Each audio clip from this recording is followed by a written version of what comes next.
We will also have you on video, and so we will be spotlighting you all as you all speak.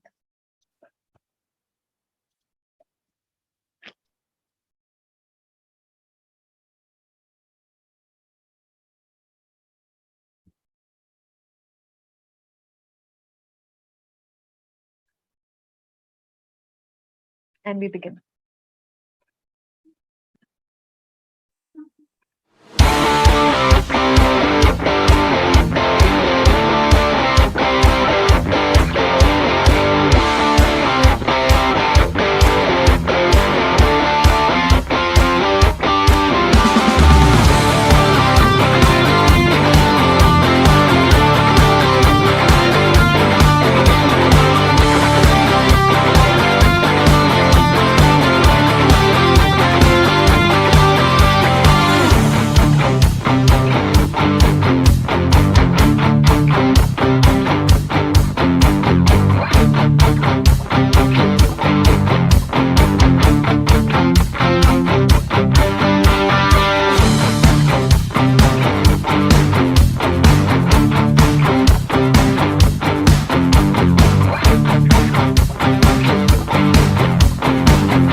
All right, welcome everyone to our Mental Health Matters, the era of empathetic entrepreneurship.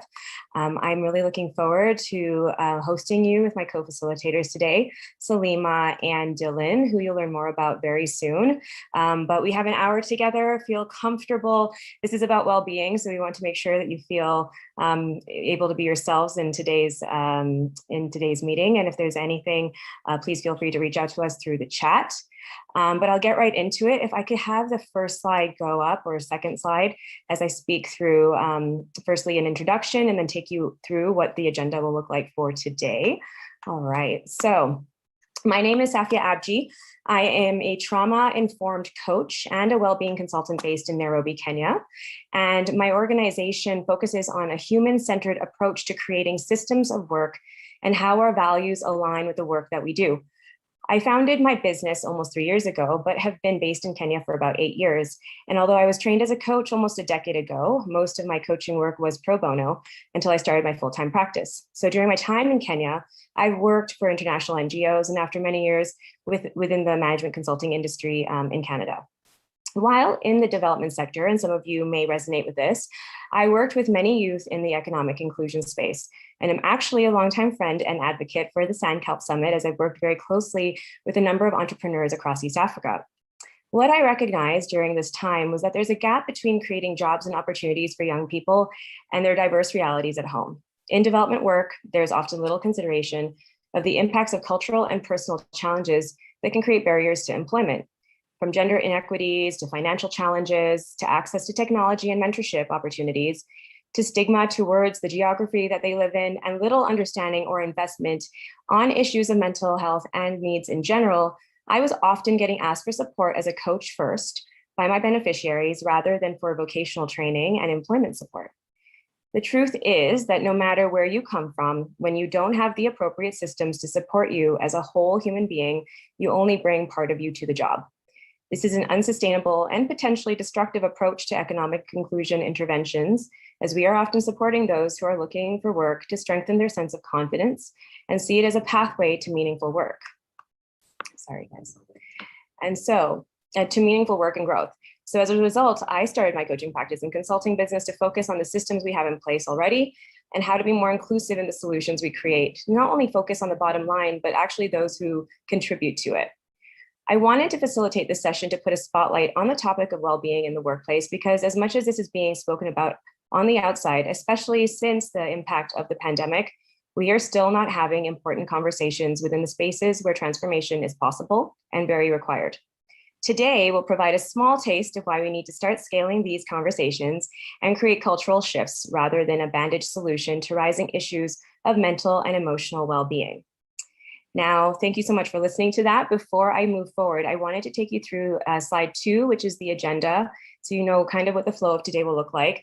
Now, our flow will be very fluid. We have opportunities for Q&A at the end. So if you are, if we have a lot of questions and we're having a great conversation, we are happy to continue that moving forward. But also to let you know, we have a bit of a brainstorming exercise at the end to start thinking about workplace well-being. So once we're done with introductions today, we'll go into an icebreaker. We'll talk more about why well-being is becoming a priority in the workplace. We'll talk a little bit about your own personal well-being and assess that. And then we'll hear from Salima and Dylan on their own entrepreneurial journeys and why well-being has become important for them, as well as do some speaker Q&A. And at which point we'll do a bit of brainstorming around how to improve the culture of well-being in your workplace. All right, let me hand it over to Salima for introductions, and thank you all so much. Hi, everyone. Nice to see everyone here. Thank you so much for having me. It's an honor. Thanks, Safia, for the lovely introduction. My name is Salima Villani, and I'm a 9-times founder. Some failed, some exited. Lots of my story we're going to share soon.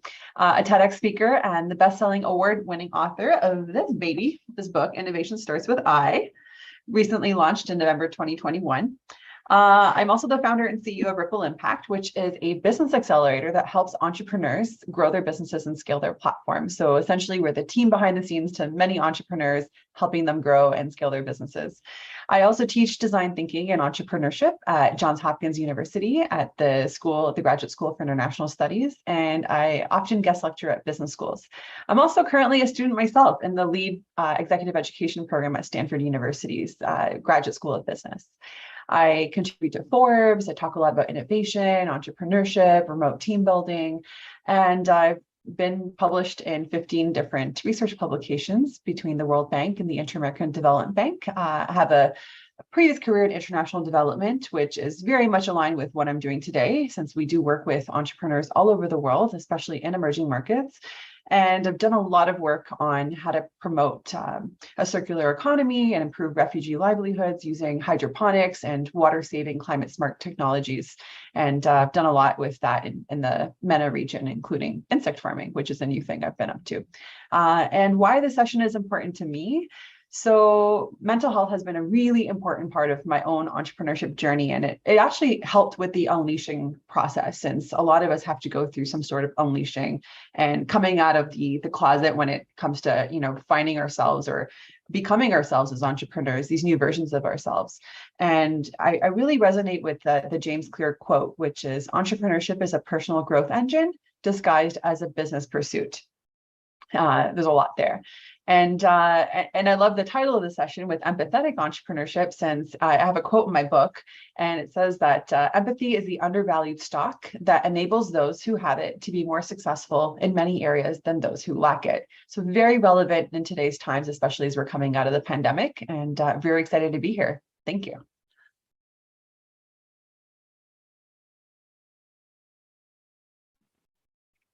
All right, Dylan, over to you. Fantastic. Thank you very much for having me here today. My name is Dylan Giri. I'm from Cape Town, South Africa, and I founded a business in 2007 that does work in the live event space, predominantly with working with a lot of technicians, high staff turnover, and since then have evolved myself into furthering my studies in strategy, coaching, and really helping people understand emotional intelligence better. I am what I call a distracted entrepreneur, which means I like to get things going and then move on to the next thing. I felt that I needed to become an entrepreneur because school was challenging for me. I got 5% for maths in my final year and wasn't able to go to university. But in 2018, I was fortunate enough to finally make it to Harvard Business School, where I studied entrepreneurial strategy, and the following year became a accredited strategy summit facilitator. And I've been working with people all around the world since then, helping them set strategy in their business and helping them become leaders who empower the people in their business to become the best versions of themselves, which then allows business owners to step out of their businesses and work on it from a top-down approach rather than getting stuck in the operational side of business. So I'm very happy to be with you guys here today. Why am I here? And why is this session important to me? Well, I myself have struggled with many mental health challenges. And I think that sounds so shocking, you know, but mental health is very broad. I particularly struggled a lot with anxiety. I had my DNA sequenced in 2019, and I have the IL-1RN gene, which makes you more susceptible to depression. And through a lot of self-work, I have learned to realize that being positive and having an upbeat mindset takes a lot of daily work and daily habits. And although my friends are always shocked when I tell them that, I have to do all this work to sort of make sure that I'm mentally in the right gear to face the world, they're like, that's so strange because you're always so positive and you always have such an upbeat mindset. And so I'm really hoping to share some of that and why it's important to you. I also am on a mission to live a life without fear. And that has really changed my life considerably, knowing that everything is going to be okay, no matter which direction it goes. So thank you for having me today. I look forward to engaging with all of you. Thank you so much, Salima and Dylan. So many questions I already have for you, and you're friends of mine. So thanks for that great intro. Dylan, I thought we could get started with the icebreaker. Are we ready to go? Absolutely. Yeah, absolutely. Thanks very much for allowing me this opportunity to do our icebreaker. For me, there's a couple of reasons to do this. I think we should all continue to develop our virtual event or virtual capabilities, everyone, it's become part of our daily lives. And even though in-person events are back in place, I think that virtual is here to stay. I think also that with a topic as deep as empathetic entrepreneurship, it's important for us to also get to know everyone in the room. So I want us to do an exercise together. And I really want to invite everyone to turn their cameras on right now. So don't worry, no one's going to have to say anything. No one's going to have to speak, but I really want to invite everyone to turn their cameras on. We can have everyone turn their cameras on. Hopefully we have some people turning their cameras on. There we go. Thank you, Elsie. And what we're going to do is I really just want we're a group of people that have never met each other. And I really want us to see if we can, in 2 or 3 minutes, get to have a more empathetic understanding and get to know people a little bit better through just a series of questions that I'm going to ask, and we're going to answer via our cameras. So I want you guys to pick up a piece of paper. It's always better if it's a colored piece of paper because it makes the screen look really beautiful. And again, if you've just joined, I'm going to invite everyone to turn their cameras on and then block your camera with a piece of paper that you have on your desk. All right. If you want to leave your video off, that's fine. There is another option. You can use the raise hand functionality if it applies to you. I always like to do this seeing people's faces because it gets us to have a better connection. So what I'm going to do is I'm going to ask a couple of questions, and I want you to, if that question is relevant to you, so if I ask you, do you prefer cats over dogs? If it's a yes for you, all I want you to do is click the raise hand button or remove the colored piece of paper. And over a series of questions, we will all get to know each other a little bit better. So for those people that don't want to turn on their cameras, if you can all just click your raise hand emoji or any of the emojis, you can click the heart emoji, any of those, just so that I know that you can hear us and that you can see us. Otherwise, we can start now. So let's cover up our screens. All right, everyone, cover up your screen with a colored piece of paper. And we're going to start with a couple of really easy questions. So the first one is, do you have a tattoo? Do you have a tattoo? If you have any tattoos, click the raise your hand functionality or take away the piece of paper. All right, thank you very much. All right, let's reset and go to the next question. Were you born before the 1980s? Were you born before the 1980s? Okay. Thank you. Let's reset again. Were you born after the 1980s? Born after the 1980s. Okay. Lots more action there. All right, let's reset again. Another easy one, and then we'll take it one level deeper. Have you traveled or visited more than 4 continents? Have you traveled or visited more than 4 continents? Okay, we're seeing our travelers here. Thank you very much for sharing so far. Let's take it one level deeper. Have you ever been, so everyone just cover up again. Those that have raised their hands, drop your hands. Cover up. Have you ever been arrested? Have you ever been arrested? All right. Thank you very much for sharing. All right, next one. Are you COVID vaccinated? Are you COVID vaccinated? All right. Thank you for the participation. I really appreciate everyone sharing. We're slowly starting to build a safe space and we're slowly starting to get to know each other a little bit better. Okay, here comes the next one. Let's reset, cover up our cameras again. Have you ever fallen in love at first sight? Have you ever fallen in love at first sight? All right, some smiles there. And I hope some great memories coming back there. All right, fantastic. All right, we're almost halfway through. I want to ask a couple more questions. Let's reset and cover up our cameras again. Do you get irritated when helping old people with technology? Do you get irritated when helping old people with technology? Okay, thank you.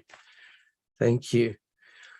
All right, let's reset again and go one level deeper. This is the last round of questions. Are you currently experiencing grief? Are you currently experiencing grief? All right. Thank you very much for sharing that.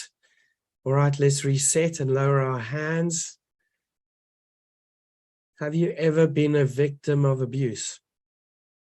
Have you ever been a victim of abuse?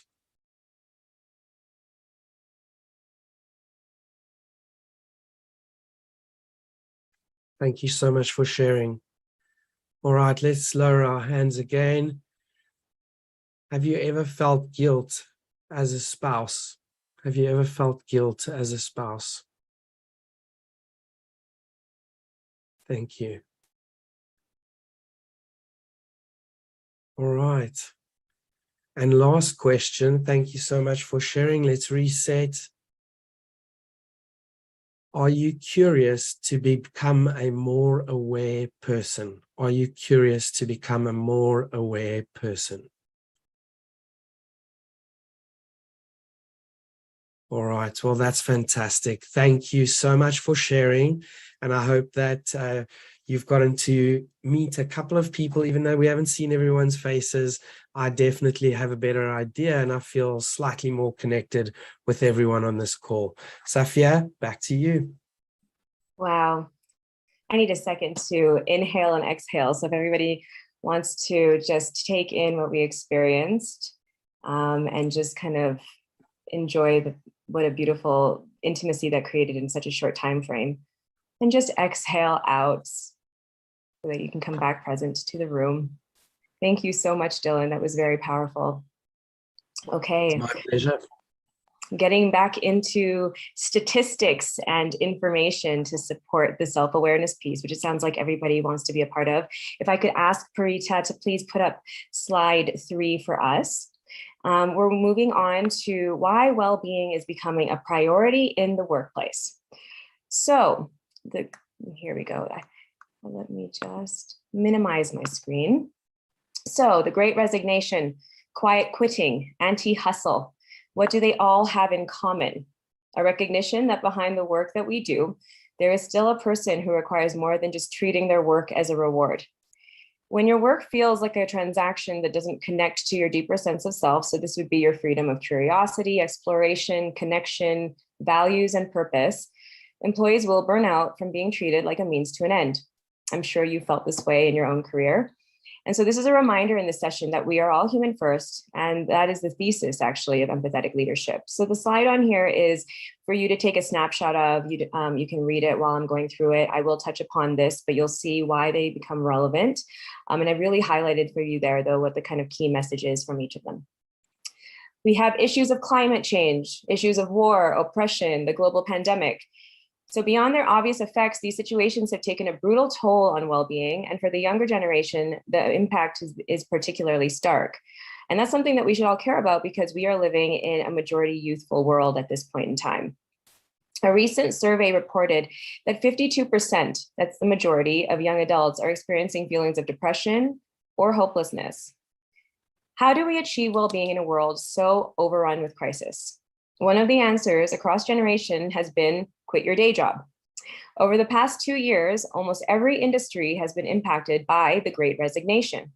Younger workers in lower paying industries such as retail, food services, and healthcare started the trend, and they were eventually joined by long tenured, higher paid employees from industries such as finance and technology.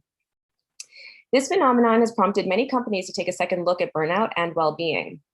According to the University of California, Berkeley, a psychologist there who did some of the earliest research on the topic, burnout occurs when emotional exhaustion, depersonalization, and a reduced sense of personal accomplishment are all present simultaneously. In the words of your average worker, it's the result of being overworked and undervalued, as well as disconnected from a feeling that your job is actually important. While companies have turned to mindfulness rooms and unlimited time off as a way to combat the issue, which in my point of view, are just tactics to calm employees instead of addressing the key issues that are actually require the calming in the first place, neither is shaping up to be a long-term solution. The Great Place to Work Institute recently partnered with Johns Hopkins to study the well-being of more than 14,000 employees from 37 countries. What they found is that across people, places, and cultures, factors like personal support, a sense of purpose, and meaningful connections made the biggest difference to employees' health and happiness. If we could move to slide 4, I just wanted you to take a look at this because there's actually 5 dimensions. I'll just wait for that slide to shift, but there's actually 5 dimensions of employee well-being. And what the findings found is that personal support, a sense of purpose, and meaningful connection made a bigger difference. Parita, are we able to move to the next slide by any chance? Thank you so much. And so what's interesting about this, if you actually look at the slide, we spend a lot more time often on the mental and emotional support piece and financial health. So a lot of bandage solutions. And what we're hearing now is that if we actually deal with the root issues that create a sense of connection in the workplace, we may not actually have to spend so much other time on the other 2 dimensions. So that might be one of the biggest gifts of the Great Resignation, the conversation it has sparked around purpose, engagement, and organizational values. Surprised that so many workers were willing to sacrifice financial stability for more fulfilling work, many firms have been forced to ask, what can I do better? This is especially true as we learn that the majority of those who left their jobs don't regret doing so. A Harris Poll survey from March indicated that only 1 in 5 workers who quit a job in the past 2 years would make a different choice today. A better quality of life has left most with absolutely no desire to turn back the clock on their decision. The Washington Post followed up by interviewing some resignees late last year. While they were concerned with the current state of the economy, the vast majority are thrilled, quote, with the changes they've made to their work lives. The testimonials speak volumes to the importance of well-being. Quote, I may make half as much, but I feel like twice the person, said a former New York City chef who went on to get certified as a substance abuse counselor. Another quote, sorry, my screen keeps getting bigger. So in another quote, the stock market wiped out the equivalent of 1 year of my pension and I still have no regrets. The improvement in my personal happiness is priceless. This is from a former teacher in Florida who lost 10% of her pension by not waiting longer to retire.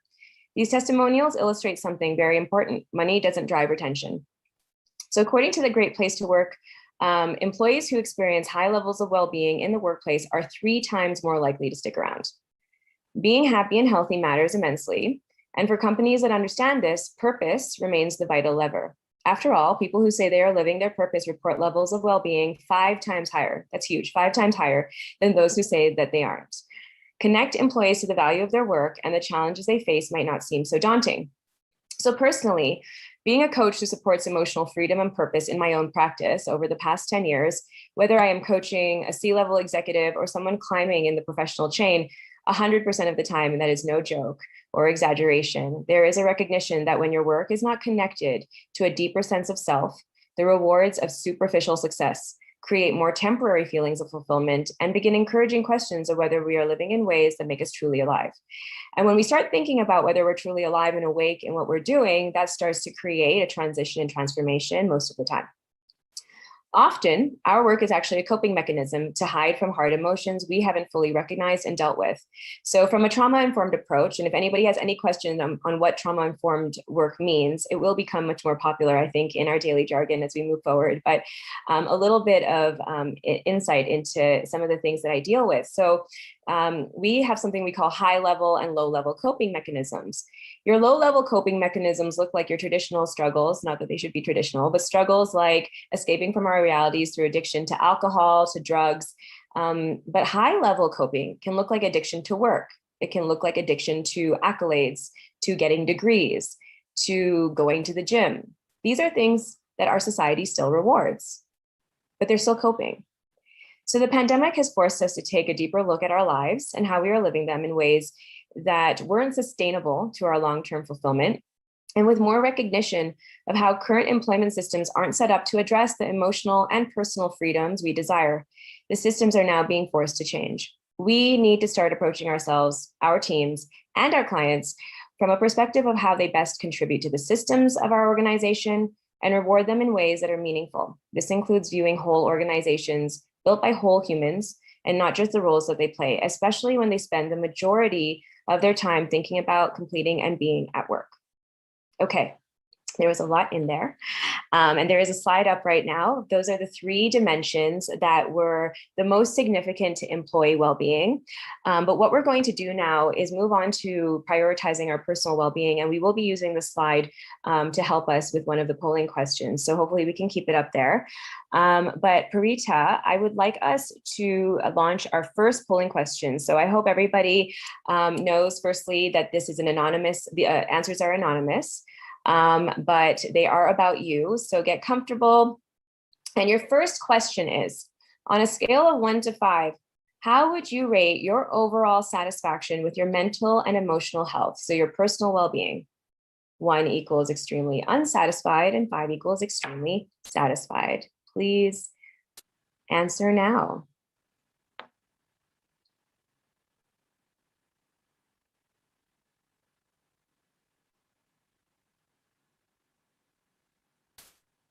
Really interesting.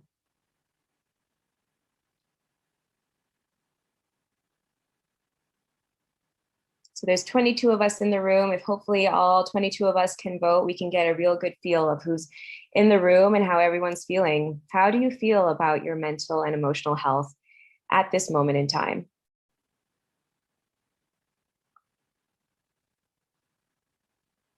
Okay, we've got about half the room who's answered. Give it another 30 seconds.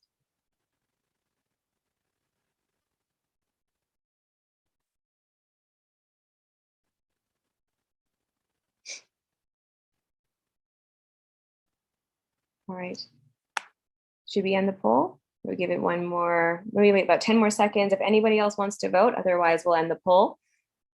Get your answers in there. Remember, they're anonymous. Okay, let's end it. So if we can see the findings. All right. So the majority was at 4. Interesting. And then the next was at 3. This is very, very parallel to what I usually see in most rooms. So it just goes to show you that we're never quite at a 5 and quite at a 1, but we're usually somewhere in between. And there are various factors that will fluctuate this depending on what's happening on a daily basis. And so actually, it's a perfect segue to our next polling question. But if anybody wants to take a snapshot of this, by the way, this is not proprietary. Feel free to use this. You can take a snapshot. Otherwise, we can stop sharing that one and move on to the second polling question. All right, polling question number 2. On a scale of 1 to 5, how much of an impact does your work have on your personal well-being? So now this is, how does your work impact your personal well-being? If there's no impact, use a 1. If there's high impact, vote 5. Okay, I'm seeing these results coming in a lot faster. Feels like it might be really relevant to our audience.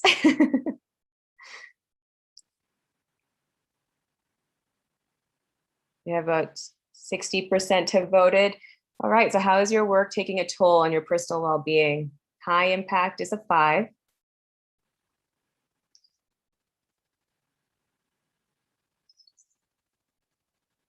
About 10 more seconds to get the rest of the votes in. If we can have those remaining 7 people, please vote and get a good view of how we're feeling.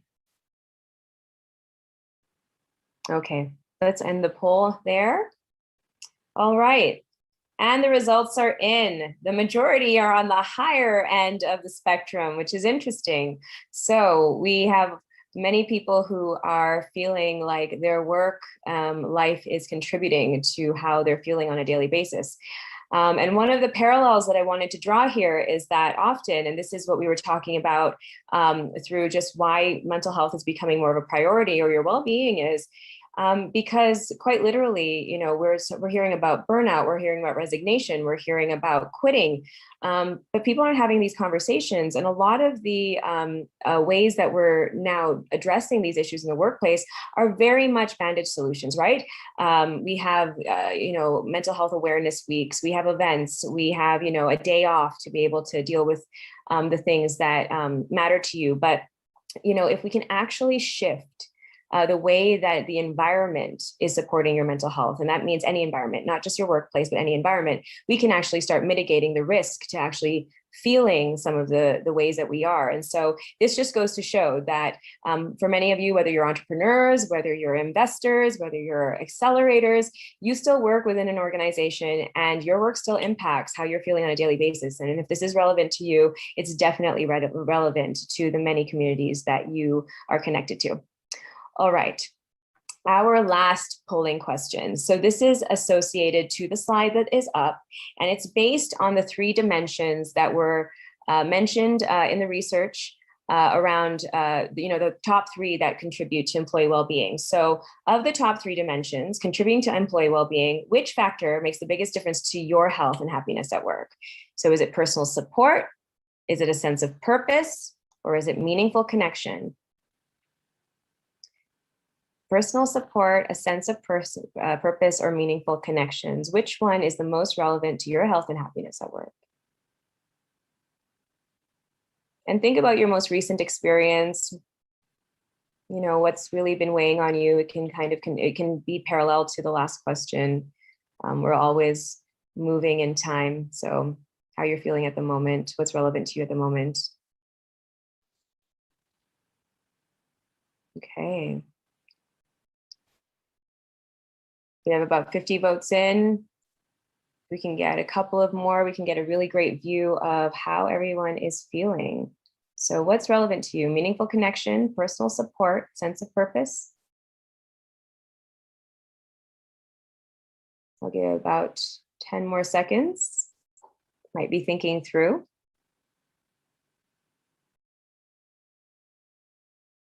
Okay, we can end the poll there.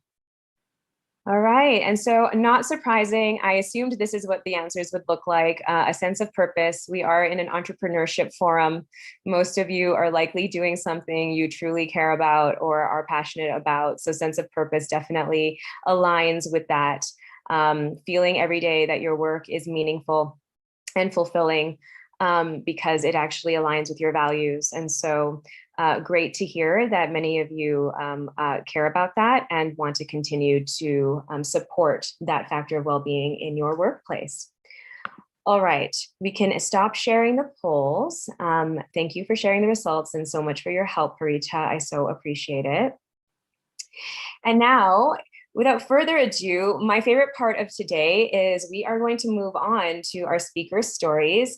And this is what I call well-being wisdom, because for me, knowledge and wisdom, different things. We can learn things in school, we can hear about how experiences have affected people, but when we truly have experienced it and have had to learn how to deal with something, that is where all the wisdom comes in. So what greater way than to share from a personal perspective from two of my friends, but also really accomplished entrepreneurs, both Salima and Dylan. And so I'm going to hand it over to Salima to share. And our speakers are really going to go in today to talk about, the topic of well-being from their personal perspective as entrepreneurs and share their journey and lessons. And for those of you who have questions, feel free to put them in the chat box. We will address them. There'll be an opportunity for Q&A. And I'm looking forward to hearing that. All right, over to you, Salima. Awesome. Thank you so much, Safia. So my story actually goes back to, let's say 2009, when I graduated from college and from McGill University, and I couldn't find a job in the economic crisis. I stayed in an attic in the Bronx and New York City. I tried looking everywhere and couldn't find a job. And so I ended up deciding to figure out how can I provide more value? How can I do something good for the world if I couldn't find a job? So I decided to volunteer. And that took me to Brazil to volunteer at an orphanage. However, I didn't end up at the orphanage immediately. What happened was the nonprofit director was like, well, Salima, I want you to be in Rio de Janeiro and start a language school to help support the orphanage because we're struggling here. Our infrastructure is falling apart. We don't have long-term volunteers. We need more money. If you can start this language school, we'll give you the resources, we have a donor, and just get it up and running. And so that way the proceeds from the school can support the orphanage. And so in Rio de Janeiro, I didn't speak much Portuguese. I was speaking Portuñol, and got this school started, got a bunch of volunteers from around the world together. Didn't know what I was doing at age 21, but managed to make it happen. And we were teaching all these different languages, as volunteers, and realized that our business model was failing because that wasn't the best strategy. We would have classes that sometimes only had one person or people weren't showing up. Then we pivoted, which is such an important process, and mental health is really, really key in that pivoting process as an entrepreneur. It's tough to accept that we were failing, but that also means that challenge is an opportunity for reinvention. We ended up focusing on what we were good at, where we did have traction was, Portuguese for foreigners. We had the foreign students that were really, really interested in learning Portuguese and also supporting the orphanage. And that's when our business model shifted and took off. And we were able to start academic credit programs, homestays, extracurricular activities, all kinds of partnerships with Lonely Planet, et cetera. And the school became the top rated school in Rio de Janeiro, still exists today, became a for-profit actually from a nonprofit, and has a whole community. And that was a defining experience that really set the foundation for entrepreneurship in the very early stages of my career. I then ended up moving to Italy from Brazil. Love story there, it's in my book, but I ended up living in the south of Italy in a town called Reggio di Calabria, which is right across from Sicily. There was the mafia, there were bombs. It was a kind of crazy place to live, but no jobs. Again, 2009, I was now, turning 22 and just couldn't find a job. I tried cooking Italian food, but they didn't eat Caesar salad and fettuccine Alfredo there. I tried teaching English, but I didn't have a British accent. And after tons of rejection, I ended up fueling that into what can I do? And I went to the internet. My brother gave me some advice. Why don't you set up a profile on elance.com and start using your skills like languages, since I spoke some languages and could do translation work. I couldn't use my degree in international development. And I ended up starting it, turned into from a freelance translation, small gigs here and there, turned into a 6-figure translation business within just a few months to help businesses go global and help them translate their websites. We could work in HTML. We couldn't even afford translation software. So what we did instead was, and this was my partner and I were doing this together, we actually had human translators because the gig economy was just starting up. And so there were a lot of people that were sitting around the world also without a job and available to do translation work. And so that business really took off and did well, and was able to exit and sell the business a few years later. I wanted to it wasn't trying to be an entrepreneur. My dream was to work at the World Bank or the Inter-American Development Bank and pursue a career in international development. So I went to grad school at Johns Hopkins in Bologna, Italy, moved back to Brazil to do some work at the China-Brazil Business Council, ended up in Washington, D.C. to finish graduate school here at Johns Hopkins. And after graduating, I had gotten this dream job, or what I thought was a dream job, at the Inter-American Development Bank, working in economic development. It studied economics and was traveling around Latin America, advising governments and monitoring and evaluating projects and visiting different sites and fields. And it was a whole different experience. And I learned a lot and it was exciting, but I also didn't feel that I was able to have the flexibility and creativity. I felt I was put into a box and often said no to, and I couldn't really be my true self, and I missed that life as an entrepreneur, which I didn't have the perspective prior, but after having those different experiences, I really started to appreciate the entrepreneurial lifestyle and being able to wake up excited and do something I love. I ended up exiting that job 3 years later and going back into entrepreneurship. And through actually storytelling and telling, I was very embarrassed about my translation business because it wasn't really anything that my colleagues or my classmates really understood or did. And I was embarrassed. It was really just myself telling a story in my head, which I also learned about through my therapist, that, sometimes we tell stories in our heads that aren't really true. And as an entrepreneur, it's so important to be vulnerable and share. And it was actually when I started sharing my story that a lot of opportunities started coming to me. And that's when I landed a job, a side hustle with Elance after telling my story and success with the translation business. They hired me. Now they're called Upwork, if many of you probably know this freelancing platform. And they were like, we want you to tell your story to entrepreneurs and go around and launch different WeWorks, WeWork, the co-working space, and teach entrepreneurs how to hire remote teams. Of course, in 2013, 2014, and even 2015, remote teams wasn't a huge thing. And so our startup education program failed. It was also a time when, after making that exit, I had co-founded a marketing agency. And that was also a failed experience when I got laid off from both those jobs. And so I now had made this big career transition out of international development into entrepreneurship, but I couldn't figure out, how do I unleash that entrepreneur within myself? How do I actually do that and be successful again?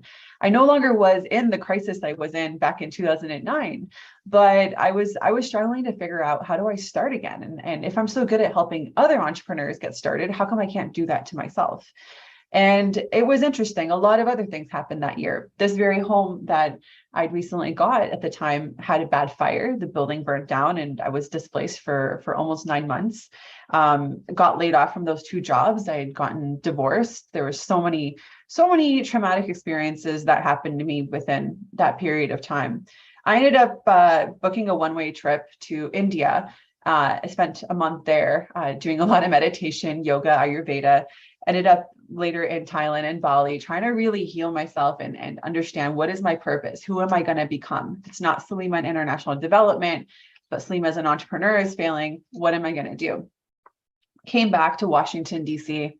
Actually got rejected at Toronto Pearson Airport. I couldn't get back into the States. I'm actually Canadian, and had struggles trying to get the visa to come back here. They let me in for 2 weeks as a tourist. And this is, I had my home here, couldn't access it.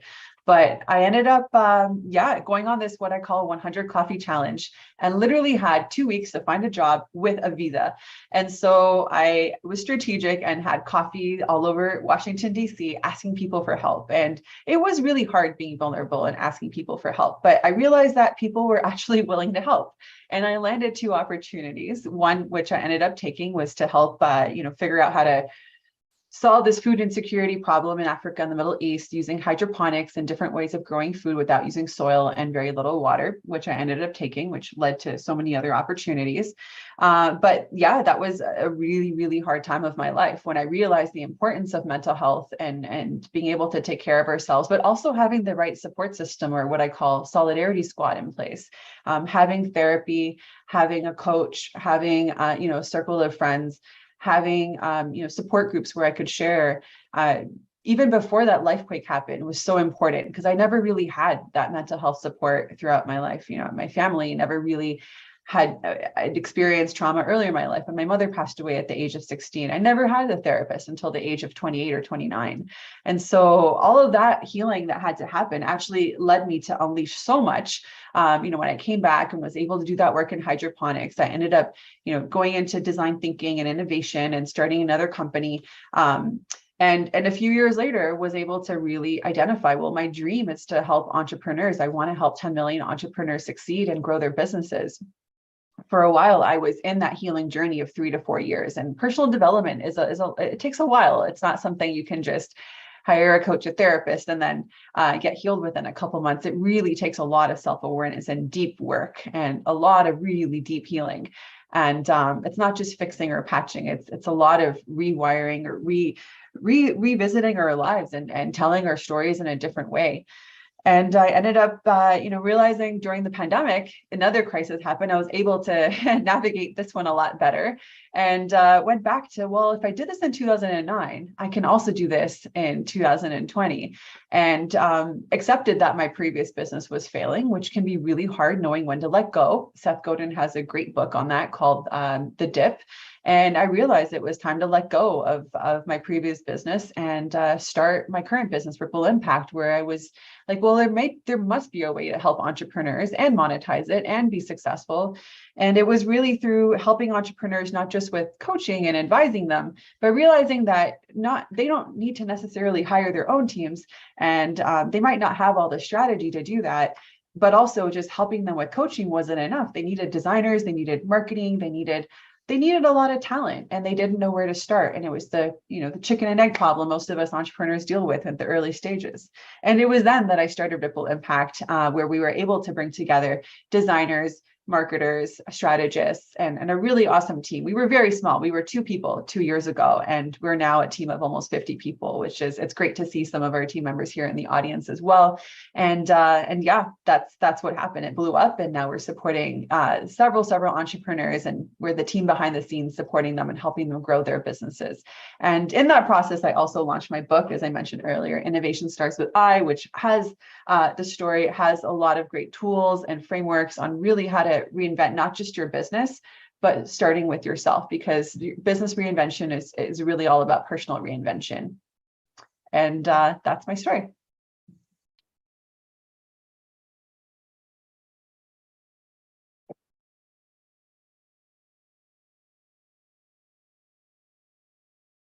All right, Safia, you happy for me to go?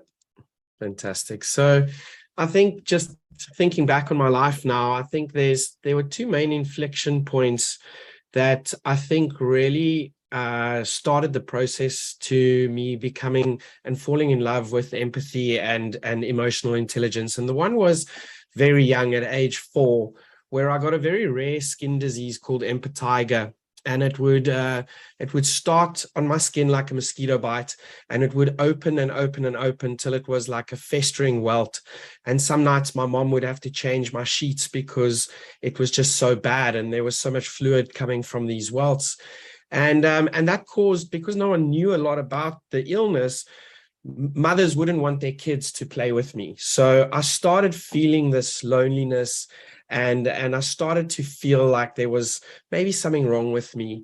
And then later on in life, I decided to make a decision to go from a Afrikaans primary school to an English high school. And I think as a teenager, that was quite a big decision, because all my friends carried on to another school and I went to this new school. And again, I felt this loneliness, having to reflect a lot inwardly, not knowing my space in the world. And I was very lucky to have an extremely supportive family, but I constantly wanted to understand more about these feelings. And I then moved, like fast forward many experiences, but ultimately in 2007, I started a business with very little cash flow and very big ambitions, and also a high court lawsuit from my previous employer. And it was at this point where I was working 100-hour weeks. I already had some staff, so I felt responsible for them.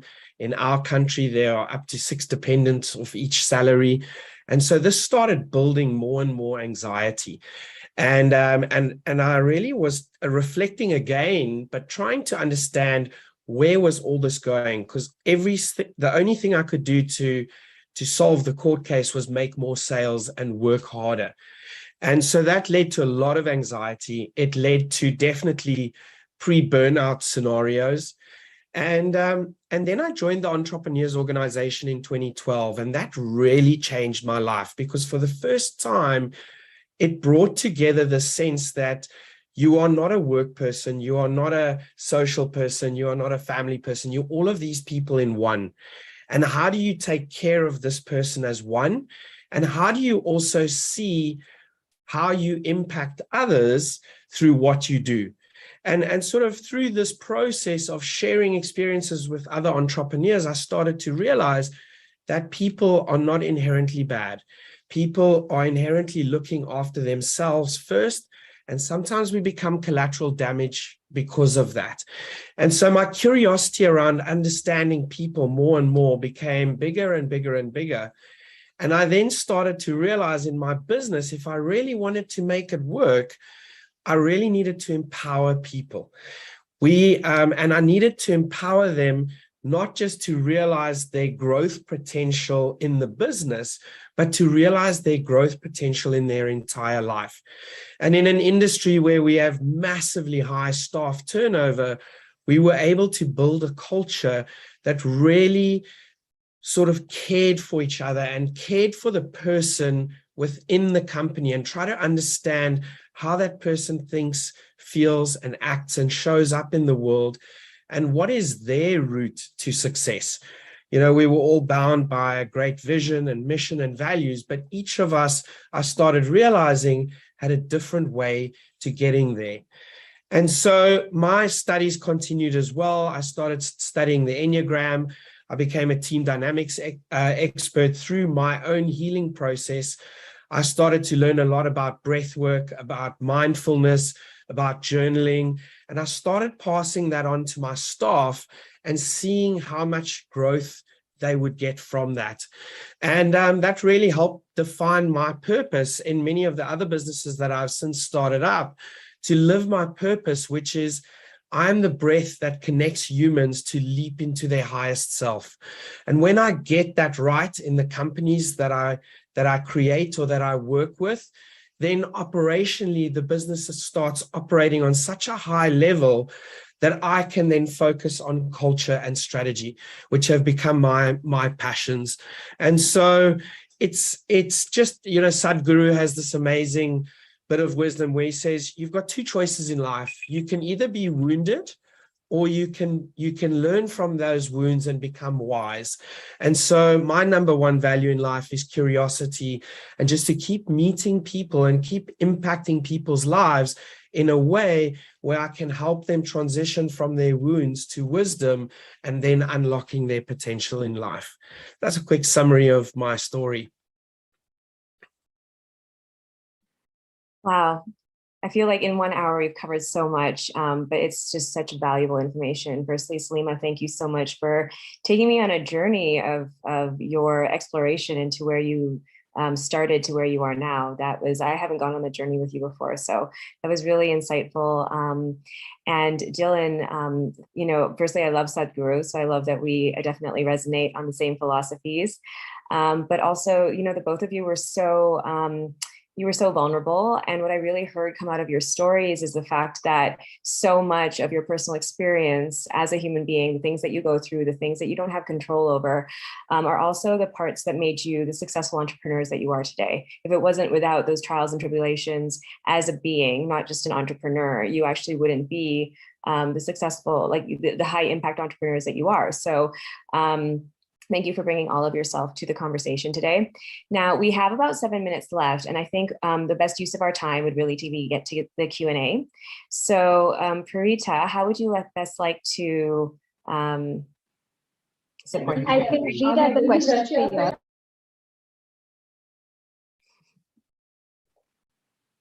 Extremely sorry for that. I can read out the questions for y'all, and I think we have questions I slightly directed to a few of y'all, so we can also get through that. I think very firstly we had something for Salima coming in. Salima, how have you brought empathy into your company and made it a foundational value, considering it's both global and remote, and you have to deal with so many different cultures? But you've still managed to support every individual in a unique way. And Cheyenne speaks from personal experience, so would love some anecdotes here. Thank you so much for that question. So I actually have a whole chapter on empathy in my book, and there's lots of tools on like what empathy is, what it's not, and there's a lot of great stuff in there. But what I can say from our experience is that really trying to connect with our team members on a human level. At the end of the day, we're humans. And when I interviewed Ariana Huffington for my book, we talked a lot about work-life integration. I think work-life balance is a thing of the past, but she really emphasized the importance of work-life integration. Since as entrepreneurs, it's hard to have boundaries because we really love what we do. For me, my mission is to help entrepreneurs as a personal mission, and that comes out in my work, that's executed through my work. And so when our life purpose is integrated into our business, it can be really tough to set those boundaries. And so I think that in the past, we said we had to have these really strict boundaries, but today that everything is sort of melded, we're working from home. Sure, it is important to have certain boundaries, but I also think that we can really learn how to invite our team members to bring their whole selves to work, because at the end of the day, you want people to feel that they're connected to the mission, that they're co-creating the vision with you. And it's not just the founder with the vision and people just below them executing, but rather we're all together very horizontally, very flat. I like to say our team's very, very, very flat. And we generally are working together towards the same mission. And there's a way to really connect your team members to feel intrinsically motivated by helping them, kind of like we kind of run like a bunch of small startups within Ripple Impact, since we're now a medium-sized business almost. And we're no longer a startup, but we do have different departments, which we give them the autonomy and the creativity and flexibility to create their own mini culture and their own, have their budget, have the ability to organize their own events and things. And we're also trying to move from an entirely remote team to a hybrid team. We've done some trips, we've done some retreats and regional retreats. We're hopefully going to have a global retreat very soon to bring everyone together. We've had, book tours. I've had even Cheyenne here has come, and I've met her in Dubai on a book tour. And it's been amazing to meet people in person, but I think we want to figure out how can we make that more of a practice where we can bring people together. We may not have physical offices, but how can we use that extra budget towards bringing everyone together, even if it's just once or twice a year? And I think that goes a very long way. It changes the connection we have with each other when we get to know each other in person. And if that's not possible, there's ways to do team building virtually. Just having some people dedicate time towards, whether it's fun Fridays, doing things as a team, exercising, yoga, meditation, cooking workshops, whatever it is, but really trying to connect with people on a human level is so key, so that they all feel included and that we're part of something bigger. Yeah, Salima, thank you so much. I just wanted to really bring home the idea of work-life integration and what that means. We all belong to various communities in our lives. And I think that when we take the approach with our organizations and we treat people as if we're doing events or we're putting things in place to create a work-life balance, or making people feel like they're included. When it comes from a feeling of I have to do this, it doesn't really work. The community that you build at work is the community. It's like a community of friends. Even with my clients, as much as I'm a coach, there's certain, I call them the community I'm meant to serve. They become a part of my community. And so if I don't treat them with the approach of like, you matter and what matters to you matters to me as well, and how do we create a system where all of us feel like we are a part of something that matters, then all we're really doing is kind of creating these systems to try to check something off a box, and that never really works. So I love this idea of integration as opposed to balance, because your work is pretty much so much of your life now. We don't have boundaries at work after the pandemic. People have really not thought about that. So we have to integrate. So thanks for sharing that.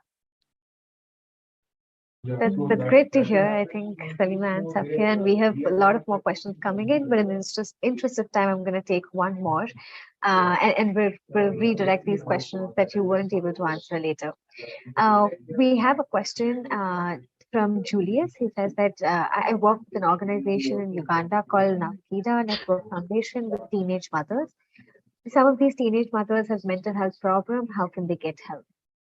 I think let's take that one offline. That would require a little bit more digging. But I think you had one more question, Parita, at the beginning around anxiety, right? Yes. Could we direct that to Dylan? Sure. Dylan, we have a question of from Kevin, of how can he overcome anxiety as a young entrepreneur who runs a startup company? Fantastic. Thank you very much for asking the question. And I think that it's important to understand that anxiety is in all of us, and it's not necessarily always a bad thing. I think back to being a kid and the night before Christmas, and you have that anxiety of tomorrow's Christmas. I wonder what presents I'm going to get. And our bodies struggle to differentiate between good anxiety and bad anxiety. And it took me many years to learn actually about polarity and how polarity is a universal law of nature. And if I constantly am building something with loads and loads of excitement, then I fail to see what the cost is of that. And so let me explain that a little bit better. So let's say I just landed a massive contract and I'm an exuberant person. I'm super excited. I'm happy. I'm like got all this good energy in me. What I try to do now and what I didn't do in the past is I try and balance it out by saying, what is the cost of this? Okay, so I've got this great contract. It's amazing for all the reasons that a good contract could be amazing. But now I'm going to have to work more hours. I'm going to have to travel more. I'm not going to see my family as much. I'm not going to see my friends as much. And so slowly that starts bringing everything back into perspective. And that's really helped me to deal with anxiety. The other thing that's also helped me is Alan Watts has a philosophy that says, as humans, we have no real understanding that whether a decision we make today is going to be good or bad for us in the future, and whether a result is going to be good or bad for us in the future. So once I started learning that, and I learned to remove fear from decisions, you can really actually almost roll a dice. And if you are open enough to learning and open enough to healing, you can, off every decision, have the opportunity to learn and grow, whether that outcome is perceived by you to be good or bad, or it's perceived by the world to be good or bad. And along with that, I think in the early days, the things that really helped me was breath work. I struggled to do meditations. It was really hard for me to do meditations. Breath work really helped me a lot. I learned that as humans, we breathe way too shallow nowadays. So working on my breath work helped a lot. Journaling helped me a lot. And doing positive journaling every day. Gratitude journaling. What are 3 things that I'm grateful for? What is one big thing that I'm going to set out to achieve today? And getting all of that stuff on paper declutters your mind. And that also helped me to deal with anxiety. Thank you so much, Dylan. Parita, if I can have 2 minutes, I just wanted to close off, but also respond to what Dylan said. You know, it's funny, when I was looking at that question, the first thing I said is attachment to expectations, right? If we're always thinking about the future and trying, and as an entrepreneur, and I work with many, you know, of course, you know, there's fears about, will I make payroll this month, right? Are we going to make our growth objectives? Like, you know, you have so many stresses on you. But if you're so focused and attached to the outcome in the future and you can't be present, you're not even able to take the next possible step that could get you towards that future goal. And so often what I say to clients is the only thing you have control over is the next step that you take in the direction of that. And if you can find a way to be present in that, and you will always flow forward in the way that you're meant to. And honestly, every single entrepreneur you ever speak to, there is always going to be a story where things felt like they were falling apart. But often it's in things falling apart that we actually rebuilt and actually found a way that was better than we even thought. We think we're geniuses sometimes and we have all the solutions, and often solutions find us in the hardest of times. So thank you for sharing that. I also want people to be aware there's a lot of science around how your emotions are stuck in your body. And so the idea behind breath work, right?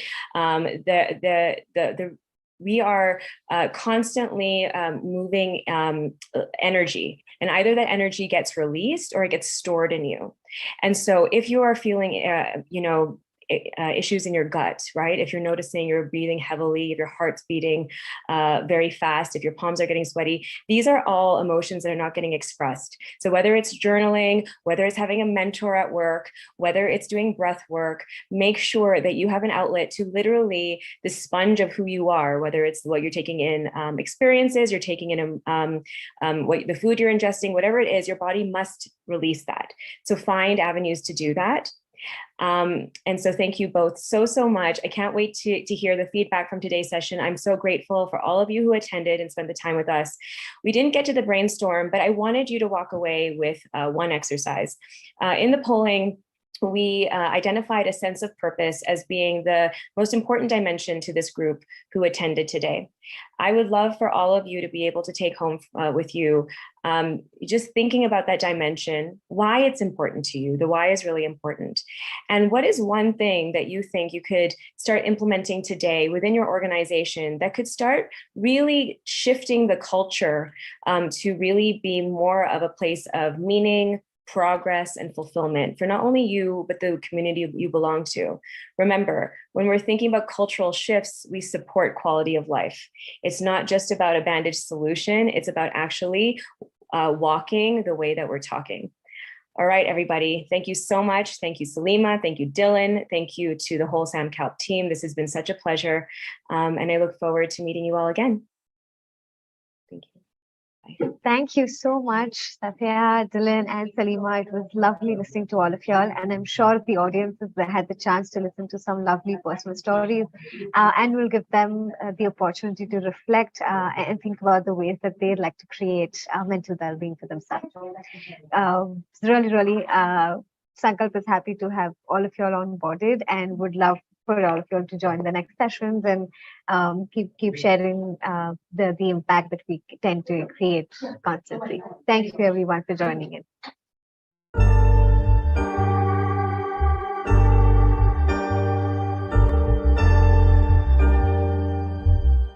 Hello and welcome to your Boost Willpower Hypnotic Download from hypnosisdownloads.com. My name is Mark Tyrrell and I'm a Director of Uncommon Knowledge. Now, to get the best from this download session, please now make sure that you're seated in a comfortable chair or lying down. As you begin now to relax very deeply, I'm just going to say a few words about willpower. Do you know the old Chinese proverb, "Great souls have wills, feeble ones have only wishes"?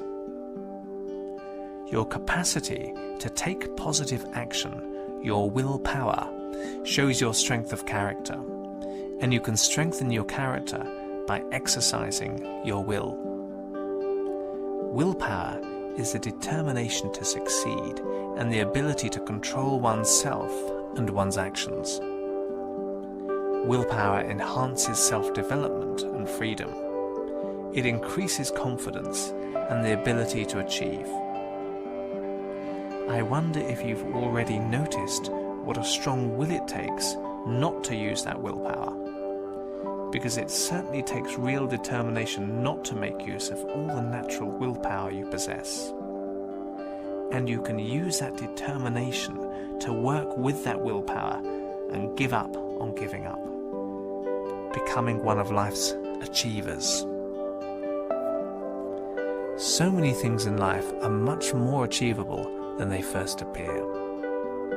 How many times have you summoned up the willpower to do something, and then, when you've accomplished it, thought to yourself, that was easy?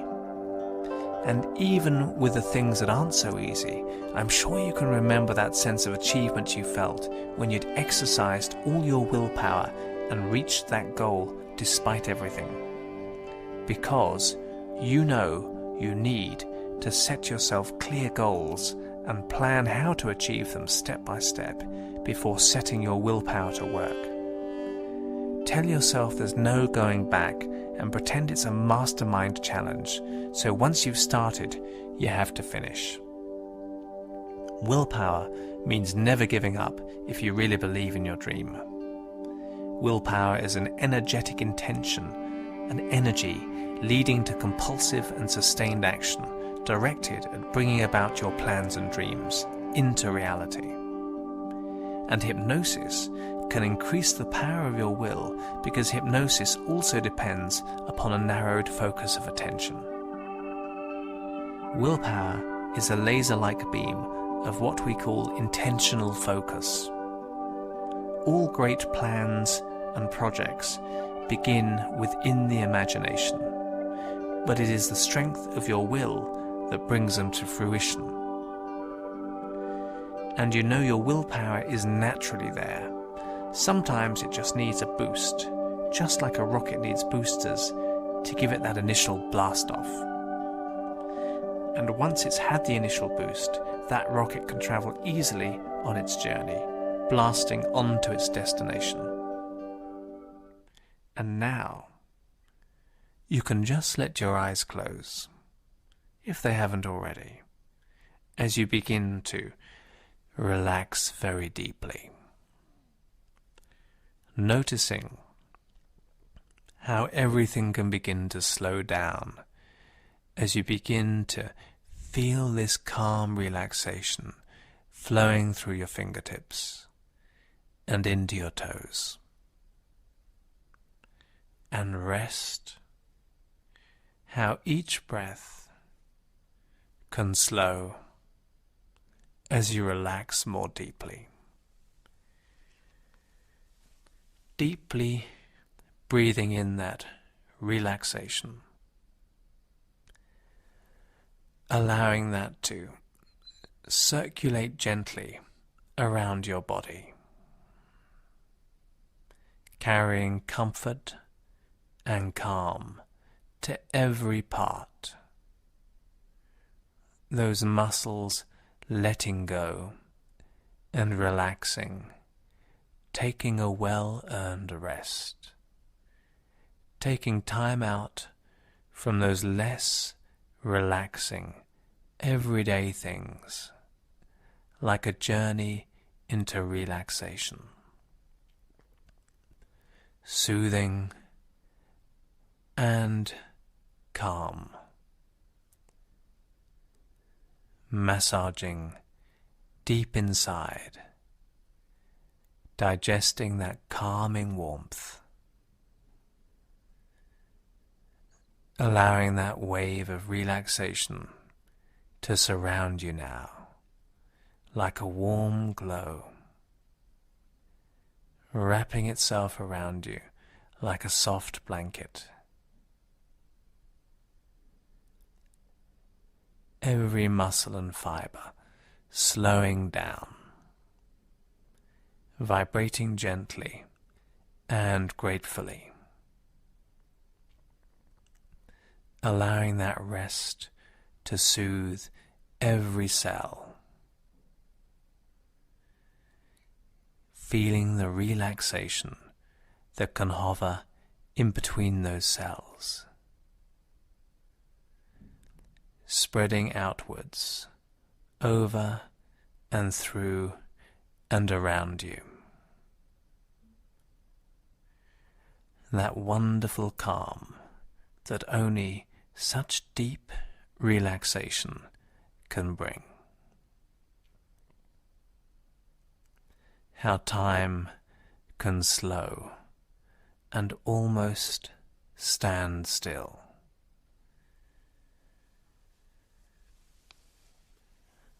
Just allowing that relaxation to slowly build as you rest deeper.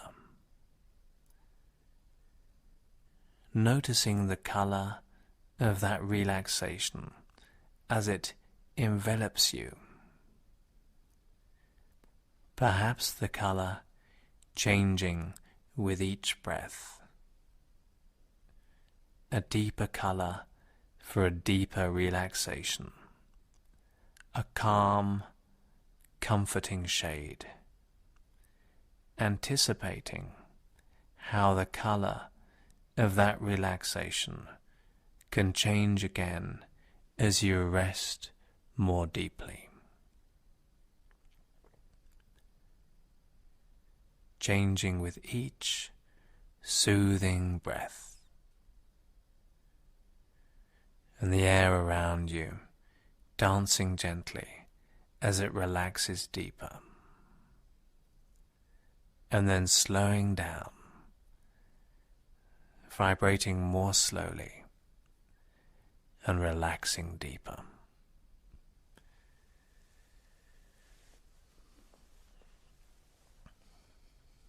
And I wonder if you can imagine standing on a great wall, a great wide wall, perhaps the Great Wall of China,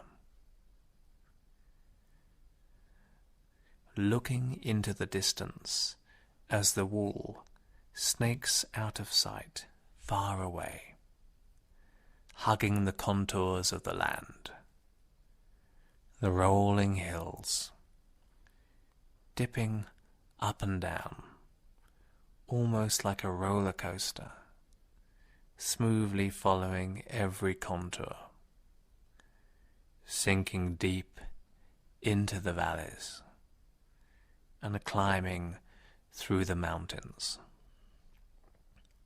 gracefully disappearing into the clouds, fluffy white wisps drifting around the stone.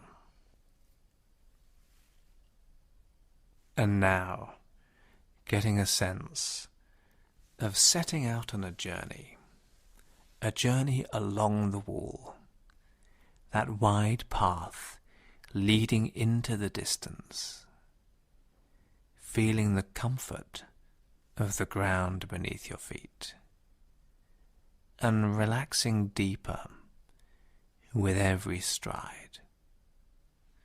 The crunch of the stones beneath your feet, getting a sense of movement, the fresh air up here, a sudden refreshing breeze caressing your skin, breathing in the clear air, relaxing deeper with every calming breath, picturing your destination, the immensity of the wall, so old and strong, magnificent and serene,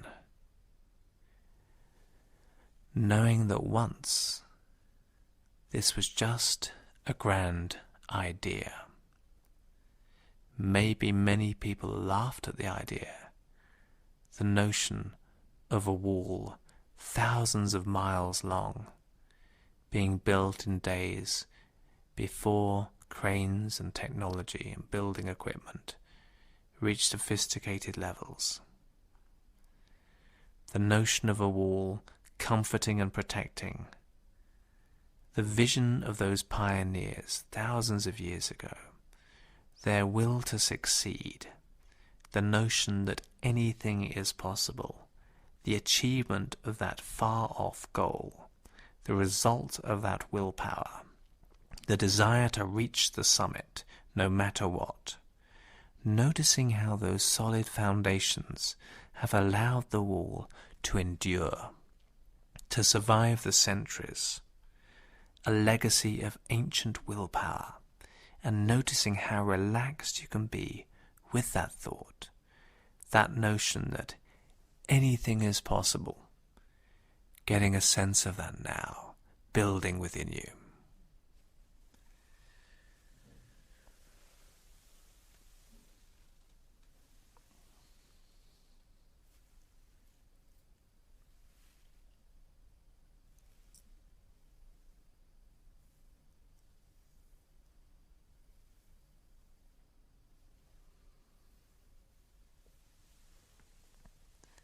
And now, thinking of those areas in your life, those projects and goals, where having this supreme willpower will allow you to put those endeavors into overdrive. Really think about what you want to achieve. All those areas where you just need that initial boost, that willpower boost to set you off on your journey. Just as a rocket needs that initial boost, setting a true course to those goals, allowing that willpower to naturally take over.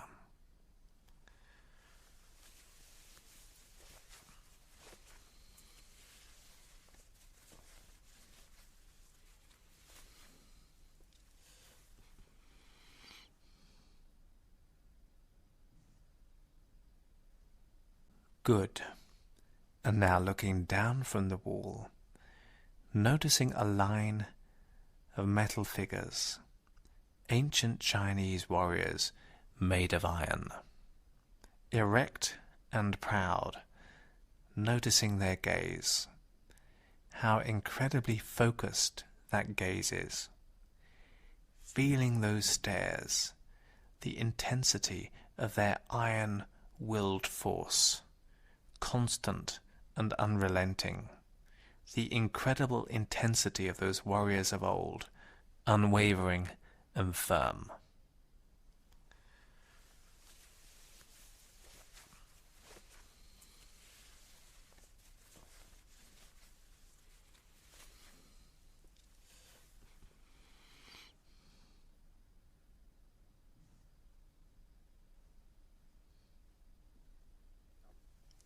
That's it. And now notice those iron figures, those iron warriors come to life. And turn those stares of pure will towards a chalice of magical liquid. Almost like a laser beam homing in, that combined will, the incredible intense stares of all those iron-willed warriors, focused and coming together on one chalice of magical liquid. That combined will, that irrepressible combined iron will floating into that chalice, filling it up with pure and utter willpower. Noticing how that liquid can change colour as the chalice fills, the colour of pure willpower, a magical elixir glowing with energy and vitality.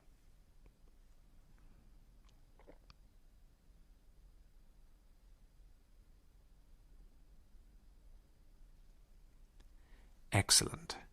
And you can walk towards this chalice. That immense will drawing you in, like a magnet, drawing you closer, sensing its pure power. The colours intensifying with every step, glowing brighter and brighter, feeling the warmth of that power radiating outwards until you are right in front of it. Reaching out and grasping that chalice. That's it. Feel it in your hands, the contents of the combined will of all those iron warriors from days of old. And now bringing it to your mouth, touching your lips, anticipating that refreshing taste, drinking that magical elixir. And drink it now, feeling that wonderful power deep inside enter into you, digesting that willpower, the combined will of all those ancient iron warriors right now as you drink that back, filling up your mind and body, spreading to every cell right now.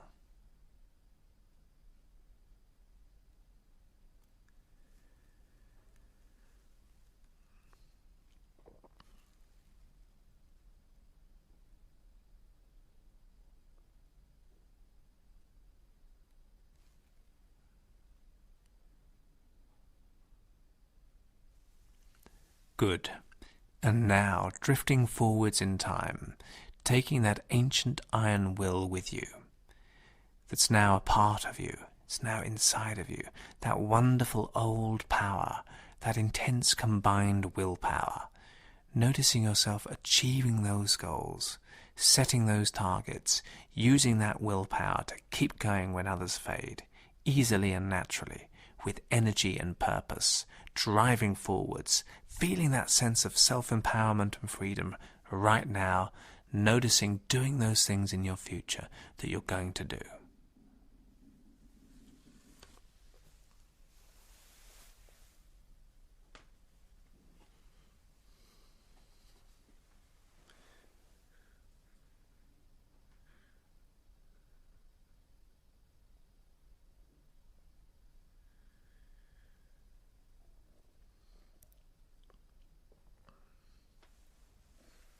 Great.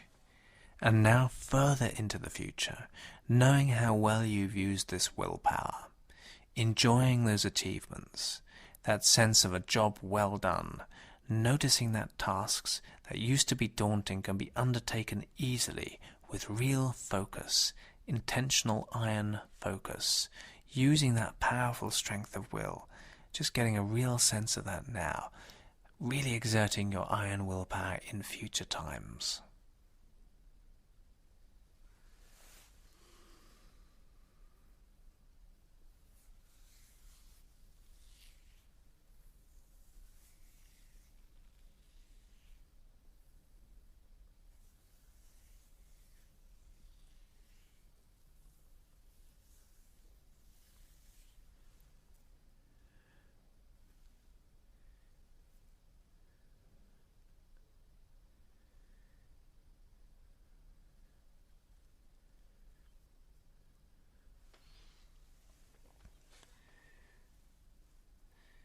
And then really getting a sense of almost like a button inside your mind.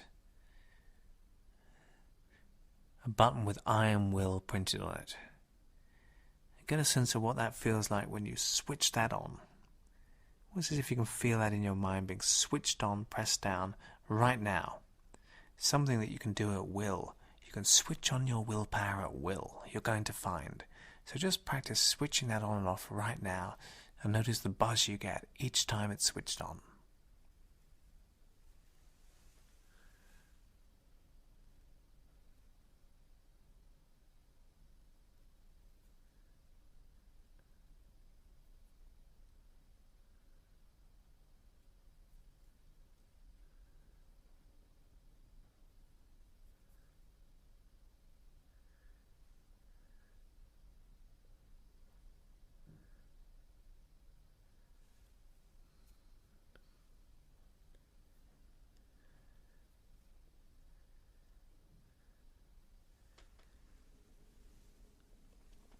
And now, drifting back to the here and now, bringing with you all that strength of will, that wonderful willpower, your unconscious mind knowing you've learnt well today, knowing you can access this power anytime you need to, naturally and easily, coming back to the room with a renewed sense of energy and vigor, becoming more aware and opening your eyes. Excellent. And remember, the more you relax to this download, the more benefits you're going to notice. Remember also to check out other useful and associated sessions from hypnosisdownloads.com, such as improve concentration and focus and achieve your potential. My name is Mark Tyrrell of Uncommon Knowledge.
Yeah, so I was given 6 questions to answer, and that's a lot of, they're big questions, and I have 15 minutes.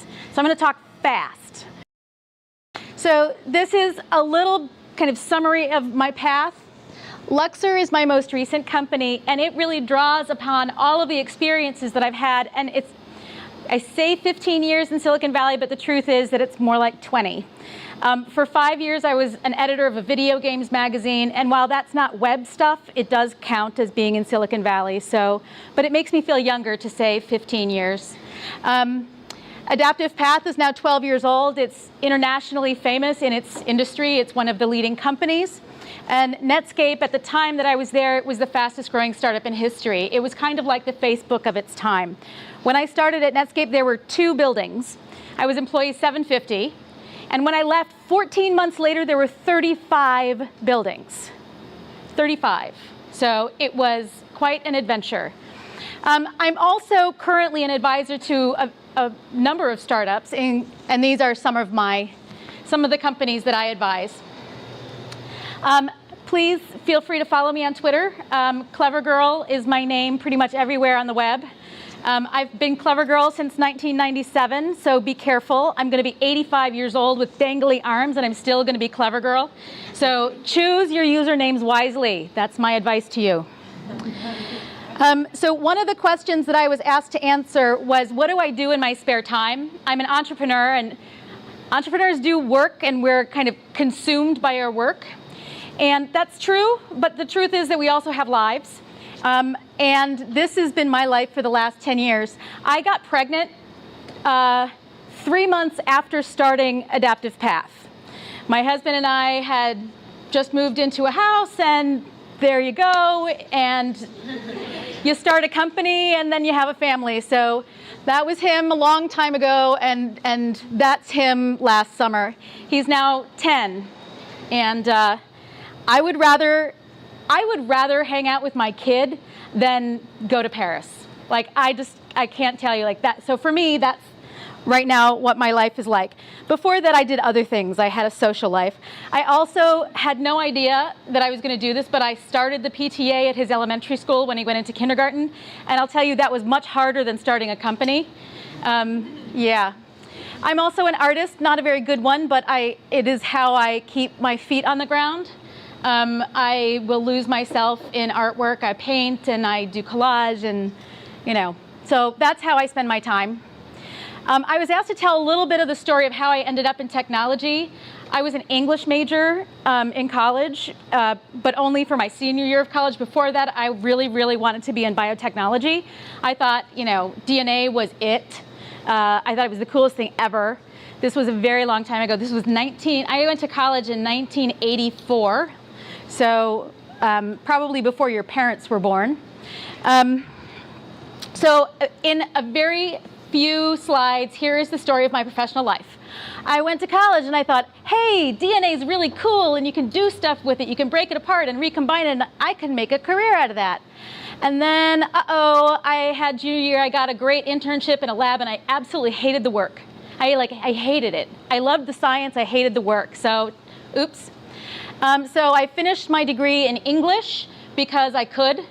It didn't add a lot of time to leave the college that I was in and end up in the English department. So I finally graduated. Whee! And you'd think, the well-planned career over here, or me. I took the only job that was offered to me. I got paid $19,000 a year, and I lived in rural Ohio at a small bank. And it turned out I was a really lousy banker. Yeah, not a good fit. So a year later, I followed my boyfriend to New Hampshire, because who doesn't want to go from Ohio to New Hampshire? So it turned out that was not necessarily a bad idea, because I got really, really lucky. And you want to know how I got lucky? My fiance's coworker was fired for sexual harassment, and I took his job. So it was it was actually a proofreader position. Like, I actually had to proofread computer code because it was a computer hobby magazine, because that's all you can get in New Hampshire. So I had to proofread the code that was going into the magazine that then some hobbyist would then type into their computer and run a program. It was mind-numbing work. I was actually not very good at that either, so they promoted me. But it turned out that being in publishing was a great fit. I had a fantastic career there.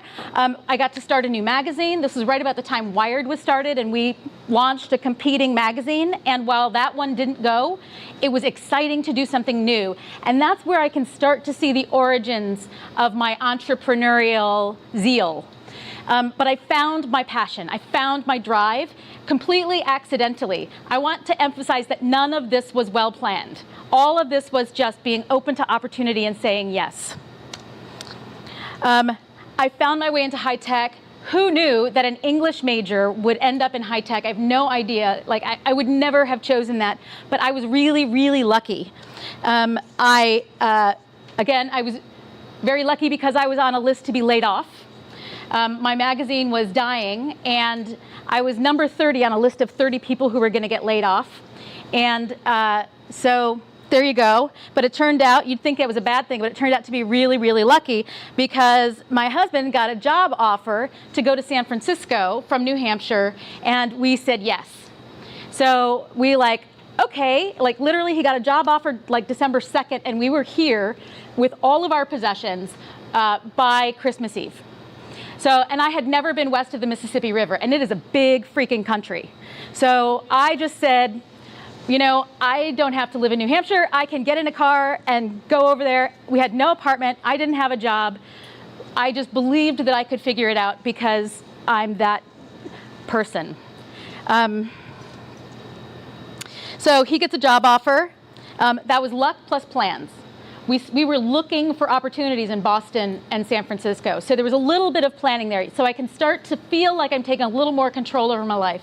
I ended up getting a job offer from a magazine here in video games. And that's how I ended up starting my career in Silicon Valley. It was awesome. I doubled my salary instantly. It was a fantastic opportunity. I got to start things. It was impressive. I did really well, and about 3 years into that opportunity, my boss got promoted away, my new boss came in, and he hated me, and he gave me a terrible evaluation. Just pulled the rug out from under me. I thought I was doing a great job. I had all 5s on a scale of 1 to 5 every year until this guy came in, and then I was 2s. And if you ever get a 2 on an evaluation, you're like, oh my God, I'm really awful. I should just die now. And it turned out that is yet another negative that turned out to be a really good thing for me, because I had to figure out what to do. So it was over the Christmas holiday, I contacted some friends, some women actually, who were in my book club.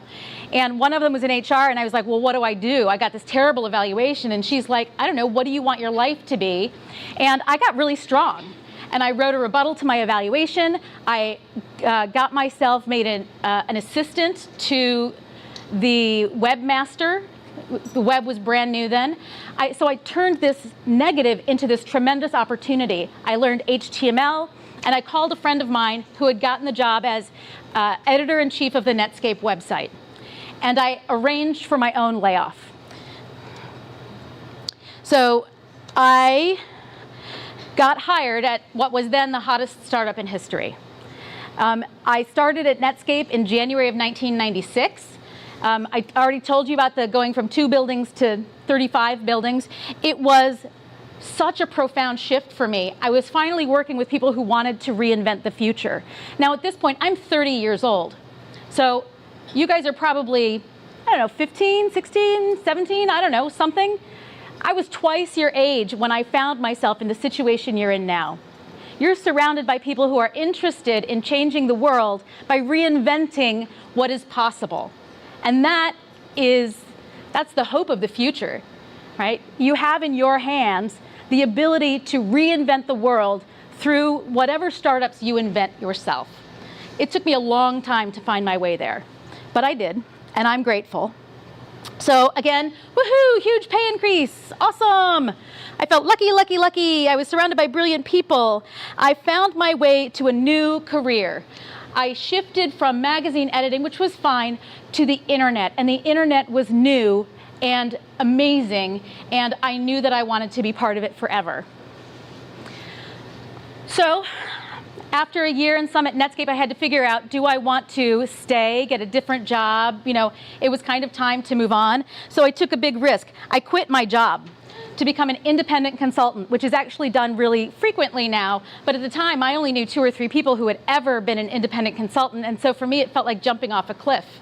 And hey, look, this is me flying, not falling. I jumped off the cliff and I found out I can actually do this really well. So I took this big risk and it paid off. And one of my clients said, hey, let's start a company together. So I was like, sure, okay. And we got sort of acquired, and it was a terrible, terrible deal. And I got burned, and I called my attorney, but then I moved on, and awesome. The next thing I did was start Adaptive Path. So I have had this series of like crazy difficulties and shifts in strategy and shifts in career, and yet every time a new door opened.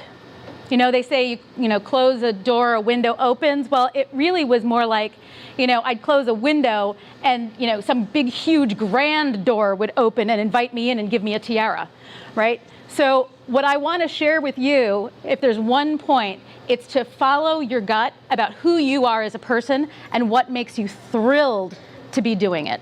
What gets your brain fired up, and pursue that. And that's how I ended up in technology. And this is what I believe in. What's most important is that you be yourself. I think that you should work at the edge of your ability. Really push yourself, and that's what you're here doing tonight. And I think that's fantastic. I love the work.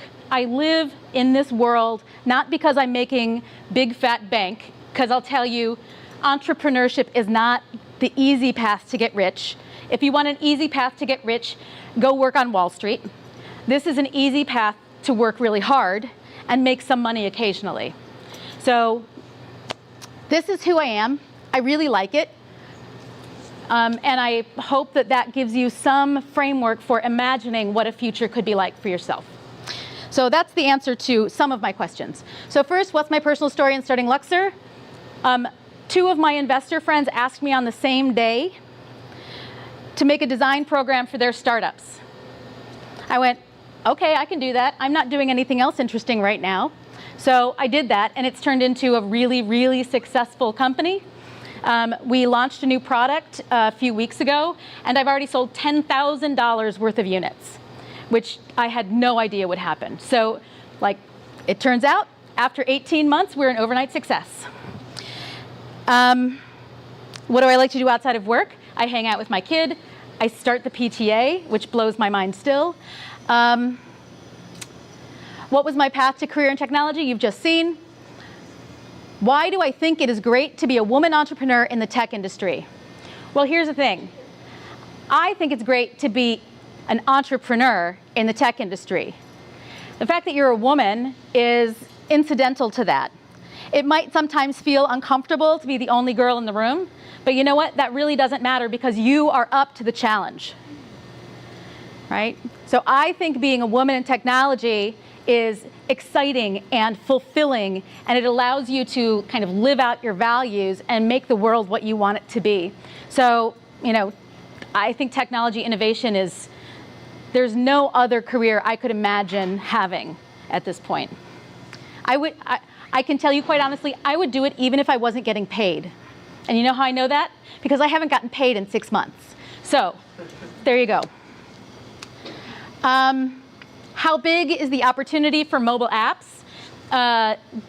Well, as big as the universe. Like, there is no limit, I think. It is burgeoning. It will continue to be huge. Mobile is, you know, like desktop computing is, you know, fine, all well and good. Billions of dollars will be made in companies doing desktop computing, but mobile is new. It's still evolving rapidly. We have no idea where it's going to end up. So it's a limitless opportunity space right now. So that's my answer to that. And finally, number 6, I have 1 minute left. How do you know that you have a product that your users will buy? Oh my God, this is such a good question. This is the good question for any early entrepreneur. And the answer lies in method called customer development. And I don't know if this is something you go over, but you will go over. So you will learn the answer to that question. What customer development says is that you get to know the people you're making your application for. You find out what their life is like, what their needs are, what their goals are, and you begin to imagine how your product vision can help them to have that set of goals and needs met. So your value proposition, it's one of the things that you put in a pitch deck, your value proposition. So the value proposition is the intersection of a real person's real needs and goals and your vision for business. And finding that intersection is the core of customer development. So that's a lot of jargon, but basically what you need to do is understand a person who you want to make a product for by interviewing them with open-ended questions. You learn about them, and then you imagine the kind of thing that would help them solve whatever that problem is or take advantage of whatever opportunity is in front of them. So product market fit and pivots and all of that is just a bunch of startup jargon. What it just really means is understand people, make something they need and want, and then they will love to buy it. So I think I did it perfectly in time. Good?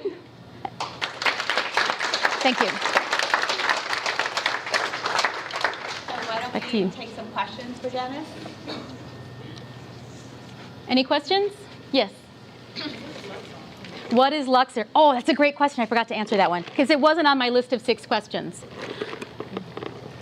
So Luxor stands for the Lean User Experience Residency. It started as a 10-week program. I would have 5 companies come to my studio 1 day a week for coaching as they develop their product. The teams would pay $13,000 for this, and we'd have 5 teams together. So we start one on Friday. We have a residency beginning on Friday, and they just come and get a lot of coaching and a lot of methodology about how to do product development. What we've now launched is a series of lessons in a box. So we're taking everything we've learned from the residencies and making it available in a broadly distributable format so that anyone anywhere in the world at a much lower price can purchase a lesson or a set of lessons about how to make your startup. So that's what Luxor is. Yes?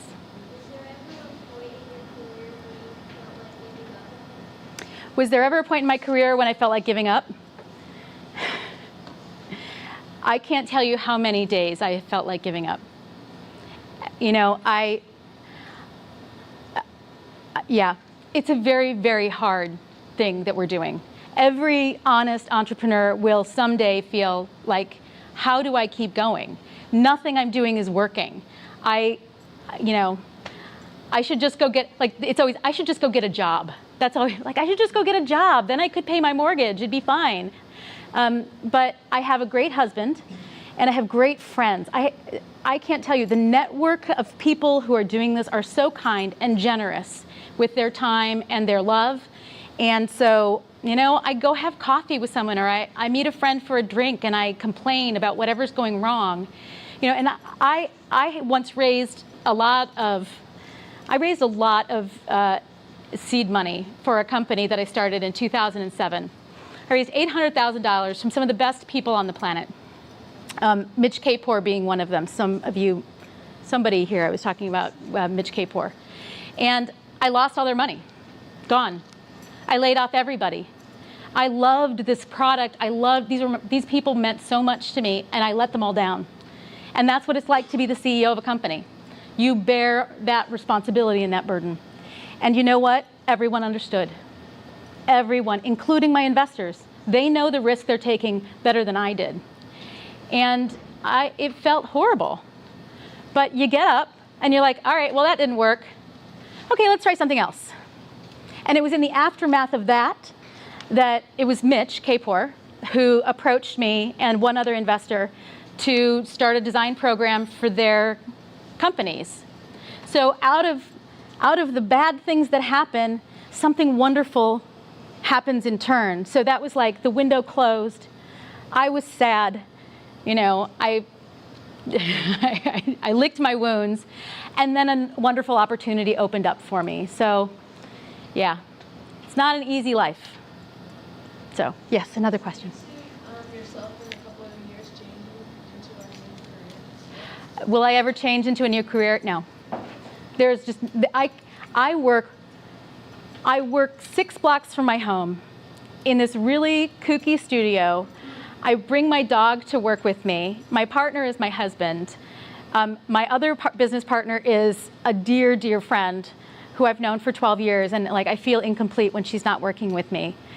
I get to work with the most innovative people literally on the planet. Like, I can't imagine doing anything else at all. And I've considered getting a job, like, because the money would be a lot better. But the only reason I would consider getting a job is because the money's a lot better. I would rather be broke in a startup reinventing the world than anything else. So I'm a little idealistic, it turns out.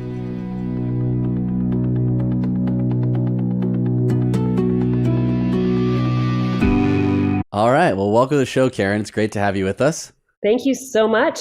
And we're excited today to talk about leadership. And I know it's something that Johnny and I hear a lot of questions around, especially with our clients who are now moving into leadership roles in their career. And it's one of those areas where there isn't training in school. Of course, a lot of times we get placed in these leadership roles without a clear understanding or even witnessed good leadership, right? So oftentimes we have bad bosses, we have mentors who maybe don't have strong leadership skills, and now we're in a role where we have to lead people. So we're going to unpack the science of great leadership today, and I'd love to just kick this off to hear a little bit of how you got involved in leadership training and what leadership really means to you. My story into leadership development is kind of an interesting one. So my doctorate's in marriage and families. I'm actually a registered therapist. I still practice 1 day a week. People actually often ask me if I still practice, but I do. For a lot of reasons, I still do. One of them is that I just love it. But I started my work 25 years ago. I was in my early 20s, and I was asked by a local doctor to set up a practice within his medical center. And because I was so young, I was 22 at the time, and I had all these teenagers as my clients. And I learned very quickly that a lot of therapists don't like working with teenagers. It's a niche market. They're very particular. And I love young people. I love their curiosity and their passion. And because also my focus was very solution focused, I love to address what's the problem, let's try to fix this head on. And so people saw results really quickly. And so the word got out, 200 doctors started sending me their patients, and my practice literally exploded. And so in Canada, I became quite well known as being a teen expert or a millennial expert. And I started doing speaking tours across the country, and companies would sponsor my work. And it was all super fun. And I did television. I was telling Johnny, I had a music talk show, worked with all the record labels. It was a psychology music talk show, and it was all around kind of teenagers and millennials. And so I did that for the first 10 years. And then it was really interesting when millennials hit the workforce. I started getting calls from companies, and it was the companies that were sponsoring my work. So the Pepsis and the Microsofts and the eHarmonies, and so these companies that I was working with, I started getting calls from those CEOs and the senior leaders saying, Karen, your doctorate's in systems, family systems. Could you apply what you know from family systems into the workplace? Because we're now hiring millennials and we don't understand them. We don't know how they need to be managed. Managers are having a major retention problem. So I thought, why not? I love people, so I'll just kind of transfer that knowledge. And I found it was actually pretty easy. I mean, people are people, right? So I started working with companies of all sizes, a lot of family businesses, Fortune 500 companies, on really helping their managers manage millennials. And as I dove into that work, it became crystal clear that there were certain managers that were crushing it and some managers that were doing a terrible job. And when I looked very deeply at it, it was basically emotional intelligence. So the managers that were doing a great job and had these great engaged teams, they had high emotional intelligence. And those managers who didn't have it, they had, people were quitting, without warnings. Like, where's Johnny? I don't know where Johnny is. Johnny's like not showing up today. No offense to Johnny. That's a terrible name that now that I realize that Johnny's on this call. But, if I've got, so there's kind of this whole sense around, if managers don't have leadership emotional intelligence, they're going to have major problems. So that's where my niche and focus really ended up. And I became excited about the topic because leadership, emotional intelligence are skills people can learn. It's not taught in business school. And yet it is literally the number one predictor of around engagement and retention is the leadership EQ score of a manager. And so that's where I landed. And so wrote a book called The 3 Chairs, came out last year, that hit #2 on the Wall Street Journal, and then just did a TED Talk about it as well.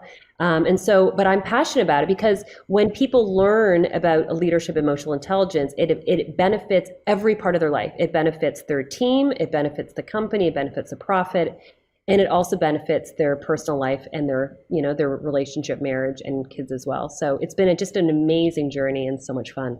I think in that story lies part of why emotional intelligence is so important and why some people had developed it and flourished in that role, and those who didn't kind of petered out and exhausted themselves, which is while rising through the ranks to get to a leadership position, you start to feel very confident in how you got there. So you have a fixed mindset of what allowed you to get there. And so this is how you're going to rule over your team, and you're going to expect the same to them. But people are different, and there's different motivations. And now the most important part is, while dealing with millennials, you're dealing with a generation gap that technology divided further. And so those motivations are completely different. If you have the emotional intelligence to understand you're not leading a group of people like yourself, you are leading a group of people, different backgrounds, different ethnicities, different ideas, growing up in different environments. So that emotional intelligence is going to allow you to speak to each one individually to find out what it is that is going to motivate them, rather than here's how I got here, and I expect the same from you guys, and you're going to need to follow the lead. No, you're absolutely right. And that's kind of why, we need the education. People often ask me around kind of the focus around education. We still need education. The education's still going to kind of get us in the door. But what we find is the best predictor really for around when people are getting promoted, it's no longer those technical skills, it's those EQ skills. Because you can know, like we do a lot of work with engineers, accountants, law firms, professional groups, people that are super bright. You can have very, very high IQ and very low EQ. It actually uses different parts of the brain. People think it's not correlated. So that's why, it's fascinating. So you can have this incredible sense of skill in this one part of your life. You get into the workforce, you get into your job, you're doing really well at this, and all of a sudden you get promoted. But when the second you're promoted and you are now managing people skills are a totally different set of skills than the technical skills. And so that's why you can do really well on the technical side and do really terrible at the managing side. And this is why we get hired. We work with companies in 7 countries around the world, different industries, to help managers learn how to successfully manage people, because it's a totally different set of skills. Well, you talk about this in the book, and I think it's such an important observation that many in their career look at the title as granting them leadership. So it's like, if I just get to this upper management level and I get the title, then people will listen to me, they'll give me respect, and all this is going to fall into place. But actually, it's the opposite. It's the real work begins when you become a leader, because you have to work on your own self-awareness. And as Johnny said, yes, there are some leaders who know how they themselves are motivated and how they got there, but oftentimes they don't even realize it, because to your point, a lot of these technical skills, these highly developed skill sets, don't often involve interaction with other people, don't involve motivating teams. It's you siloed working with a computer. It's you siloed working with your hands, getting very proficient at that one distinct skill set. But then all of a sudden you're asked, well, you have to lead a team with that skill set. How does that translate over? And how do we actually learn those soft skills? Because Johnny and I completely agree, and it's why we started The Art of Charm. But I know there are still people who listen to this show who are like, some people just have it. Some people have IQ. They're born with it. How do we actually really develop it if we've now recognized that this is a gap, and I know that my company or management's not going to give me the training necessary? I'm on my own to develop these skills. Honestly, this is why I am so passionate about this topic, because once I really did, digging in terms of what exactly is emotional intelligence and realized these are skills we can learn. This is not like IQ that tends to be more fixed. EQ is simply a set of skills. And here's a fun question. So in a typical business conference, if I'm speaking and I start talking about leadership EQ, and I'll say, okay, put your hand up if you know what emotional intelligence is, almost everybody's hand goes up. If I say, hey, tell me what is emotional intelligence, I am lucky if I get 1 to 2 people's hand to go up, even in an audience of like 500 people. And then if I say, tell me how you change it, nobody's hand goes up. And that's where there's a gap. So there's a ton of research on what EQ is. And Johnny's like bursting laughing right now. Everyone over indexes on their emotional intelligence. And we laugh and we're like, we're doing this show. We see the research and we see how people interact with that. And also we understand those blind spots and patterns as we've been doing this for 15 years. So that's where so there's been tons of research that emotional intelligence is a proven science, that it is correlated with engagement and retention, period. And we're seeing this even more so than the internet. I mean, EQ has always been important, but where we really kind of saw a massive shift is when the internet hit, because all of a sudden, you can take somebody who has got drive, who's got goals, that has self-discipline, can get themselves a mentor, and all of a sudden they're crushing it in the workplace. That all of that is they've just used their EQ, right? So before it was more traditionally, you had to get the education to kind of quote unquote be successful. What we're seeing now is that education is still important, but it's not as important. Well, it certainly has the same part, if not EQ is actually even a little bit more important. So to your point, AJ, the first thing is for people to understand what it is, to understand what it is, and then to actually measure it, and then you kind of figure out what are the tools that I need to kind of help expand it. So I like taking a lot of research, finding the patterns, and simplifying in a way that's really easy for people to understand. So for everybody listening, the next time you hear a speaker talk about emotional intelligence, they say, "Do you know what it is?" They put your hand up, and you say, "What is it?" You can actually, very confidently put your hand up and say, "Yes, I know what it is." So what EQ is are 5 skills. It spells the acronym CARDS. It's our own little acronym. It helps people remember it. I like acronyms because it helps us kind of chunk that information. So here are the 5 skills, everybody, and I want you to just think to yourself, how would you rate yourself according to these 5 skills? All right. So the first C stands for your communication skill, your ability to give and receive feedback. It's your ability to build trust with your teams. A stands for your attitude of yourself. Are you arrogant, confident, or insecure? Humility is a huge piece around confidence. Are you willing to receive feedback? Okay, that's all part of the A. It's also goal setting is also part. So it's attitude and goal setting. So somebody who has very high EQ, they know what they want in their life. They've got goals, they've got direction, they know with where they're heading. R stands for your relationship skills, exactly what Johnny was talking about, your ability to see life from a different lens. Realizing that how you see the world is how different than how other people see the world. That's where cultural differences, personality differences, gender differences all kind of come into play. It's understanding that the way that I see it is going to be different than how AJ sees it, is going to be different than how Johnny sees it, and being able to lean into that and listen.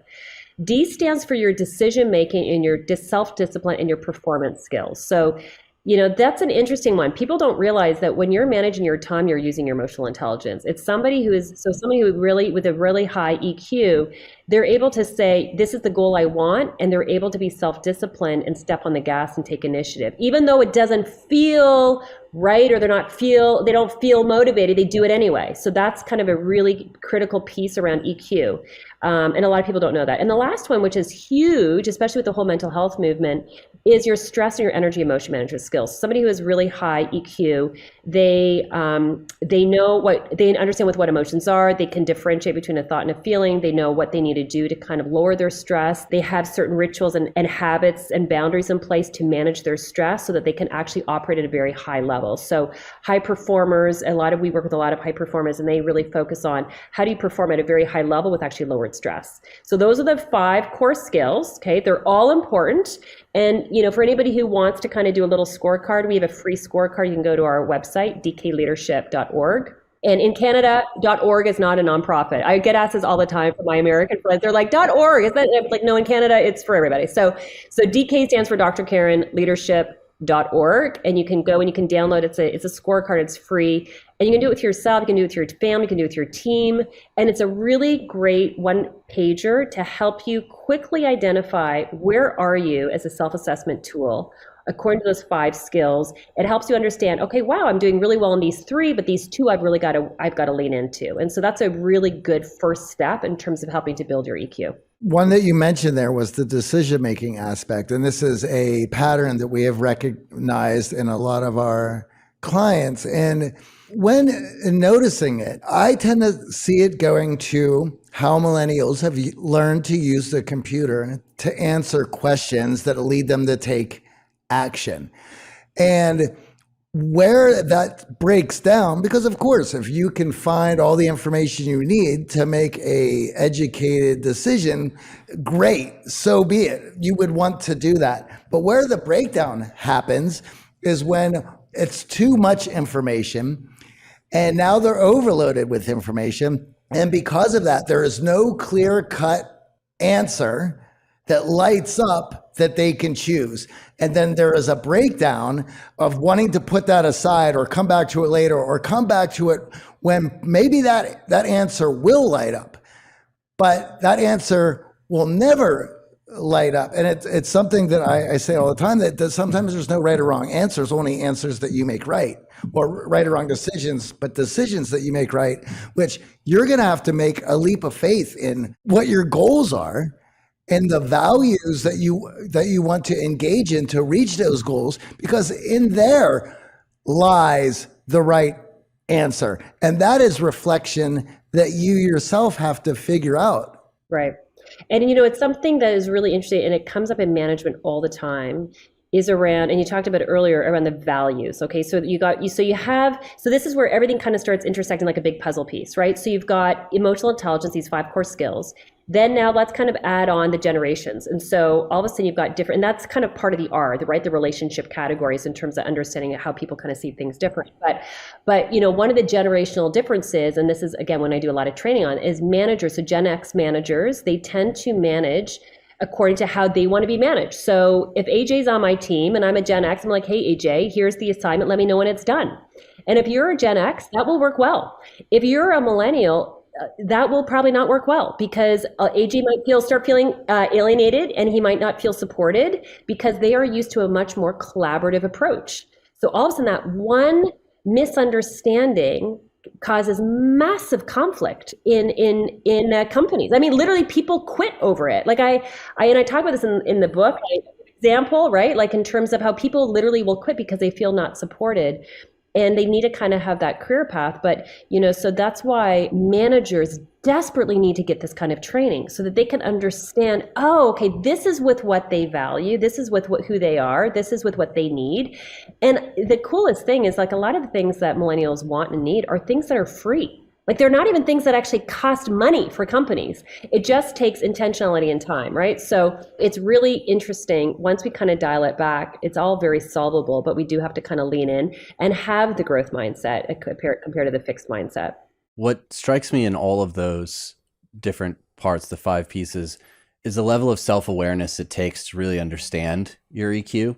We sort of talked about this, like everyone sort of overestimates their EQ, but the problem is, oftentimes, if you're lacking in communication, you don't have the right attitude, your relationship skills aren't that great, there isn't much of a feedback loop there. Like, you're not getting graded on this in school. You're not getting feedback from management typically. It's not part of your performance review typically. Oh, you communicate poorly, but people just move away from you. We try to avoid people with low EQ, because interacting with them takes a lot of effort, it takes a lot of energy, and then you fall behind in your career, and you may not even realize it. As like, I feel like I'm performing, I feel like I'm completing the tasks on time, I'm showing up, I'm going to the meetings, I'm doing everything, but this EQ really is that roadblock to your career success in moving up the ladder. And unfortunately, relying on self-awareness, right? Your friends and family might be like, you're a great communicator. Oh, you have a wonderful attitude, but they don't see you under stress at work when you have that poor defeatist attitude. You're in the victim mentality.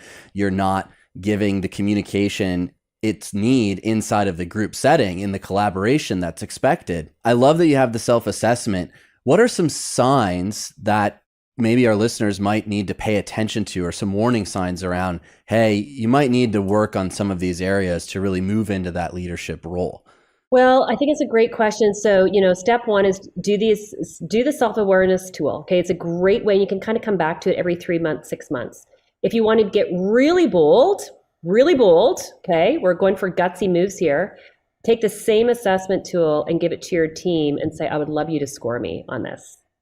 and then put those numbers together and see, oh, look at Johnny's eyes just like lit up. Yes, that's what happened. So you see, because we can see ourselves in one way. And then the question is, does our team see us? So we might, let's say I give myself a 9 on my communication skill, and then I give it to my team. They're like, actually, Karen, you might give yourself a 7, right? All of a sudden you're like, whoo, okay, there's a gap. Let's lean into it. So that's a really easy kind of fun way of actually kind of, again, this is only gonna be for people that are like really gutsy with it, but getting feedback, to your point, is exactly the next step.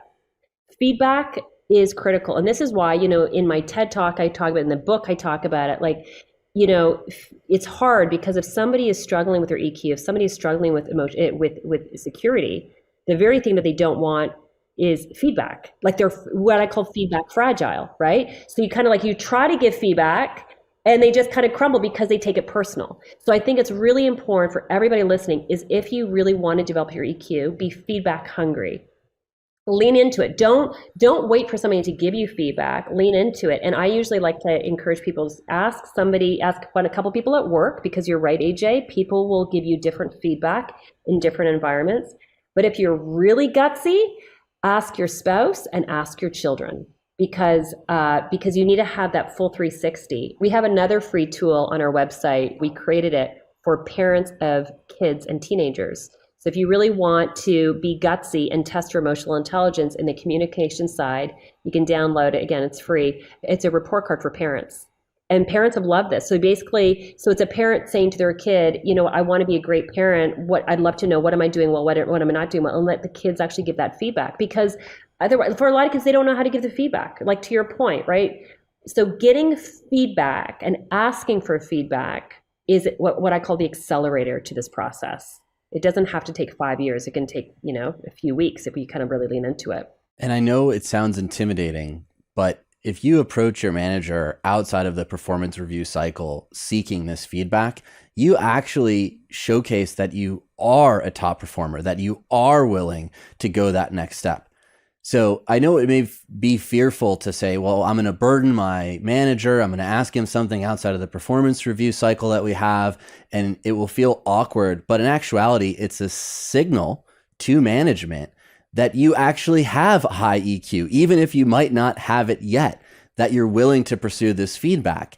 And if you don't have a great relationship with your manager, or you just started, then go back to your previous role's manager and say, can I just borrow 5 minutes of your time? I'm looking for feedback in these areas. Please be as honest with me as possible. And we've had coaching clients go and do this with their past managers, and that allowed them to see gaps that they didn't even realize. And oftentimes when you start a new role, you're trying your best to assimilate. There's a lot of new things that you need to learn to understand those gaps going into that new role. That really sets you up for success, instead of waiting for the 6-month, 1-year performance review, where oftentimes that feedback is going to be too late to act on, to really change their perception. And it's actually, you've said so many things I 100% agree with. One of them is from a management perspective, and this for all managers listening, it's not that I'm against performance reviews, but for the love, please just use it as a formality. The real feedback and performance review has to be ongoing.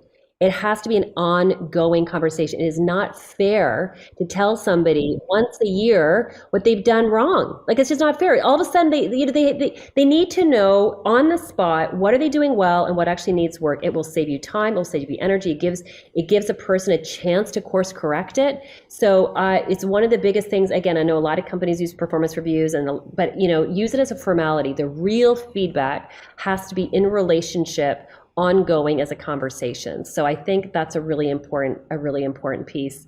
But the feedback, if we can just start getting a little bit more comfortable with asking for feedback, I think that's because people are often hesitant to give it, right? So, I mean, this is kind of with what both of you are saying. So if you can kind of have the courage to ask, whether it's the current manager or previous manager, I think is great. And, for anybody in the business arena, if there is one thing, we do a lot of work with HR managers, and they're like, what are those kind of clues that you look for about somebody who should be promoted? One of the first things I'd be looking for is any sign about growth mindset. What books are they listening to? What podcasts are they listening to? What TED Talks are they watching? When's the last time they actually asked for feedback? Like, how did that go? Like, that's because there's a lot of things we can train, but if somebody is not wanting or desiring to develop their leadership EQ skill, you cannot force that. Like, you cannot force it. One of the things we joke with our clients, because we have an EQ training program, and I tell our HR managers, I'm like, listen, a great way to kind of figure out whether or not you should promote somebody is just offer it complimentary and see who shows up. You will see very quickly who is really hungry, saying, oh my goodness, what a gift. Thank you so much. I am going to put my hand up, versus who are the people going, seriously, do we have to? And talk about an amazing way to filter out people that are not really ready for the next level of leadership. It's a great way of kind of like filtering through who is kind of ready for that next step. Well, it's something we've also talked about on the show before as well, that if you do not have a growth mindset, or you're not somebody who they feel they can give feedback to, you're going to find yourself in a personal improvement program, which they call PIP. And that doesn't mean they're trying to help you out. That means they're shooing you out the door, and that they're taking care of legalities. Yes. And it's often too late in that moment. The key in all of this, though, is just saying, hey, can you give me feedback? Right? No specificity tied to it, which is why I love the self-assessment, saying, hey, these are the 5 areas I'd like feedback in. That actually gives your manager, your former manager, an idea of what specifically you're looking for. Because feedback is so broad. It's completely broad. And because people don't feel comfortable giving it, oftentimes they'll give you something complimentary or something small just to like answer the question and get away from the stress of, is this person ready for feedback? Can this person handle the feedback? So having a specificity tied to seeking that feedback, you're going to find not only does it increase your self-awareness, but it showcases your willingness to be that growth-minded person and your readiness for a leadership role. I agree. And I think it's such an amazing sign for everybody listening. Just think about that for a second. Just think about how would it be received if you were to give that one pager to your manager saying, I really want to do a great job here.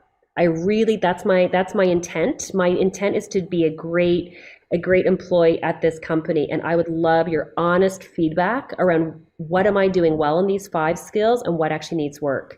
And I just would really appreciate that honest feedback and to kind of give it to them.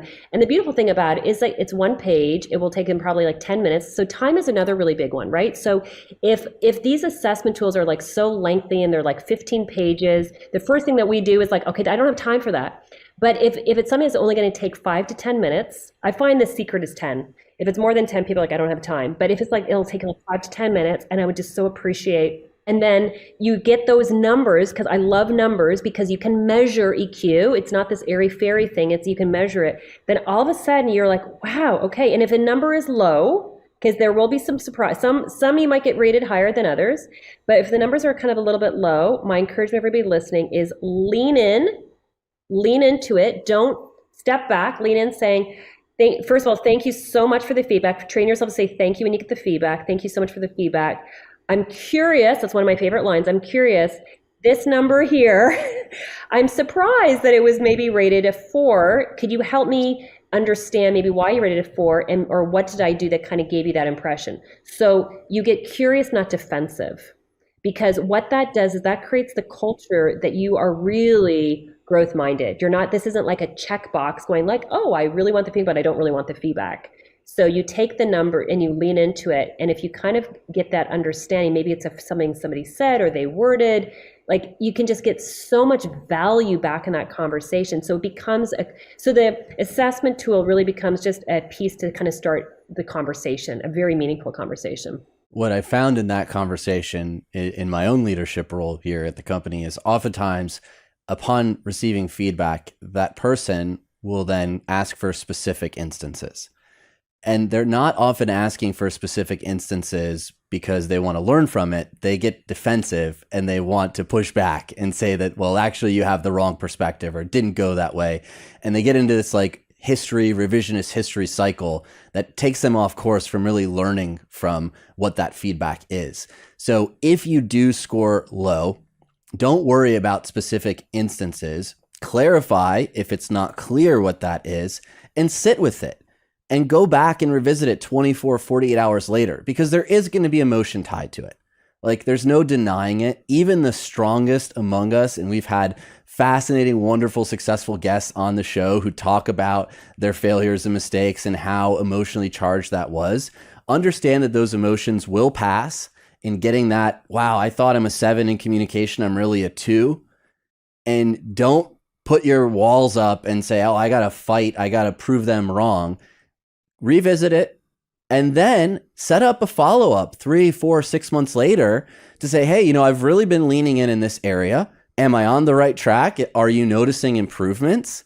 That closing the loop is also key, because feedback is only effective if it actually results in a change in behavior, if it actually results in improvement. It's one thing when you're receiving the feedback to sit with it, but also as somebody who's giving the feedback, to know that they're going to have an emotional reaction from what you're about to tell them.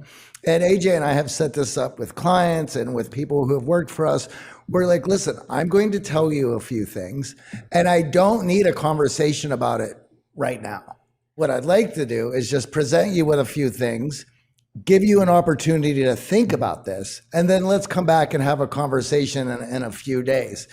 Because whatever conversation is going to happen after that will be from a heightened emotional state. And the person that you're giving the feedback to, they're certainly going to be it. But if they have an opportunity to rebut that and go off, you're going to go into a heightened emotional state.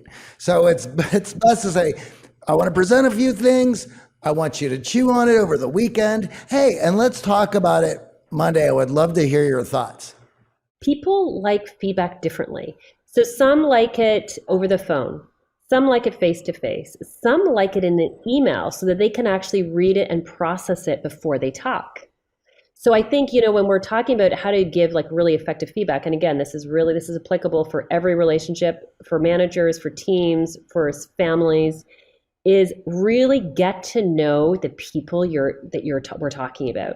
Get to know what is their preferred style, what is the method they really like, because the goal is to come to an understanding, and so hopefully to produce some change of behavior, right? So the goal isn't just to blame and accuse people. The goal here is to really try to move the needle and actually produce positive change. So you really want to figure out, and that's kind of like that whole relationship part of the EQ side, is get to know the people. Like, some people you need to give a lot more encouragement to. Other people are like, skip the encouragement, just give me the meat, give me the stuff that I need to kind of work on. Some people like it in email. I've really kind of found the value, like that's why it's so much of an art and a science, right? To really understand who is it I want to give the feedback to, and what it would be the best possible way for me to give that feedback so that they can be the most open to actually hear it. So when you're receiving that assessment, to simply ask, how would you like me to give you feedback on these 5 areas, right? If you are a manager, and I'd love to talk about that other side of the coin, because that's one of the most critical functions of a leader, is to give effective feedback. And there's a lot of myths and misconceptions around how to appropriately do that. And of course, there is an art to this. So for those who have now moved into new leadership situations, we know that avoiding giving feedback leads to dysfunction of a team and can really create a toxic culture. And you're going to be called upon as you move into a leadership role to give feedback for someone who's underperforming, who missed the mark, who didn't achieve what you had set out to do. So what does the science show, and how do we give effective feedback if we're in that leadership role? One of them is making sure, like, timing is really important. So with feedback, you want to make sure certainly that, you want to make sure it's done privately. I literally cringe when I hear around, feedback is given in like a team environment. I mean, if it's team based, it's different, but, certainly for a personal performance, you want to make sure it's done privately. You want to really pay attention to the time of the day, making sure that you actually have time to talk things out. So even if you just want to make sure that if this is going to open up more conversation, that you're calm, they're calm. So even the emotional state is actually really important. And then understand who you're giving the feedback to, because different generations are going to want it a little different. Traditionalists a lot of times like more the performance review, like they like something a little bit more custom, more traditional. Millennials like more informal. They like it more like you're going out for lunch, or you're kind of like going for a cup of coffee. Like it's much more informal. It's more a relationship, kind of a mentoring kind of feel. I'm a big advocate, and I get mixed feedback on this.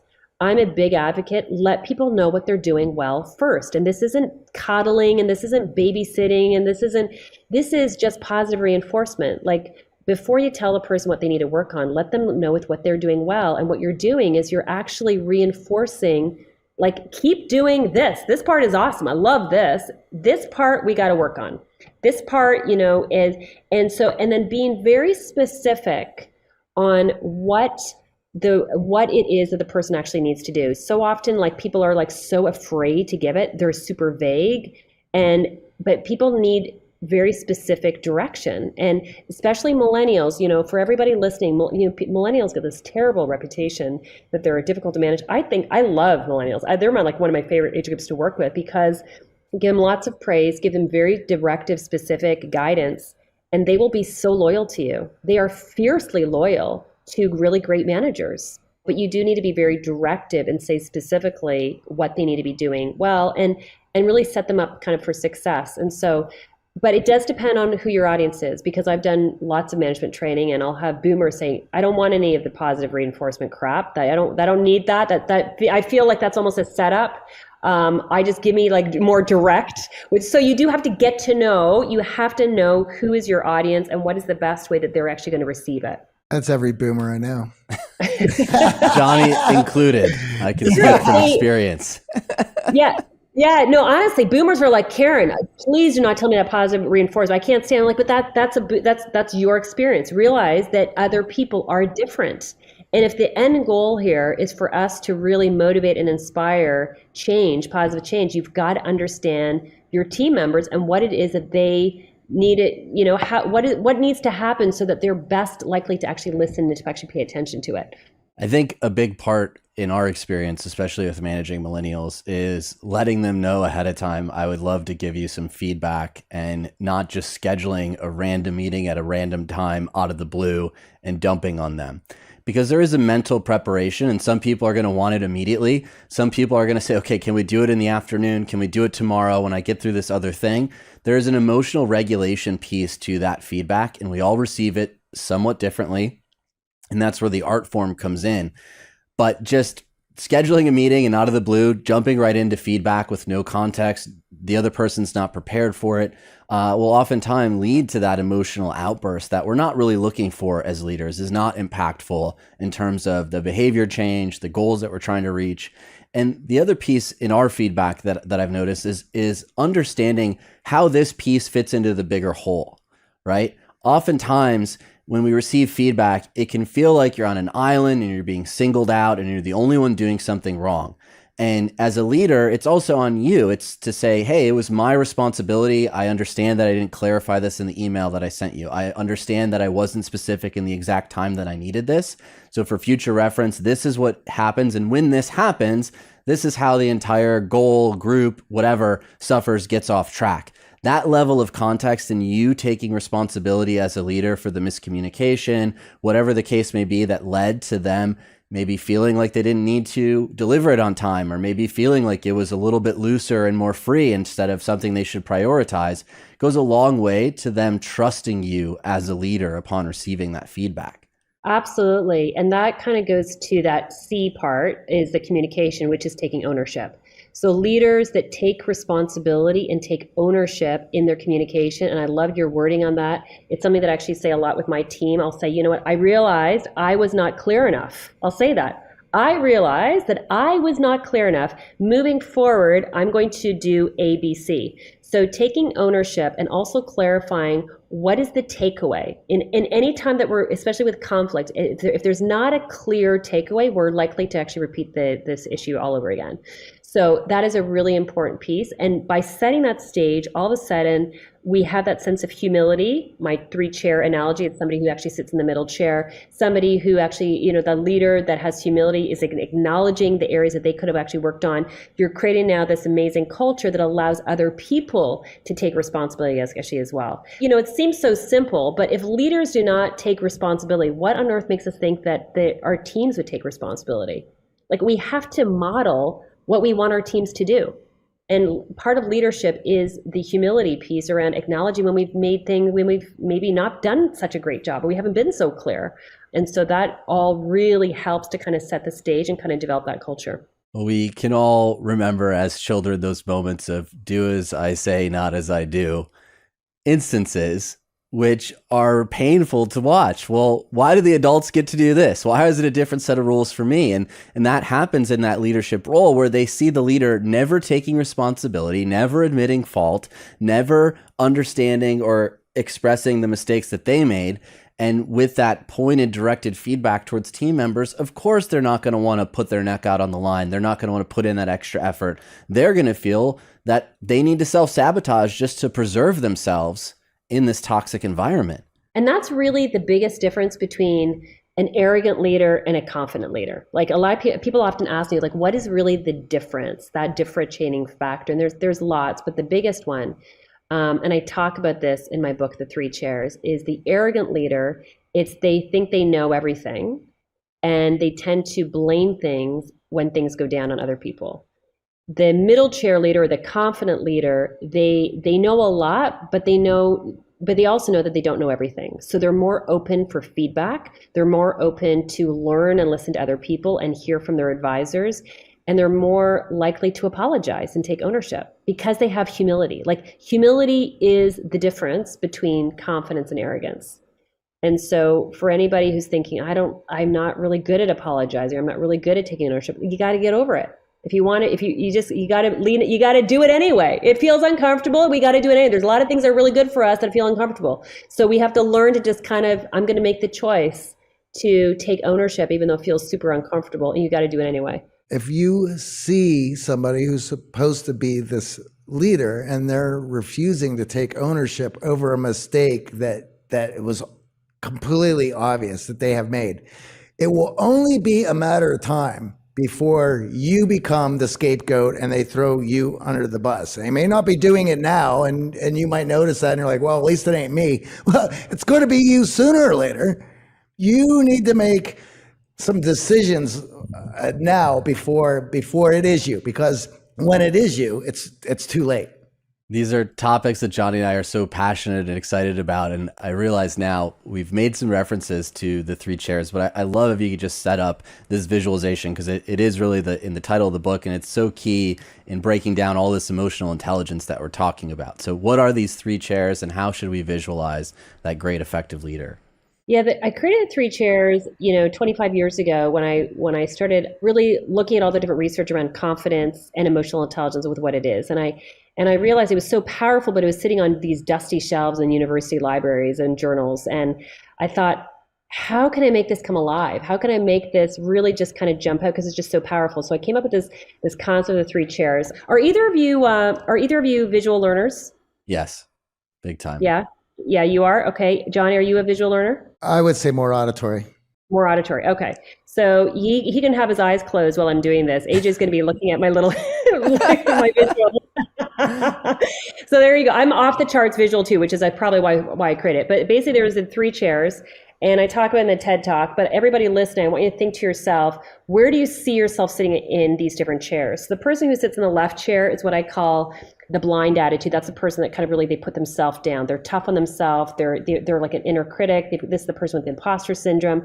They can look very confident, but their mindset is they're really critical towards themselves. Okay, so that's kind of the insecure leader. Then you've got the one on the right, which is what I call the arrogant leader. They're cocky, they're arrogant, they're very superior. If things are wrong, they're going to blame it on everybody else. And then you've got the middle chair leader, the person in the middle chair, and that's a confident leader. And that's the person that they have confidence, but not arrogance. They know who they are. They know that they're working on themselves. They've got the growth mindset. They have a really healthy attitude, but they also have humility. And so those are the three chairs. And I've taught this to kindergarten students. I've taught this to Fortune 500 CEOs. It's an amazing concept. It's so simple. It's like crazy simple, but the crazy thing about it is the research that once you know kind of where you sit, the majority of the time, we're all moving around, but the question I would be asking everybody is, where are you seeing yourself sitting the majority of the time? And then how does it impact your decision making? So when we talk about emotional intelligence, the whole book is about emotional intelligence. Somebody who has very high EQ, they're sitting in the middle chair. Okay, so the whole book is actually developing the CARDS acronym that I was talking about. But once you know kind of with where you sit, you can make very well educated guesses on how people make decisions. Everything from risk taking, decision making, conflict, who they choose as their partner even, like it's crazy, to in terms of how they manage stress and boundaries. And so it's a great, simple visual that to help people actually understand where they're seeing, what kind of leader are they right now, and what they need to do to help themselves move in the middle chair. There's one distinction between that arrogant and humble, confident leader that I want to point out. And we talked about this on a previous episode, the power of language and the words that we choose when describing ourselves and our team members. And that's the me versus we dynamic. And that arrogant leader will often take all of the credit and talk about themselves, even when there's a team behind them. Johnny's nodding his head because this thing it gets under my skin so badly. It's nails on a chalkboard. And we had a team member in the past who's no longer with us, who that was his entire MO, was constantly me, even in situations where he played zero part in the reaching that goal or making that achievement or that accomplishment. It was always me. So that is, in my mind, one of those clear indicators. If you are sitting with a manager who's making everything about me, and never uses the word we, never elevates the team behind them. And I had the same experience in graduate school with mentors who there's a team in the lab who's actually doing the experiments, who's behind them, supporting this research, and they make it about themselves. So as you move into the leadership role, it's really important that you acknowledge all of the team members that are functioning behind you, that have got you on that stage, that have got you promoted, that have allowed you to achieve that success. Really effective, confident leaders know how to acknowledge and share in all of that accomplishment with those team members. Yes. And the interesting thing is they talk about me unless there's a problem, and then it changes to plural, and it's all about you. You. You are the problem. So it's like the reason this doesn't work is because you, plural or singular, are actually the problem. And so, it's one of the fastest ways around figuring out with where people sit is in conflict. And how do people communicate and what language do they actually use when there's conflict? Because the person in that right chair, that arrogant chair, they tend to blame things on everybody else. I'm not the problem, you're the problem. We didn't get the goal because of you, right? And so there's a blaming versus the middle chair leader that says, let's reevaluate what our plan was. Let's reevaluate why we did not achieve the goal and what we need to do differently. And so there's a ownership and responsibility. And it's a great way of thinking about certainly the team, who to hire. Once people actually understand the three chairs and then do interviews, and you can ask interview questions to help understand with where people are at, because as long as you've got somebody in that middle chair, they're going to be that growth mindset. They're going to be open to learn. They're going to be open to taking responsibility. They're going to be open for that feedback. You're going to save yourself so much time and energy in any kind of team if you can kind of help. If you can be hiring kind of from that middle chair. Not saying that people can't move, because you can. People are moving from the different chairs all the time, but it just, people can change. You just have to really want to change. We can all get in their middle chair, but we just have to really want it. Now, there's another acronym from the book that I would love for you to unpack and share with our audience. And this comes up quite a bit on our show in personal relationships, romantic relationships, family relationships, and that's how to effectively draw boundaries. And as a leader, you are going to be drawing boundaries. It is essential to you effectively doing your job in the day-to-day. So what is this acronym that you have, and how can our listeners become more effective at drawing boundaries in their life? So boundaries are part of the tactic around we think about the cards and that S category, that's stress and emotion management. So leaders who sit in the middle chair, and that can always kind of be our focus and our goal. So leaders that sit in the middle chair, they know how to set boundaries really well. And boundaries are easy for some people and super difficult for others. If you're in the left chair, a lot of times they actually have the hardest time with boundaries. Of all three chairs, they're the ones that actually have the hardest time, because if they're in the left chair, they want to please people so badly. So they have a very difficult time saying no. They really want to win the approval of other people. So setting a boundary is completely opposite to that. So they tend to say yes, yes, yes, yes, yes, and then they burn out. And people in the right chair, what they often do is their boundaries, sometimes they actually say yes too much, but a lot of times they're not considerate of other people's boundaries. That's where I really see it with team. It's like the manager that says, well, of course you're going to stay past 5 o'clock because I did it for 50 years and now I expect you to do it for 50 years, right? And that, okay, talk about a generational difference. That is one of the big topics that come up a lot with generations and teams, is the boomer that says, if you're not willing to stay past 5 o'clock, you're not committed. You don't want this badly enough. And the millennial is, if you expect me to stay past 5 o'clock, you're not respecting my boundaries. And therefore, I don't know if I really want to work here. And so boundaries literally can be the topic that causes whether or not people stay or they leave. It's really fun. Like once, I work with lots of, you work with lots of companies. It's really interesting the patterns that you actually start seeing. So boundaries are really important for that middle chair, because for any high performing individual and a high performing team, if you don't take care of those boundaries, you're going to burn out. So it is not a suggestion, it's a requirement for high performance.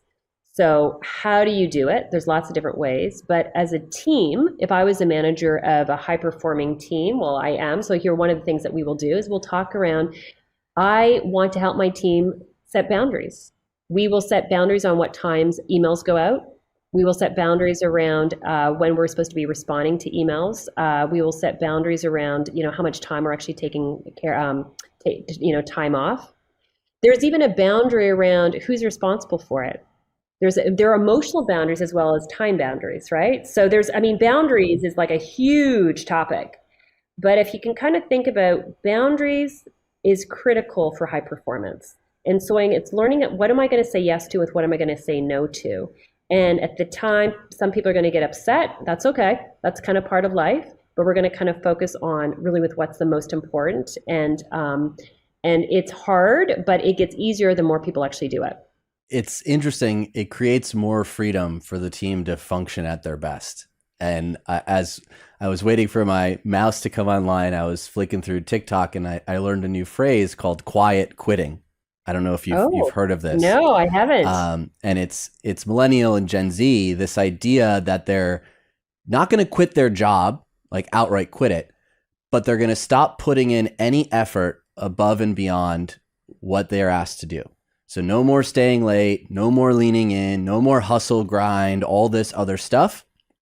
And a good manager with high EQ will recognize this shift.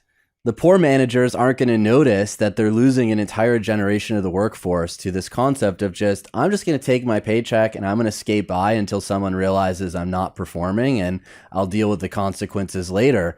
That to me signifies that boundaries haven't been drawn in an effective way in a lot of these company cultures. We're asking so much more. This work-life balance is off. And now we're hearing more and more about burnout. We're working with more and more clients who are experiencing it. And I know it's a big part of that, recognizing and managing the stress component. So in a high EQ environment, and especially a high EQ leader, if you start to recognize team members burning out. So I think a lot of times it's really easy to recognize when we're burning out because the signs and signals are very obvious to us. And sometimes it takes a spouse or friend or family member to recognize it. But often it's difficult to see when team members are burning out or quiet quitting. What have you learned over the years for those leaders who want to keep their team members from burning out, or what to do when they recognize team members are starting to burn out? It's a great question. And so there's a few different signs. The first thing is you're going to start seeing a flat energy. So the energy is they're not as engaged. They're there, but they're not really there. They're not coming up with a lot of great ideas. They're kind of like, they're just flat. I call it flat energy. So you're going to start seeing that. The other big thing is that they might start making mistakes.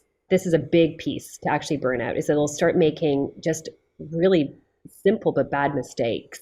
Because their decision making, they're just not sharp, right? They're kind of like not sharp. They'll probably, in terms of like start being absent, they'll start kind of having some more sick days. They might start talking negatively around kind of like just, different things that are actually happening in the office. And so it kind of comes out in different ways for different people, or maybe they just withdraw. Some people just kind of really like what you're saying. They kind of withdraw. You're not seeing it at the social functions kind of anymore. And I think, for everybody listening, if you're going to have like one takeaway from our call today, it would be like great managers who sit in that middle chair, they care deeply about their team. They really care for their team. This is not just like a job. This is like, it's like they're almost like a shepherd to their sheep. They take care of their team, and they want their team to be balanced, and they want their team to thrive, and they want their team to be successful. And so when they see their team not setting boundaries and working too late, and they see the price tag where they're exhausted or they're emotional or they're not handling feedback well or they're making mistakes, that's the time as a manager, you will get so much loyalty, especially from the younger generation. If you lean and say, I'm concerned. I'm actually concerned with what's happening. Like in the last, there could be personal things. We had an employee years ago. We've had an amazing success around managing, hiring millennials and retaining millennials. And one of our employees years ago, she had a hard time setting boundaries. And I remember sitting her down and I said, she's like, Karen, it's so hard for me. I said, I know it's hard for you, but I am deeply concerned. I'm concerned for you.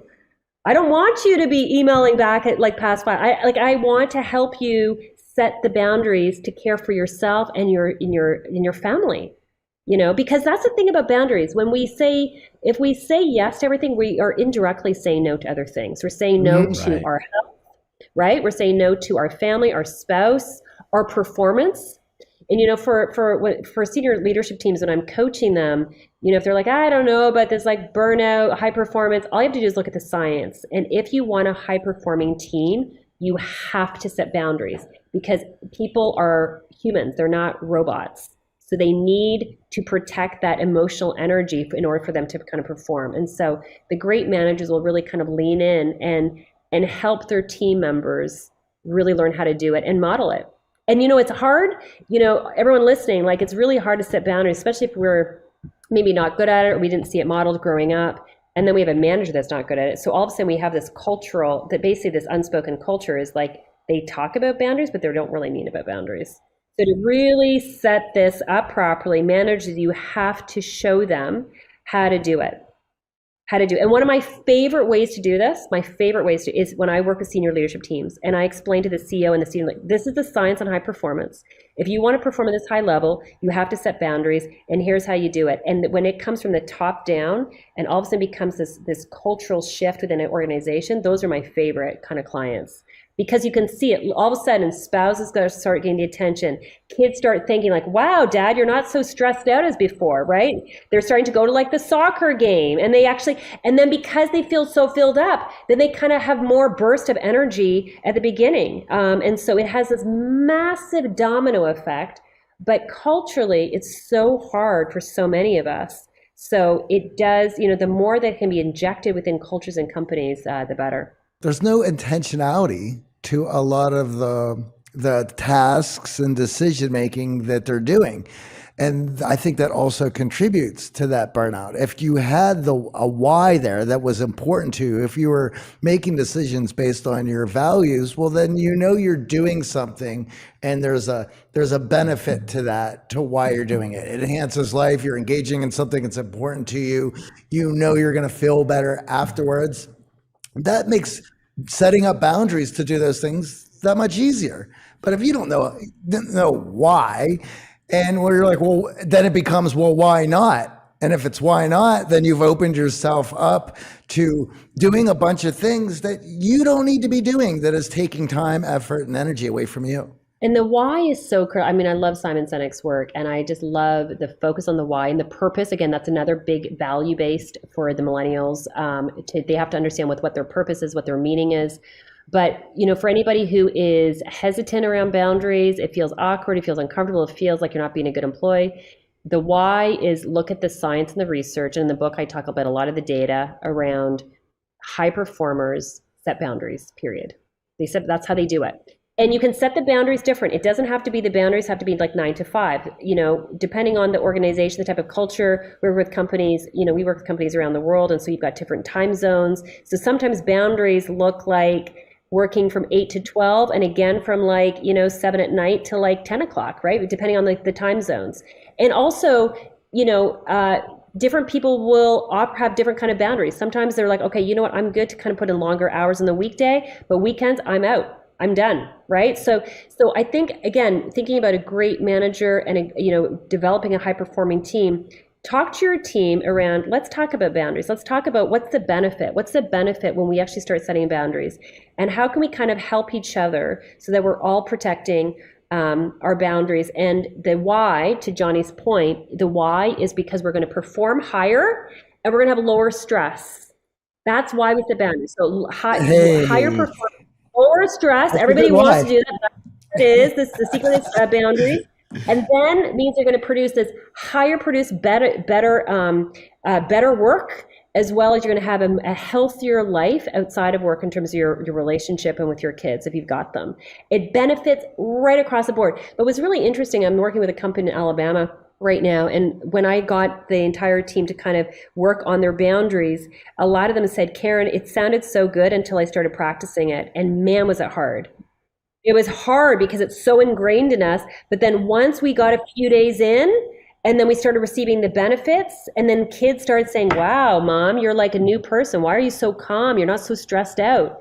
And I was able to go to my first kids' baseball game. Like, all of a sudden, when we start receiving the benefits of the boundaries, then we get hooked. And I often tell people it takes usually about 2 to 3 weeks. 2 to 3 weeks of really sticking to it. Then you can see the boundaries, and then people get hooked on it.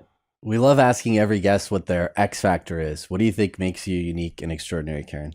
I think my X factor, I've been told this by lots of people, my X factor is my expertise is wide and it's deep. Like, look how we talked today, right? We talked about emotional intelligence and leadership development, but we're also talking about families and kids and parenting. And so I've been doing this for 25 years. And so the fact that I can talk about family systems and organization systems and how they all interconnect, and then we can go deep, and I mean, we could have talked for like another 10 hours, right? I mean, like, there's just so much content that we can keep going with. So I think I haven't met anybody else who does what I do, that I'm a leadership and relationship expert. And it's fun for me because when I work with business leaders, we'll talk, for half an hour about business and managing millennials. And by the way, can we talk about my wife? And because I'm not understanding my 14-year-old daughter, I'm like, sure. And so, because it's all part of the same toolkit. It's just in a different way. And so for me, I think that's what's made me unique. And it's just something that I absolutely, and I love people and I love helping people really make positive changes. So I think that'd be my answer. Thank you for joining us, and we'll link everything up in the show notes, but where can our audience find out more about your free quiz and assessment and all the other great stuff you're doing? Awesome. Thanks so much. So the best would be go to our website, which is www.dkleadership.org. DK stands for Dr. Karen. And then on the site, you're going to see all the freebies. You're going to see the Leadership EQ scorecard. Like I said, print it, give it to your team. You'll see the free parent report card, which is a really fun resource. You'll see kind of a link to my TED Talk that I did about the 3 chairs. We just hit 500,000 in the last 3 months. We just got word yesterday. We are, I think, number 18 globally right now in the top 10, the top TEDx TED Talks in this year, which has been really exciting. So that's a great free resource. You can actually teams can actually watch the TED Talk, and then we have free discussion questions. Again, what we want to do is inspire into meaningful conversations, right? So people can watch the TED, and you can actually watch it with your family. And we've got the discussion questions on our website. And then there's also a link to my book. You can go to Amazon as well to get the 3 chairs. Hopefully people listening are feeling inspired and a lot more equipped and educated to take this to another level. And that's what I'm really passionate about. Us as well. Thank you again for joining us. Thank you. Thank you so much.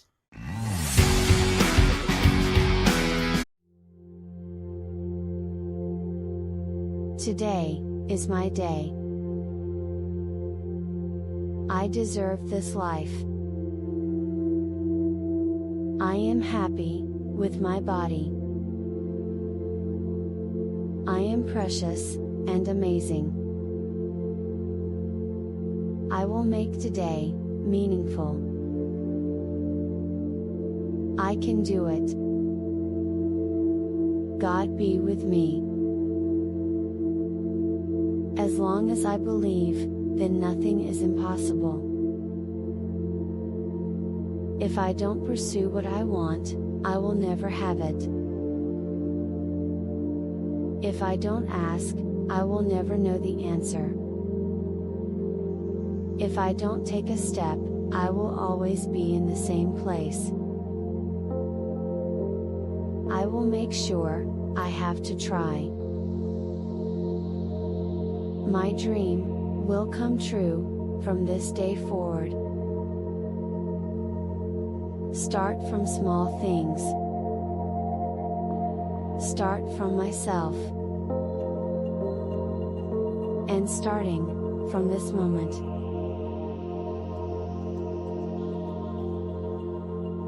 Today is my day. I deserve this life. I am happy with my body. I am precious and amazing. I will make today meaningful. I can do it. God be with me. As long as I believe, then nothing is impossible. If I don't pursue what I want, I will never have it. If I don't ask, I will never know the answer. If I don't take a step, I will always be in the same place. I will make sure I have to try. My dream will come true from this day forward. Start from small things. Start from myself. And starting from this moment.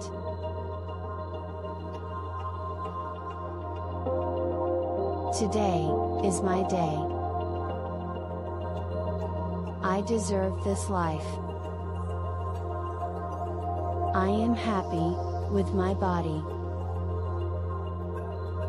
I am precious and amazing. I will make today meaningful. I can do it. God be with me. As long as I believe, then nothing is impossible. If I don't pursue what I want, I will never have it. If I don't ask, I will never know the answer. If I don't take a step, I will always be in the same place. I will make sure I have to try. My dream will come true from this day forward. Start from small things. Start from myself. And starting from this moment.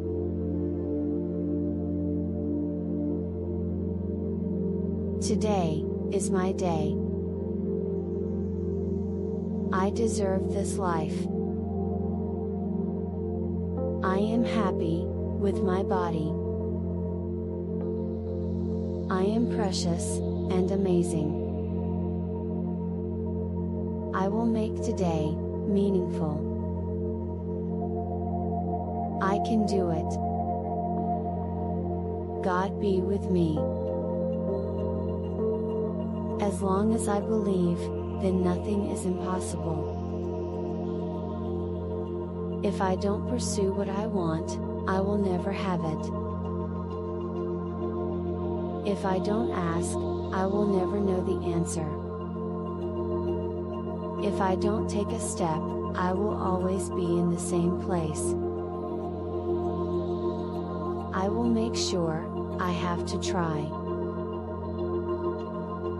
My dream will come true from this day forward.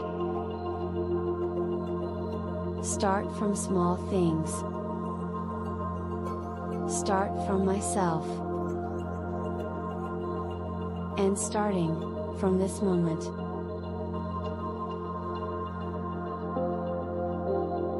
Today is my day.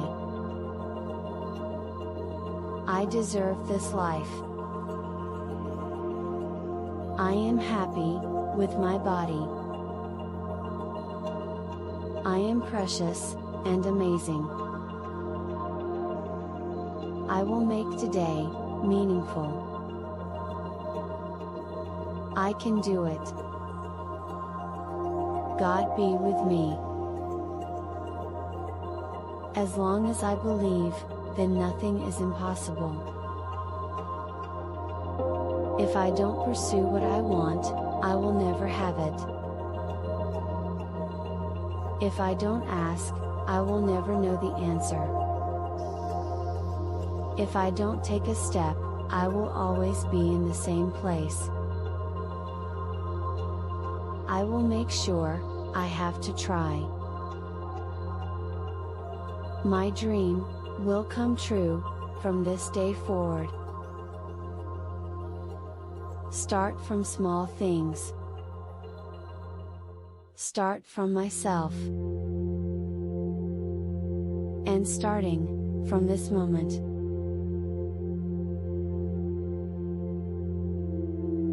Today is my day. I deserve this life. I am happy with my body. I am precious and amazing.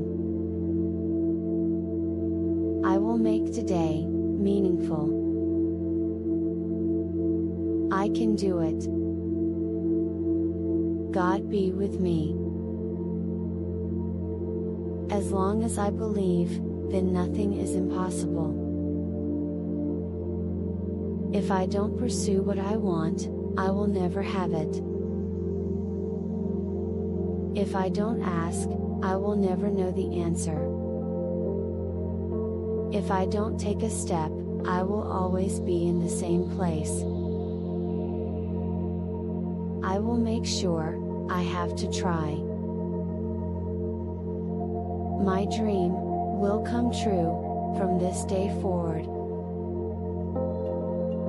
Start from small things. Start from myself. And starting from this moment.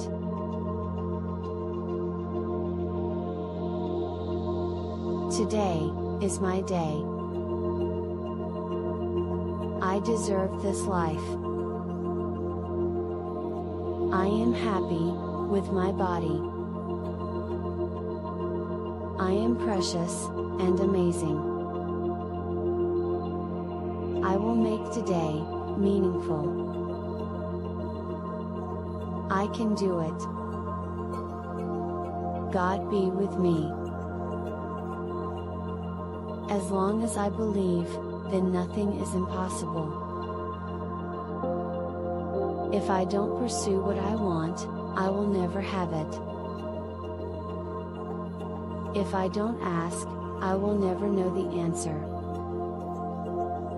If I don't take a step, I will always be in the same place. I will make sure I have to try. My dream will come true from this day forward. Start from small things. Start from myself.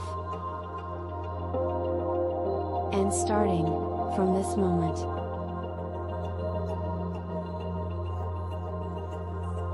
Today is my day. I deserve this life. I am happy with my body. I am precious and amazing. I will make today meaningful. I can do it. God be with me. As long as I believe, then nothing is impossible. If I don't pursue what I want, I will never have it. If I don't ask, I will never know the answer. If I don't take a step, I will always be in the same place.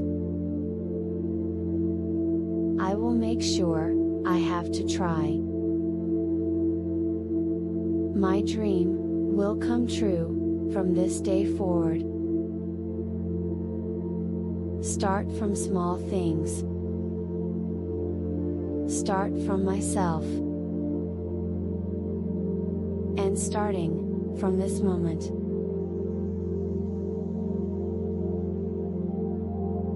Today is my day. I deserve this life. I am happy with my body.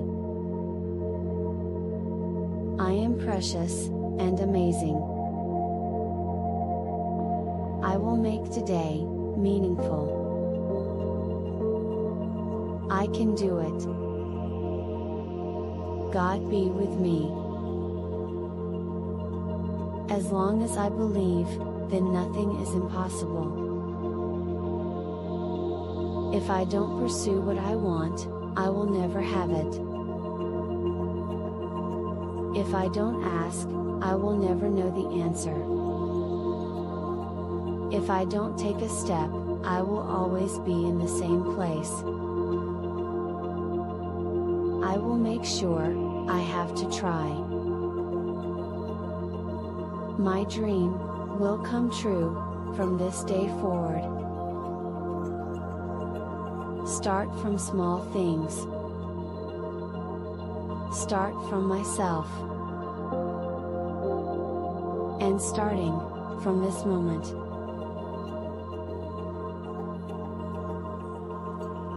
Today is my day. I deserve this life. I am happy with my body. I am precious and amazing.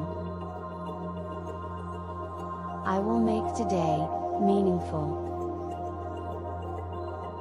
I can do it. God be with me. As long as I believe, then nothing is impossible. If I don't pursue what I want, I will never have it. If I don't ask, I will never know the answer. If I don't take a step, I will always be in the same place. I will make sure I have to try. My dream will come true from this day forward. Start from small things. Start from myself. And starting from this moment.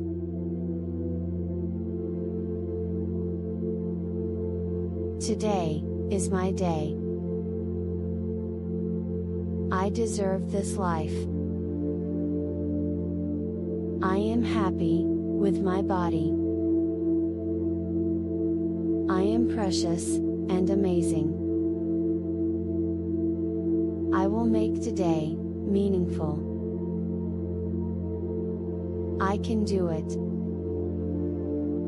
God be with me.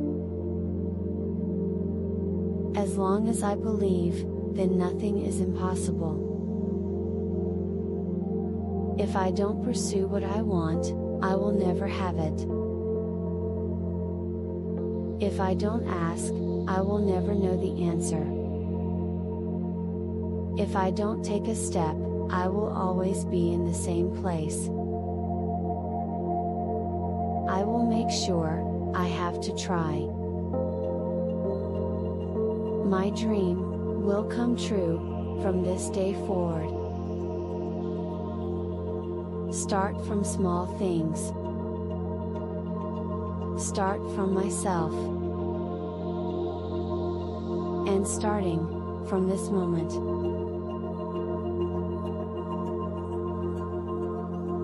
Today is my day. I deserve this life.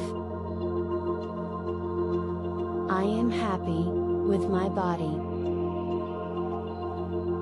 I am precious and amazing. I will make today meaningful. I can do it. God be with me. As long as I believe, then nothing is impossible. If I don't pursue what I want, I will never have it. If I don't ask, I will never know the answer. If I don't take a step, I will always be in the same place. I will make sure I have to try. My dream will come true from this day forward. Start from small things. Start from myself. And starting from this moment.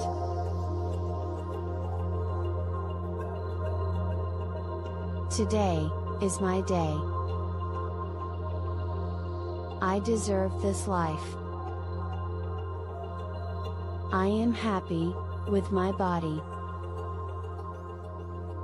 I am precious and amazing. I will make today meaningful. I can do it. God be with me. As long as I believe, then nothing is impossible. If I don't pursue what I want, I will never have it. If I don't ask, I will never know the answer. If I don't take a step, I will always be in the same place. I will make sure I have to try. My dream will come true from this day forward. Start from small things. Start from myself. And starting from this moment.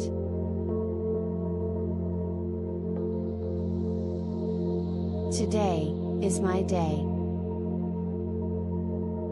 I deserve this life. I am happy with my body. I am precious and amazing. I will make today meaningful. I can do it. God be with me. As long as I believe, then nothing is impossible.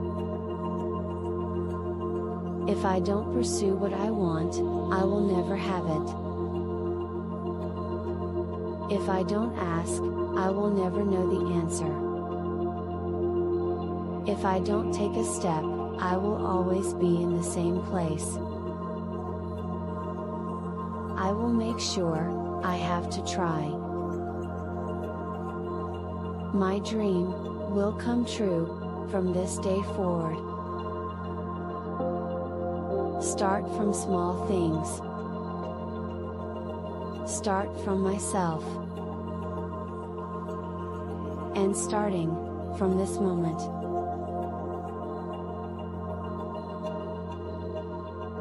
Today is my day.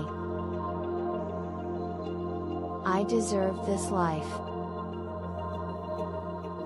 I am happy with my body. I am precious and amazing. I will make today meaningful. I can do it. God be with me. As long as I believe, then nothing is impossible. If I don't pursue what I want, I will never have it. If I don't ask, I will never know the answer. If I don't take a step, I will always be in the same place. I will make sure I have to try. My dream will come true from this day forward. Start from small things. Start from myself. And starting from this moment.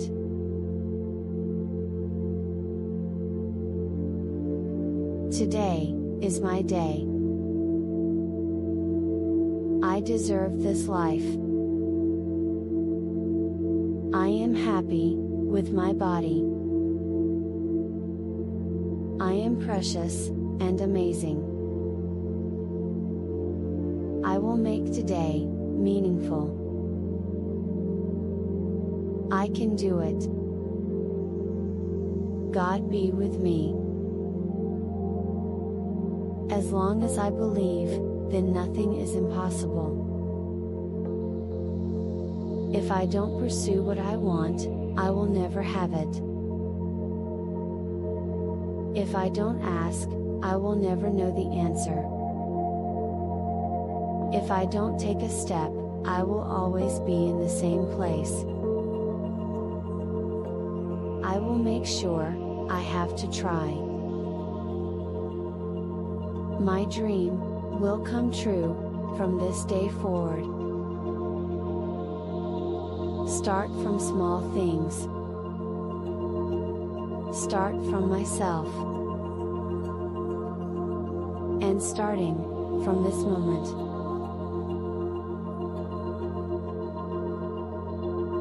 Today is my day. I deserve this life. I am happy with my body. I am precious and amazing. I will make today meaningful. I can do it. God be with me. As long as I believe, then nothing is impossible. If I don't pursue what I want, I will never have it. If I don't ask, I will never know the answer. If I don't take a step, I will always be in the same place. I will make sure I have to try. My dream will come true from this day forward. Start from small things. Start from myself. And starting from this moment.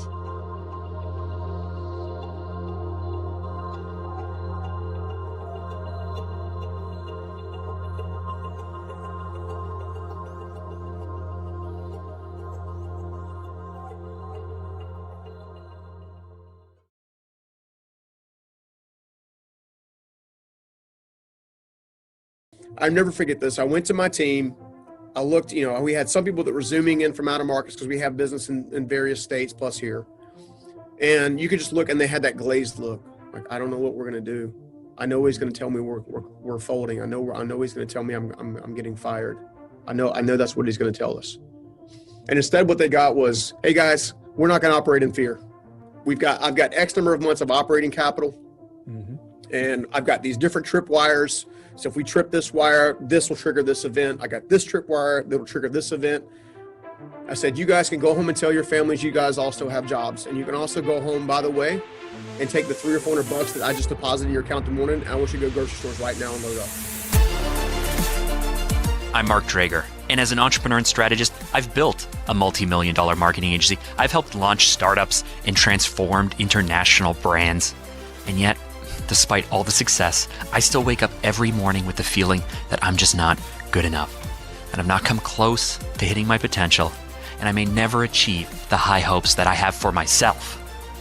I believe that we all have something to prove to the doubters, to the haters, to the voices in our own heads. And so each week, I share real, tactical advice and the most interesting and inspiring interviews, because my goal is to help those of us who have something to prove show the world and ourselves that we have what it takes to make it happen. Welcome to the We Do Hard Things podcast. Today's guest is a serial entrepreneur who was raised in poverty, so much so that at one point he was actually homeless. But he did not let that stop him. He went on to build up multiple 8-figure businesses. Now, what I appreciate most about having the chance to speak with him is that he's not all talk. He started from nothing, he built and he lost, he's seen success and he's seen major failures, and he carries that into everything he does. Whether it's as the best-selling author of the book, The Journey Principles, or the creator of the life-changing program, Transformation U, or even as the man who helps people like you and me go from excuse land to building massive success. He believes that you are not living a life you love, not because you're not capable of it, but because you just don't know how to get there. I cannot wait to share with you the insanely inspiring talk I had with the man who can help anyone reclaim their hope and go from stuck to unstoppable, Stephen Scoggins. The place that I want to start the conversation in is, you mentioned within your bio, specifically 30 years of hardship. 30 years of hardship. I'm 37. I feel like I've run a business for 14 years. I built a multi-million-dollar company. Great, but I'm 37 and I feel more behind now than I did in my 20s. I feel that when I was in my early 20s, I had more hustle, more progress, less to lose, less at risk. I was bolder. I was more ambitious. And so when I read 30 years of hardship and everything, I go, like, isn't time running out? When does this get better? Yeah, I mean, you would think so. I grew up in an interesting time and situation. My grandfather survived Pearl Harbor, which started the alcohol train into my father. Right, my mother had suffered a lot of physical and emotional abuse when I was younger, and as a result, by the time I was I think I was maybe 5 years old, they had already divorced and went their separate ways. And then I was raised by my grandmother. Well, that was great for like 2 or 3 years, like super loving, super encouraging, super empathetic, and like everything that you would want a parent to be, right? Well, she comes to me when I'm about 9, just after I turned 9 years old. She sits me down and she says, Stephen, I need your help. And of course, I'm 9 years old. I literally have a G.I. Joe in one hand and a Transformer in another, right? Like, I'm like, okay, maybe she's going to ask me to take out the garbage that I can barely lift, right? So I'm thinking about through that. And, and then kind of go with that scenario. And then she says something that I'll never forget. She said, I don't know how much longer I'm going to be here. I'm very sick. And even at 9 years old, I was kind of like, I wasn't exactly sure what she meant. I wasn't exactly sure where she was coming from. But then she made me pull this chair over from the kitchen table. When we lived in a little 1,000 square foot brick house in Wendell, North Carolina, pulled over to the stove, and she began teaching me how to make oatmeal and macaroni and cheese and hot dogs and all this kind of stuff. And my brother was 3 at the time. No, I'm sorry. My brother was 6 at the time. I had to get him up and get him dressed and all kinds of stuff. And that was essentially the start of what I've referred to as a massive uphill battle my entire life. Now, being where I am now versus where I came from, I'm incredibly thankful that was my journey. Incredibly thankful. It has taught me a different level of empathy when people are going through various struggles. My dad and mom came back into the picture about the time she passed, which is about a year and a half later. Chemo got the best of her. She had cancer. So my lifeline, my stability, my safety net, that was the first time I can remember it actually being yanked out from under me. That was the one time that I had the hardest time recovering. It took me several years. I had to repeat the 5th grade and all kinds of stuff. But, from that standpoint, I went to go live with my dad, and when I went to go live with him, I went into the construction industry immediately. Every Saturday, every Sunday, every holiday, every weekend, that's where I was at, working, carrying studs for $1 an hour. But, it's funny. The one thing the construction industry taught me growing up throughout it was it taught me how to use my hands, which taught me how to use my head, which now I get to use my heart. I was very fortunate that it forced me to face things that I didn't want to face. It forced me to face fears I didn't want to face. I mean, all of that stuff. And that's when I met my first mentor. I was probably 13 or 14 years old. He was my dad's employer. And I remember him, he used to drive around this white Jeep Grand Cherokee, right? And they always had a dent in the right-hand rear bumper because the dude was forever backing into stuff. And he would just get the bumper replaced, and he would do it like a month later and whatever. You know, he was in his like maybe 70s at the time. He had perfect dentures, perfect big white smile and all this kind of stuff. And, you know, but he took a liking to me, and I never understood why until he put me in his car to talk to me. I was working on my dad's framing crew. It was hot as Hades outside. And I was like, he's got the AC on. I don't care if it smells like mothballs or not. I'm getting inside, and I'll sit in there as long as he wants to talk to me. Don't care what he tells me about. Well, I'll never forget this because he sits me down and he goes, did you know I used to work for your grandfather? I'm like, no. Did you know your grandfather taught me the construction business? No. Well, your grandfather's the best carpenter in this state, hands down. And he said he would be a multimillionaire 10 times over, be far wealthier than I ever would have been if he had just stopped drinking. Stephen, I've watched the duty go from your grandfather to your daddy. And that's how he talked, right? Your daddy. I remember that. He goes, I don't want it to happen to you. You work hard, you're smart, you deserve more and you deserve better. I'm like, you know, again, I'm like a teenager, you know, early teens. I'm like, okay, all right. And then he goes, I want you to hear me out. I said, okay. He said, I'm gonna ask you a question. I want you to give me an honest answer. I said, yes, sir. All right. He said, what's the difference between a rich man and a poor man? I'm like, well, duh, money, right? Dude, if he could have slapped me in the back of my head, I think he would have, right? Because I'm like, you know, I was like, duh, what do I know? You know, all I know is poverty, kind of more or less, or paycheck to paycheck scenario. And he goes, no, the difference between a rich man and a poor man in any area of their life is the way they think. You can choose to think like me, or you can choose to think like your daddy. And you got to decide now, not when you're 50. And I was like, man, it stunned me. And then he says, I also want you to remember this. You got to be willing to do today what others won't so you can have tomorrow what others don't. Now here's the contrast. Not even a week earlier, I remember my father, we were on a job site, and I was telling my dad about my big dream to become a professional ninja.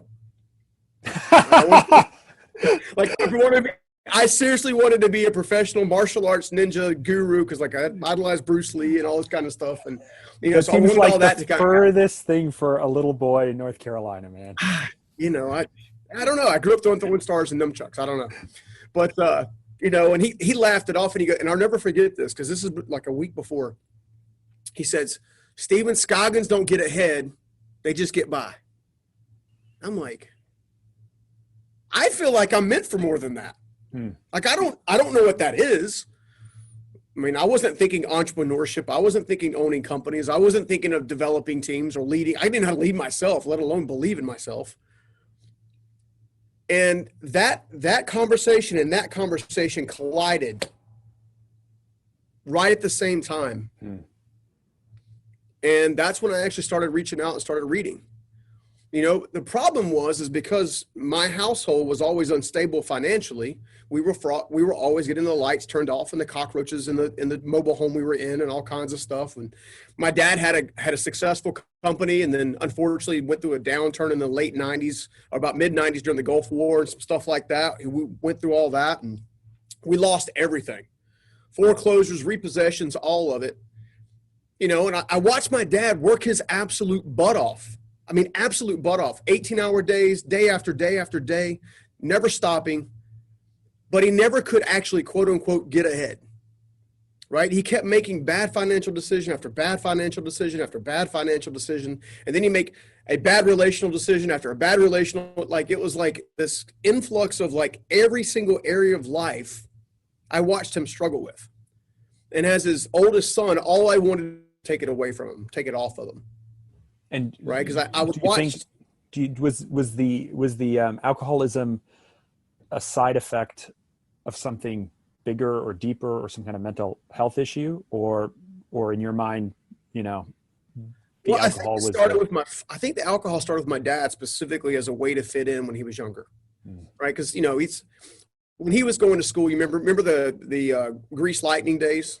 Well, that's his era, right? So the leather coats and the slick back hair, and you're either a prep or a jock or grease, right? So mean, that was kind of his thing. And, I remember him getting, he tells a story about his first, not his first car, but I think his third car was like a 68 Camaro with white interior. And he's like, and how he wanted to be like fast off the line and all that kind of stuff. And I think that's where it started. And then it got intensified when he joined the Marine Corps. Right. So he went all the way through the ranks, got to about the place of what they refer to as a gunny sergeant. And he worked, so he was stationed at Paris Island as well as Camp Lejeune at different points in time. And I don't know if you've ever been to those areas, United States, but they are relatively uneventful. So what do you do with jacked up Marines, right, that are being trained to the hilt, not giving them any kind of outlet? Well, they go hang out at the bar. They drink and shoot, right? Yeah, exactly. So it's that's kind of like, I think that's kind of where it started. Now, my mother, on the other hand, was a little bit different. My mother, on the other hand, actually had a dysfunctional family after my grandparents had separated and divorced. My grandmother, who raised me, my mother's mother, spent a lot of time, unfortunately, trying to fill the void of the husband that she lost, kind of thing. Mm-hmm. And as a result, she would attract different men. Of course, I didn't know this. I didn't know this until I was well into my 30s. I couldn't understand why my mom struggled to be a mother to me for so long until I understood where her influences came from, right? So we went through that process, and as I discovered that my grandmother wasn't great with money. My grandmother actually struggled with alcoholism, which I didn't know because I never saw her drink when she was with me. Turns out she stopped drinking the day I was born and referred to me as her second chance. Mm. Isn't it strange? I mean, you talked about empathy, but isn't it strange how, as you get older, with more perspective, and you realize that everybody's just doing the best that they can, and you think they got it all figured out, and then you hit, the same age. I remember the moment, my mom and dad divorced or separated the week I was born. My dad left the week I was born. And so I was never raised in a type of household with two parents like that. So I didn't lose anything or mourn anything for that. Mm-hmm. But, I hit the age, I have 4 kids. When we had my second child, so we had a daughter and then a son. I have an older sister, and then I'm the son. Same age difference, same everything. Yeah. And when my son was born, something really got me angry. It got me angry because I looked at him in the hospital and I turned to my wife and I said, "This is the moment that my dad decided to leave." Right? Like 2-year-old daughter, baby in my hands. This is the moment. And then I had to address it with him, and I had to talk to him about it, and I had to work through it and all of that stuff. But you talked about empathy. I find the struggle is as I get older, I become more aware and I become more empathetic to certain situations. And at the same time, I become less sympathetic as well. How do you balance that level of empathy with also the fact that, sometimes you got to push through. Sometimes you got to be hard. Sometimes you got to cut people off. Yeah. Sometimes the empathy doesn't help. How do you balance that? Yeah.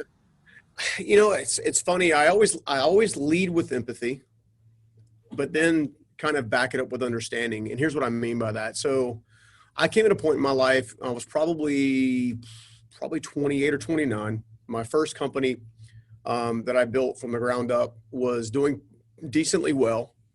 And I was getting the phone calls and the answering machine version of the phone calls long before we had these technology devices everywhere, right? And my mom would ask me, "Why don't you ever come over? Why don't you ever come over? Come see me, come see me." She was being a typical mom. And I would go spend time with her. And, and unfortunately, every time I went to spend time with her in that season, it was always a discussion about how bad life was for her, right? Kind of almost like the victim kind of mindset a little bit. A pity party. Yeah, it was a pity party, right? And then there's a couple things that I won't share publicly that she chose to do that directly affected me. That gave me every right to be very angry, be distant, all that kind of stuff. Problem was I was carrying that with me, which was harming me, and it wasn't allowing me to even potentially connect with her. So here's what happened. I had a buddy of mine who's also in the influencer space. His name's Chris Lacurto. In fact, I need to introduce you guys for sure. And I met him through the Dave Ramsey organization. I'm good friends with their organization, and he doesn't work there anymore, but he used to. And I remember him talking about his mom and about how he had to heal from his mom and all this kind of stuff. And so I was very inquisitive. It's like, "Well, how did you do that?" Like, he goes, "It was simple." He said, "I finally realized that every parent has never been actually trained to be a parent other than the parents that they were visibly associated with. And I was like, I've never thought of it that way, right? Because up until that time, I was just judging my mom and my dad every time they made a mistake, right? Well, then he took a step further. He goes, if you truly want to get healing and restore all of those relationships and you truly want to work through that, here's what I want you to do from now on. He says, now he and I are both people of faith, so take what I'm about to say with a little bit of grain of salt. And in that, he said, I want you to start to realize that there's a creator that loves her just as much as they love you. And rather than view her as this villain, what if you actually viewed her as the child with skin up knees that's simply asking for a parent to pick them up? Mm-hmm. The crazy part is like, I had to ponder on that for probably a solid month, but in the moment, it instantaneously unlocked like this weeping fit out of me. I just started crying like crazy, because all of that judgment, all of that burden, all of that stuff, I was saying, it's all your fault, right? And then as I began to change my perspective, shift my beliefs a little bit, even in that moment, it was like a weight lifted off me. And then I was able to go back to her and begin to rebuild a relationship with her and actually teach her the same thing I was just taught. Mm-hmm. So my mother is now walking around in freedom where she used to be walking around with chains on, so to speak. You can either choose to become the person that your parents have been, right? Because there's a good chance you're going to marry one of your parents. There's a high likelihood statistically, right? Good, bad, or indifferent. Yeah, and then you're going to become one of them as well. Yeah, exactly. Or you can look at their mistakes, learn those lessons, apply those new principles, and heal from those things and actually be the thing that cuts the quote unquote bondage, if you will, right? I don't know if any better word to say it. For example, have you done anything with Ancestry.com? Like you ever gone down the rabbit hole of all right, so I have. Okay, well, they have this thing that's called the Ancestry DNA Kit. So I went down the rabbit hole first. Talking to someone about this morning, because on my dad's side, we don't know anything about our family past my dad. We just don't know anything above that. And so I was just talking, I got to do this DNA test. Yeah, so I did it like a year ago. We're Scandinavian, so technically I'm part Viking, which is kind of funny because I'm like 5 foot nothing. And then we have the southern tip of Scotland, the northern tip of Ireland, and then Denmark and Wales. So that's the thing. Okay, so I went as far back in my dad's tree to discover how the Scoggins, quote unquote, came to be inside of the United States of America. It turns out my family was sent here on a penal. But here's the thing. The reason I'm bringing this up is because they got arrested, prosecuted, and put on a boat to basically become indentured servants, if you will, here to the United States, or what became the United States, because they were trying to feed their family, and they basically killed a deer on a lord's land. So I've had hundreds of years of poverty, hundreds of years of, we don't get by, or we don't get ahead, we get by, like hundreds of years where that's been. And I remember this, I was, again, I spent this time praying. It's one of the things I like to do. And I did this when I was like 13 or 14. I was in the trailer park that we had to move into after my dad lost his business, that Steve Myrick actually owned. So Steve Myrick actually owned this mobile home park, all the units, and allowed us to move into one. And I had this surreal, somber moment where I just decided I was going to go for a walk. It was a fall night, stars out everywhere. I don't know. I almost feel like I'm being called out of the mobile home. I walk down the street, go all the way down to the park, which is probably a good 6 blocks from the place my dad stayed in. And out of nowhere, I was just staring at the stars. And then literally, I just found myself kneeling down and saying, there's got to be more to life than this. I don't care what it takes, what needs to happen, what I need to do differently. I want to be the one to break this family. And in that moment, not knowing any better, I actually used the word curse. Two things happened. First of all, I'm very thankful that I actually asked for that. Second of all, I did not understand what I was asking for. How hard? Okay, because yeah, dude, to break through all this crap, right? I had to face homelessness. I had to face a suicide attempt. I had to face all the failure and all the limiting beliefs and all the junk that come along with generations of not believing you can measure up or become something more, become stronger and better. I had to face my attraction to toxic relationships because that's what I witnessed, right? It's like I walked around with a big L on my head saying, please date me, right? I had to face all that stuff. And as a result, now I get to sit here and have this conversation with you. Hopefully that somebody's going to take something away from this and actually go have their own moment where they're saying, let me be the one. But I'm going to tell you right now, it's going to hurt, but it's going to be so, so worth it. The life that I live now, dude. Oh, so if I can ask two questions. One, can I circle back on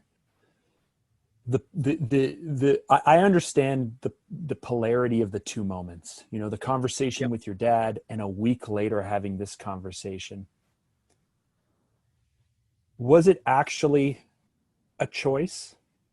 And is it a choice that you had to make over and over and over again because you were tempted to regress and to go back and to give up and this and that? Or were you actually built for this?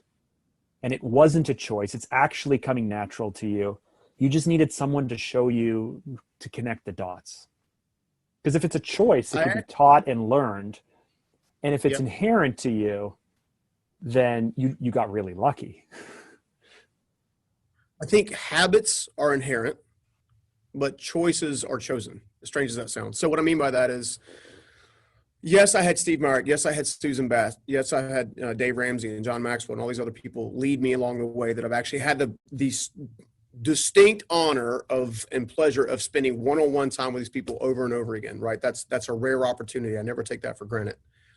At the same time, I did have to make the initial choice, okay, which was yes, I'm going to do this, but I did regress several times. Right. I had that conversation with Steve as a young teenager, but yet, 19 years old, I find myself sleeping outside and sleeping in cars and just trying to figure out where I'm getting food from and shelter from. Right. But how do you not go, you told me it wouldn't be this hard. You told me all I had to do was just, not be like my dad. And now look at me. Yeah. For me, it's always come down to 4 different phases. And a lot of reflection time. And I don't think people do enough reflection time. I think people, when they do reflect, they judge and condemn themselves. Like, I made this mistake. This is who I am. Like, they tie their identity to their mistakes. And because they tie their identity to their mistakes, they can't actually tie their identity to their strengths. They're so focused on looking in the rear view mirror that they're like, sorry, say that again. Say that again for me. Yeah. I mean, they're so focused on their mistakes that they're not focused on their strengths. And as a result, they don't get to move forward. It's like driving a car, wanting to go from here, and I'm in North Carolina, to California, so coast to coast, but never looking in forward, always looking like this. Like, you can't look backwards and keep the car on the road, right? And when I began really studying myself, I really, one of the things that irks me, and I think when Evan and I were chatting not long ago, I think it kind of irks him too. But right, so because he has this thing where he says, "You're one of the good guys." I'm like, what does that even mean? Because people kept telling me that. What does that mean? I know what that means. I know what that means.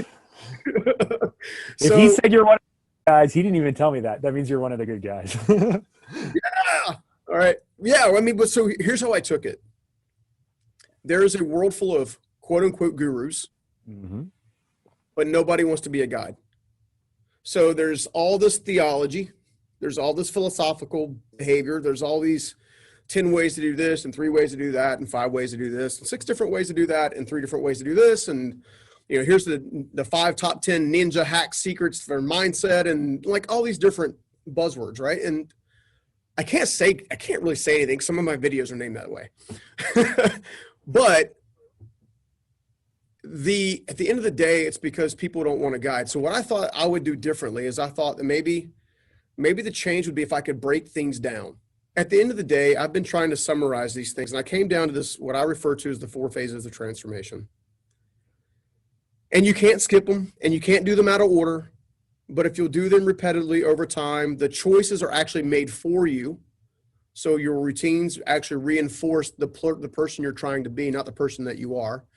And the first phase is, I just call it gain perspective, right? So you look at things from as many possible different angles as you possibly can, ask as many questions as you can about your identity, about how you were built, about where you came from, about your parents, about your friends, about your economy, about your environment, your geographical location. Like, spend time with a pen and a pad and ask as many possible questions that you can possibly do that. Jot down all your answers, and then go to the top 3 people that are closest to you and do the same thing over again. Hey, what do you see? Mm-hmm. Right? Because we don't objectively see ourselves. We see ourselves by our actions, we see ourselves by our intentions, while other people see us by our actions or our outcomes. Right? The next phase is to actually recognize and remove a roadblock. All right. So case in point, one of my main roadblocks in becoming the person I am today was getting past this thing where I felt like I was worthy and valued enough to actually experience a life that I was dreaming about. Now, a lot of us will dream about the life we want, mm-hmm. but then we tell ourselves all the reasons why we can't have it. Yep. Right? Seriously. Like, and then you start to think, then you start to make progress, and then you're like, oh, and then somebody says, well, you're not who you think you are. And all of a sudden you go, I guess I'm an imposter. You have to understand where it comes from and rip it up by its root. It could be a number of different things, okay? But if you can gain enough perspective to recognize what those things are, then you can remove them. Most people don't actually take the time to recognize them to begin with, which is why they keep biting them in the butt. That kind of like shifts how you look at just how you assess yourself, and then how you assess yourself on a regular basis to keep yourself moving forward. The third one, everybody and their brother talks about all the time in 50,000 different ways. I don't care what influencer you're listening to or what let's organize a plan. Where do you want to go? What are your opportunities and what are your threats? I believe that nobody does it because no one comes alongside of other people as a guide or a mentor and says, this is how you do it, right? We can say, set it out. What are your goals? Well, I want to make $1 million. Okay, well, you need to make 10 first, right? There's this fear of not taking action simply because you don't know any better. Like, for the longest time, I didn't want to touch anything or take any step forward or gotta go move forward in any way, shape, or form until somebody said, hey, you're going to make mistakes and it's okay. Yes. Like, it's okay. Like, it's okay. I'm convinced I sit in the seat that I am sitting today, not because of my successes, but because of my failures that taught me something. Right? We look at failure as final all the time, and we shouldn't.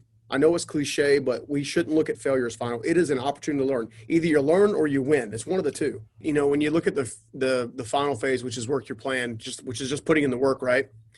All right, so there's at this time of this recording, you and I are like everybody else in the country. We're facing COVID. We're tired of hearing about COVID. We're tired of having to argue about masks and who's doing what or whatever. Hold on, I'm in Canada, so we don't argue. COVID about masks.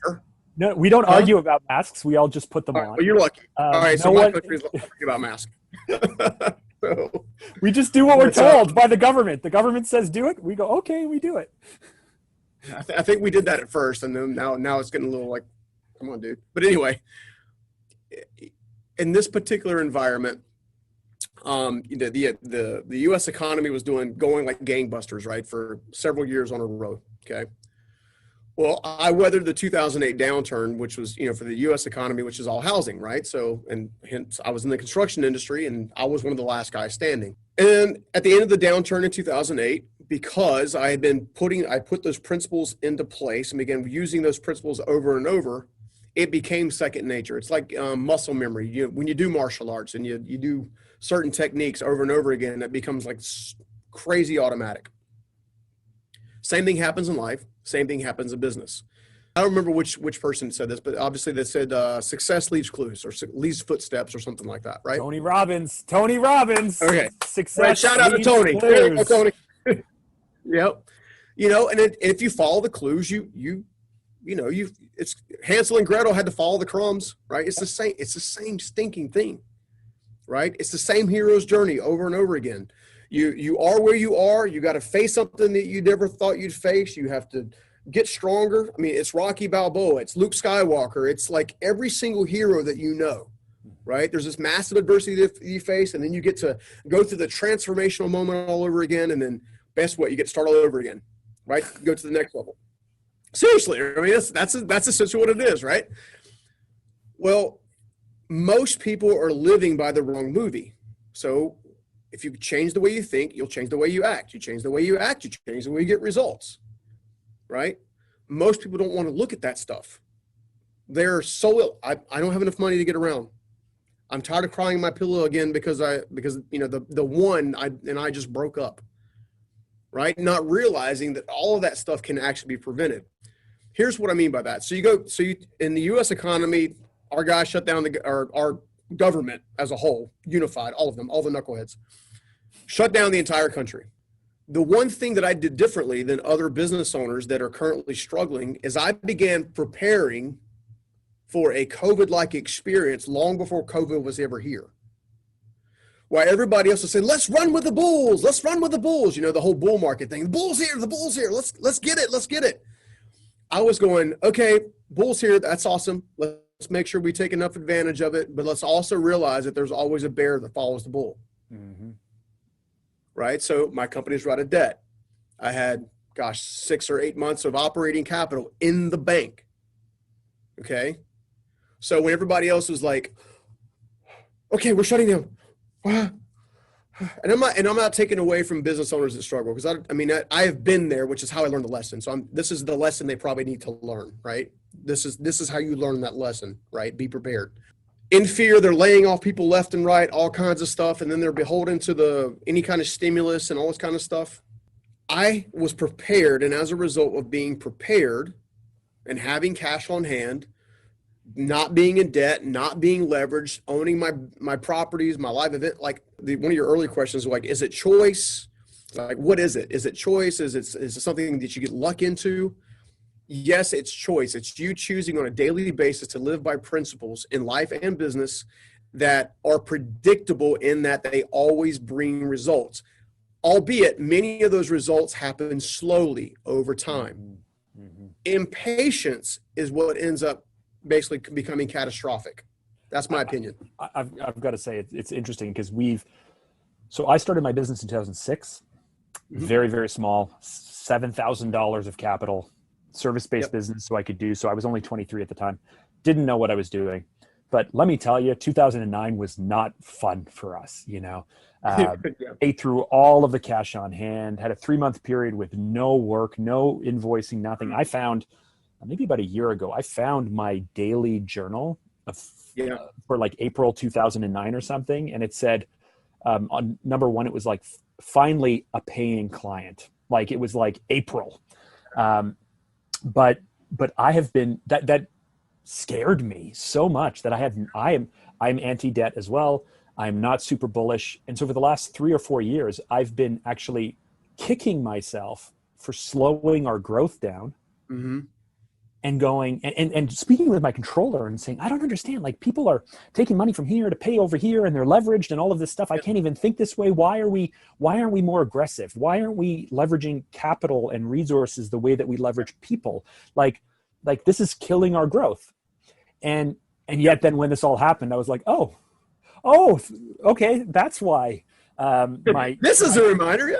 This is why my conservative nature is actually paying off, because I mean, listen, 2010 to 2020 was a 10-year run where for 4 years, I'm like, recession's coming every 7 years, typically on cyclical recession's coming and waiting. And then going like, am I just the fool? Like, am I the fool because I'm wasting time and I'm not leveraging finances well enough? And I'm not this and I'm not that. And so hearing other business owners, because because you talked about the fact that construction isn't sexy for Forbes.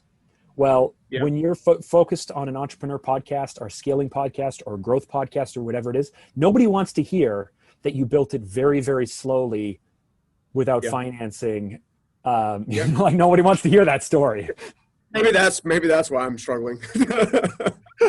But it's true. I mean, look, there's a lot of entrepreneurs, I'm sure, even listening right now, that they have a dream, they have a goal, they're out there doing it. Maybe they're 6 months in, maybe they're a year in, and they're at this decision stage where a bank is like, no, seriously, let me lend you money. No, seriously. You can get a nicer piece of equipment, a nicer toy. We get brand new servers, and don't do it, man. Don't do it. Don't do it. I mean, there's no reason to do it. Just be consistent, right? Shoot, when these downturns and stuff happen, if you're consistent and you're putting money away for a rainy day kind of thing, some would call it emergency fund. Some would call it just savings, right? Maybe it's in a money market, so it's making a little interest. It's not going to be a lot, but at least it's something, right? Then when things like this happen, and they will happen over and over and over again. Why? Because people are dumb. And I don't mean, I mean, we make, right? You were talking about the economies and how they're cyclical, and every 7 years, it's fear that drives the spending habits. Anytime someone's scared, watch the stock market. Mm-hmm. Like it's a big yo-yo. All right. Mm-hmm. You can choose not to participate in that stuff. You can, I remember this. I got, a little over 400 team members in one of the companies that I'm, and people that were, yeah, and then one of the I had this, COVID happened. They made the announcement, hey, we're going to start, and the state started shutting down slowly. We were one of the last ones to kind of get shut down, which I guess we're also one of the last ones to open. So for that matter, but that whole thing began. I'll never forget this. I went to my team. I looked, we had some people that were zooming in from out of markets because we have business in various states plus here. And you could just look, and they had that glazed look. Like, I don't know what we're going to do. I know he's going to tell me we're folding. I know he's going to tell me I'm getting fired. I know that's what he's going to tell us. And instead what they got was, hey guys, we're not going to operate in fear. I've got X number of months of operating capital. Mm-hmm. And I've got these different tripwires. So if we trip this wire, this will trigger this event. I got this tripwire that will trigger this event.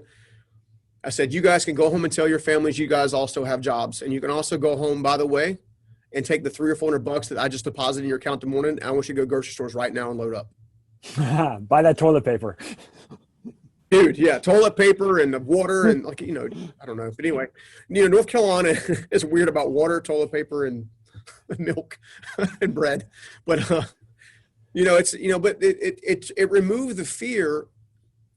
But I made those decisions that had those outcomes years ago.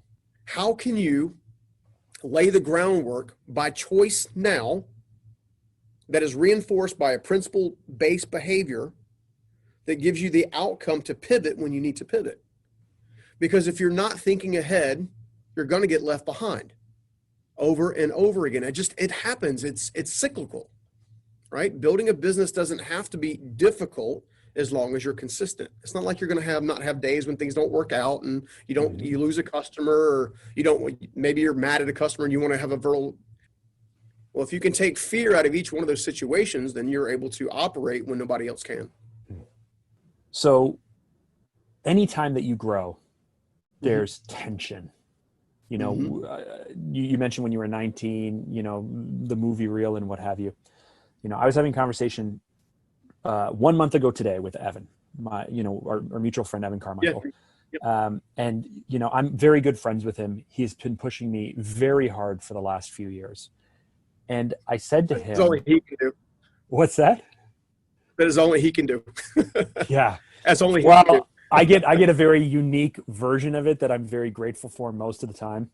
But basically everything was like a month ago, a lot of things were crumbling around me. And I've been able to rebuild and repair and whatnot since then. But I'm talking to him, and while I'm talking to him, I get this text, which is from someone, which is kind of like a linchpin, right? Like they're like a domino person. When they fall, everything else kind of falls around. Yeah.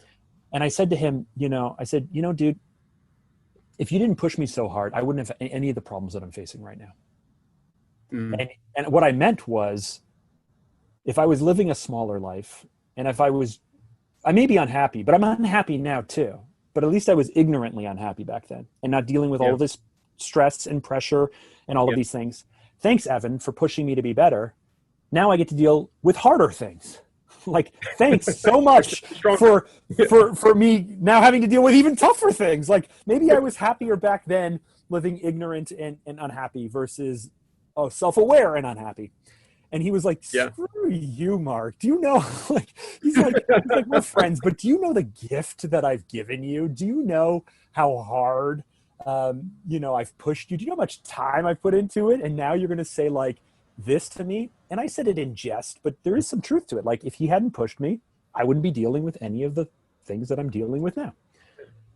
And so in your life, struggle after struggle, challenge after challenge, what I struggle with is knowing in the back of my mind, I feel like if at any point I just give up, things would be easier. I can't give up. I don't know why I can't give up on things, but I really go like, I'm always just like, if I just gave up, things would be so much easier. Have you found in, the embezzlement or the struggles or the businesses or the 400 staff or this, like, don't you ever just want to give up? There have been numerous times where I wanted to give up, and here's what would happen. I would literally go to bed that night thinking I'm done. I'm done. I'm exhausted. I've been betrayed. I've been giving. No one cares. Because I'm a proponent of taking really good care of your team, loving on them, mentoring them, all that kind of stuff. And I found that just getting rest recharged me just enough to take another step. And then I had this interesting epiphany about 2 years ago while going through the embezzlement stuff, is that no one climbs a mountain without their legs getting stronger. And you can stay in the valley of life, or you can operate from the peaks. Now, as soon as you get to one peak, there's going to be another peak that you see on the horizon. After every mountain is a mountain.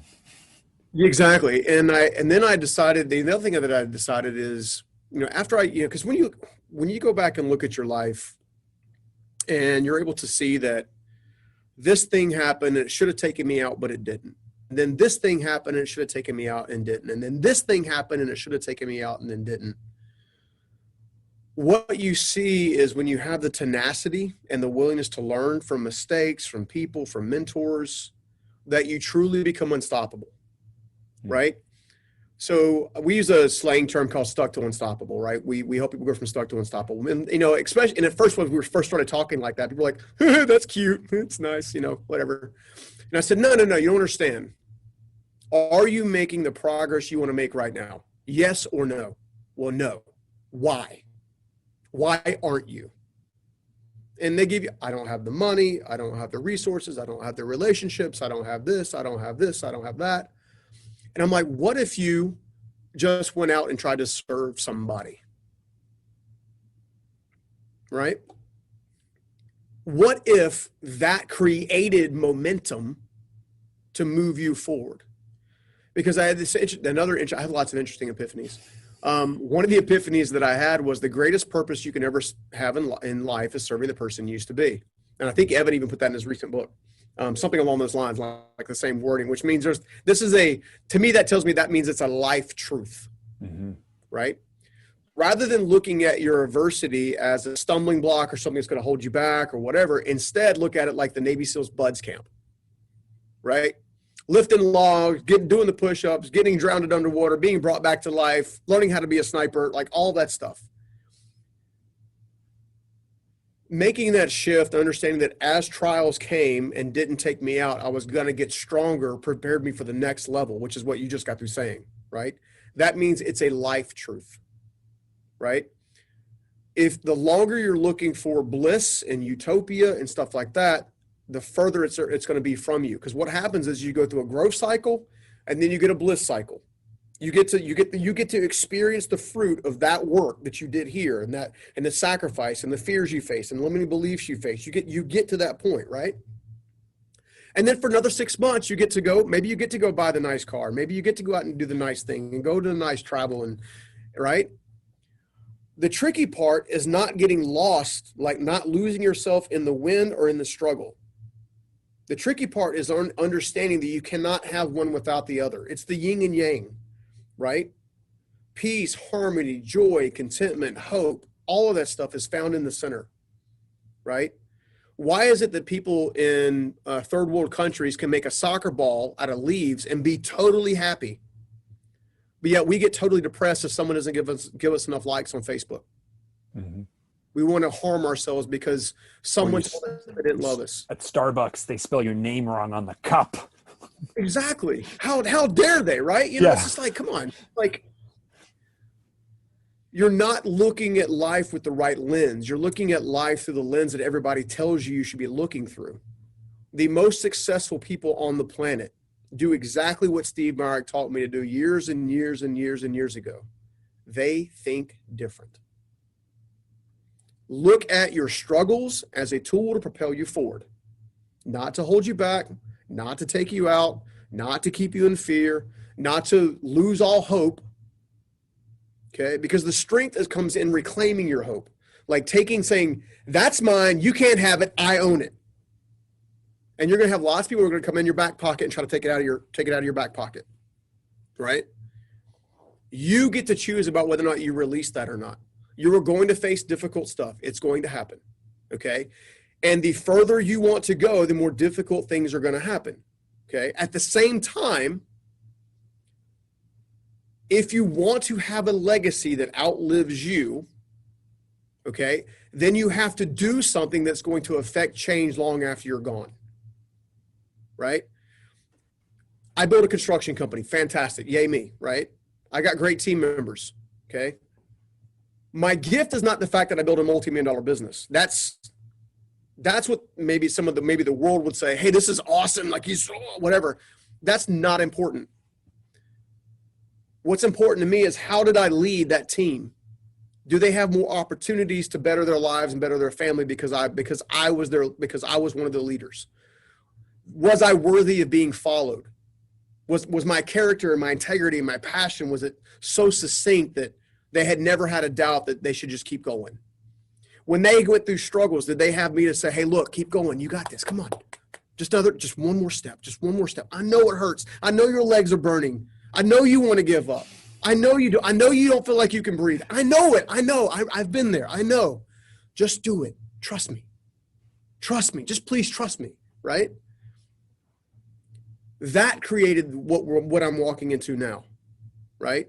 Is this ability to affect lives at impact at scale. Rory, a good friend of mine, Rory Vaden, he helps a lot of people build a lot of personal brands. He helps them get clear and even helped me with mine to a degree. Actually helped me a lot, to be honest. One of the things that he shares with people a lot in building personal brands is he says, what's the one thing that you've earned the right to talk about? Mm-hmm. Earn's a big word. Earn implies sacrifice. So I do brand strategy with people, and I always say that if you want to go to market with something, nobody is waiting for you to show up. No one is like, oh, thank goodness you're here. I needed your services, and here you are, right? And so earn is the perfect word, because it's not only what you have to earn the right to talk about, you have to earn existence and attention and you have to earn the right for people's attention. You have to earn so much and then deliver on that and so on. So that's perfect. Yeah. I mean, it's one of the reasons why I've been so thankful for people like Evan and Bo and some of the other people that we're definitely mutually connected with, is because I've been trying to do this, what you and I are doing right now, which is just share my heart, share my experiences, and hopefully, drop some value where somebody can, just one nugget that they can keep them moving forward, for 5 years trying to cut through the noise, 5 years trying to cut through the clutter, 5 years saying, hey, look, I've actually done it. I'm not just talking here's my playbook. Here's how I did it. Like, I'll walk with you. Let's talk together. Like, let's reason together. Right. And it's hard. but it's supposed to be. Why am I going to get mad if another speaker gets chosen over me for a different event? Okay, that's fine. Shouldn't affect how I perceive in going to market or going to help people, because I'm actually wanting to help people, right? And one of the things that you learn, I know that the three of us, Evan, myself, and you have all shared this. Once you get to the place where you've earned an income that's like really more than, I don't mean, and I use this loosely to kind of know what to do with, so to speak. It's, you've earned the right and the respect to steward wealth. Let's put it that way. You learn that it's empty. It's totally empty. Okay, I got a nice house. Okay, I got a nice this. I got a nice this. And you look around, you're like, is this what my life measures up to? Mm-hmm. Interesting fun fact. So top 1%, okay, have 8 to 12 mastery level skills at any given genre. Okay. Tony Robbins, good example. Okay. Tony Robbins has mastered the business and the life mastery space. Like he's the godfather that set the stage for a lot of us other knuckleheads. Okay. It is, right? And like him or hate him, quote him or not, right? The guy paved the way, but he learned from Jim Rohn. Mm-hmm. Right. And then Jim Rohn learned, like you see what I'm saying? It's like, the deal is people at that level, top 5%, top 1%, have 8 to 12 life mastery skills. I'm sorry, not life mastery, mastery level skills. However, only 22% of them share it with somebody else. So they leave this earth after accumulating wealth, after traveling all over the world and doing all kinds of fun stuff, and Kilimanjaro and whatever, in Belize, and flying on private airplanes back and forth, and you see them on the Instagrams and they're driving their Ferraris around and they're flying, they're got to make sure I got the picture in front of my airplane and, kind of thing. And I probably shouldn't say that. I think we know who you're talking about. Your friend down in Florida. Yeah. So the question becomes, I have zero problem with people earning wealth. I'm personally, I have zero problem with people earning that wealth as a result of serving well. The tricky part is did you affect a life in such a way that had you not been there, life would have been different? Jim Rohn poured into Tony. Tony's affected millions upon millions of people. Some of them went on to be incredibly high performers. Some of them didn't. That's where the choice lies, right? You can teach all the principles you want, but you can't make anybody take action, right? So all of that rolled up into one to say, you just got to keep going. If you feel like giving up, just keep going. Just keep going. Take one more step. Wasn't that something? Stephen's story can help us fight our own uphill battles in life. The 3 takeaways for me for this conversation were, number 1, be willing to do today what others won't, so you can have tomorrow what others don't.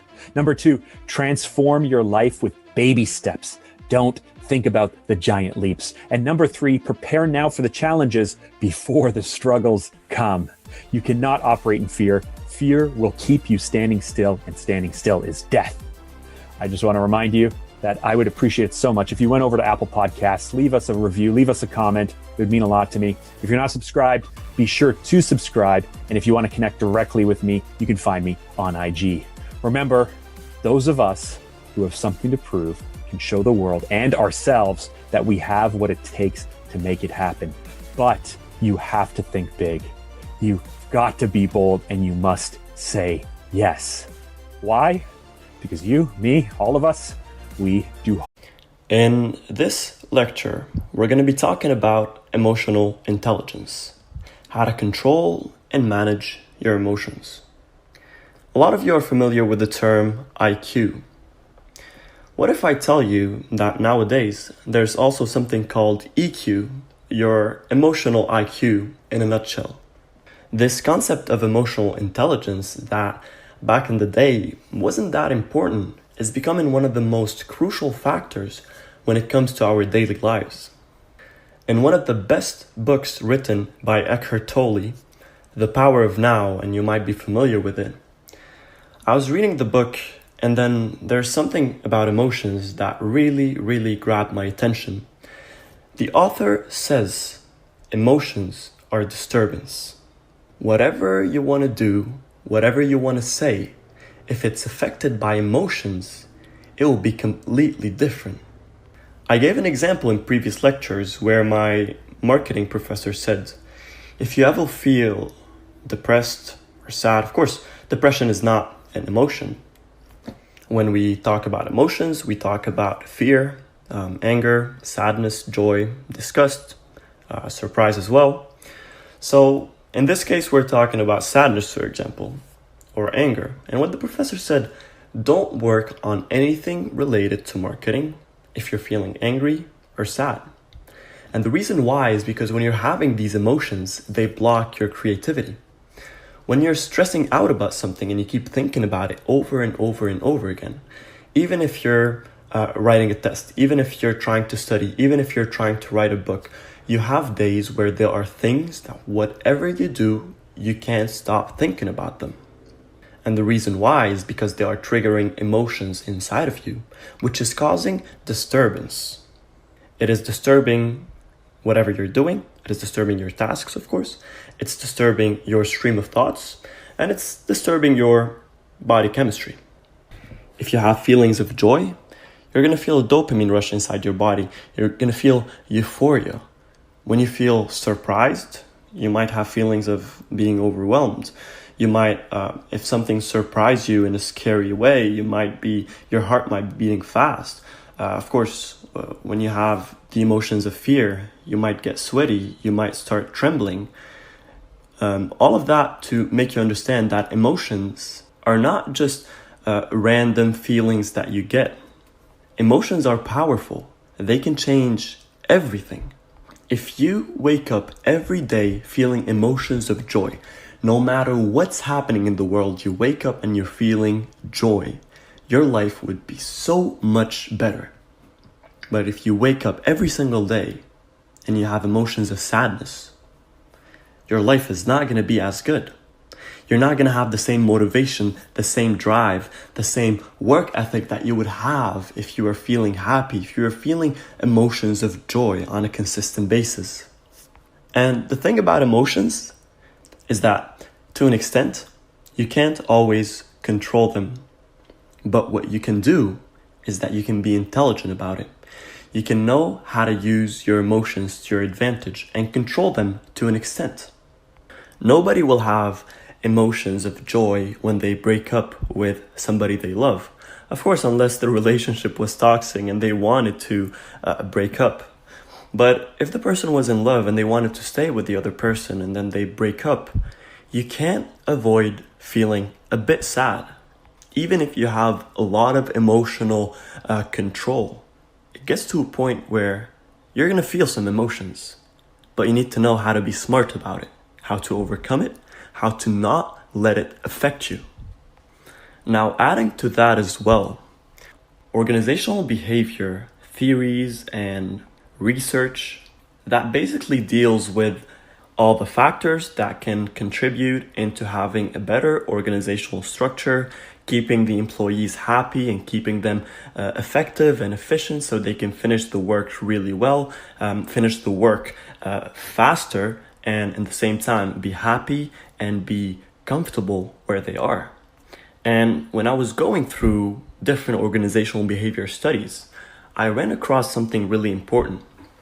In organizations, and of course, in life, there's a difference between emotions and mood that people usually mix up. Emotions are short-lived feelings that come from a known cause, while moods are feelings that are longer lasting than emotions, of course. And there's no real starting point for its formation.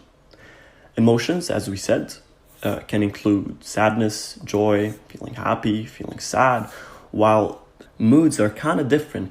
You either have a positive mood or you have kind of a negative mood. And sometimes you can experience both of them at the same time. Even when you have a bad mood and you feel like you don't want to do anything, you're being very negative about everything around you. And then your kid or your partner or your friend looks at you with a genuine smile and you feel happy, you feel joy for a second, you feel this warmth in your heart. Even though you're in a bad mood, you still feel the emotions of happiness. even if it's for a brief moment, but you did. And of course, in contrast, when you're in a good mood and something bad happens, you find out that the exam that you wanted to get an A+ on, you got an A-. So you're kind of a little bit disappointed. And even though you're in a good mood, you might feel a little bit sad, but your good mood will help you boost it up. And usually, you can explain your emotions. You can explain why you're sad. You can explain why you're happy, because you know what's going on. When you feel emotions, there is always a source where these emotions came from. There's always something that happened that triggered these emotions. But moods, when somebody is in a bad mood and you ask them, why are you in a bad mood? Most of the times, the answer is, I don't know. Most people don't even know why they are experiencing this bad mood. They have absolutely no explanation and they can't seem to control it most of the times. And because moods cannot really be linked to any specific cause, at one point, a lot of people mix between being a moody person, which means a person whose mood fluctuates a lot, and somebody who suffers from bipolar disorder. People can't explain moods where it got to a point where they put them on the same equivalency as a mental health disorder. A lot of times, I know a lot of people who referred to people who have a lot of mood fluctuations as people who are bipolar, when in fact, it is not true. Mood fluctuates a lot. Of course, some people experience it more than others, and this, of course, is linked to different factors. That includes the environment where you're living, even lights. A lot of people during winter, they get these bad mood phases because there's no sun and they feel like everything around them is dead, especially when it's cold and there's nobody out in the streets. They feel bad moods and they can even experience a lot of emotions, like they might feel sad, they might feel lonely at one point. And to top it off, there's also a difference between emotions, moods, and feelings. There is a difference between being angry and feeling angry. There's a difference between saying, I feel cold, and I feel cold. One of them is physical, and the other one is emotional. Feelings are usually things that we feel. We feel on a physical level, not just on an emotional, psychological level. And another thing about feelings is that it can be influenced by your own personal experience, beliefs, cultural beliefs, and memories and recalls. And the worst part is, most of the times, it's subconscious. Your personal experience, your beliefs, and your memories are not things that you're consistently conscious of. They're things that are in your subconscious mind that you can't really control or see unless you do a lot of introspection. And what happens when you have some emotions that are triggered, then your subconscious mind spurs out all of these personal experiences, beliefs, and memories that are related to this feeling. Emotions, I mean. Your brain will spur out all the memories, personal experiences that are related to the emotions you're feeling. And based upon that, you will start feeling. Your brain will interpret these emotions and turn them into a physical phase. And of course, this is where neuroplasticity steps in. We have our mood that is influenced by a lot of factors. And of course, the influence of all of these factors on your mood depends on past experiences, on how each and every one of these experiences is wired in your brain. If every single thing, every single experience that you went through in your life triggered feelings of joy and excitement, nothing can put you in a bad mood. Of course, we're not talking about body chemistry. When we talk about body chemistry, you might get to a point where we're talking about mental health problems, and that's a completely different issue. When it comes to people who are suffering from mental health issues, and we are not talking about some very rare examples or cases. Mental health, let's go according to statistics. We're going to go through the statistics of Canada only. The Canadian Mental Health Association states all these different things on their website. Mental illness indirectly affects all Canadians at some time through a family member, friend, or colleague. I'm going to include this article in the course for those of you who are interested in knowing more about it. Moreover, in any given year, 1 in 5 people in Canada will personally experience a mental health problem or illness. And approximately 8% of adults will experience major depression at some point in their lives. To top it up, about 1% of Canadians will also experience bipolar disorder or manic depression. The total number of 12 to 19-year-olds in Canada at risk for developing depression is at a staggering 3.2 million. And unfortunately, only 1 out of 5 children who need mental health services would actually receive them. And the problem is not the health system. In Canada, there's a lot of mental health awareness, and all the health services are free. You can get a psychiatrist, a psychotherapist, or a psychologist for free. And I know that this is not the case for a lot of countries. There are a lot of countries who culturally disregard the concepts of mental health illnesses, who consider mental health illnesses just as any mood or emotion and feeling, and can't really differentiate between all these different factors that can have different experiences on the human brain and the human body. So for those of you who are experiencing some symptoms of mental health disorders, if you have feelings and you feel like you just can't control them, you feel depressed and you feel switching in mood that is abnormal, you need to see someone. It's for your own good. Otherwise, you will live with this problem for the rest of your life, not being able to change it. Sometimes, very rarely, a change might happen without any use of medication or without talking to a doctor. It just happens through experiences and, of course, wiring. There are a lot of experiences that can affect you that would get you out of where you were. But the safest and best way to deal with it is to see somebody who is a specialist. Mental health disorder can disturb your emotions, your mood, and of course, your feelings.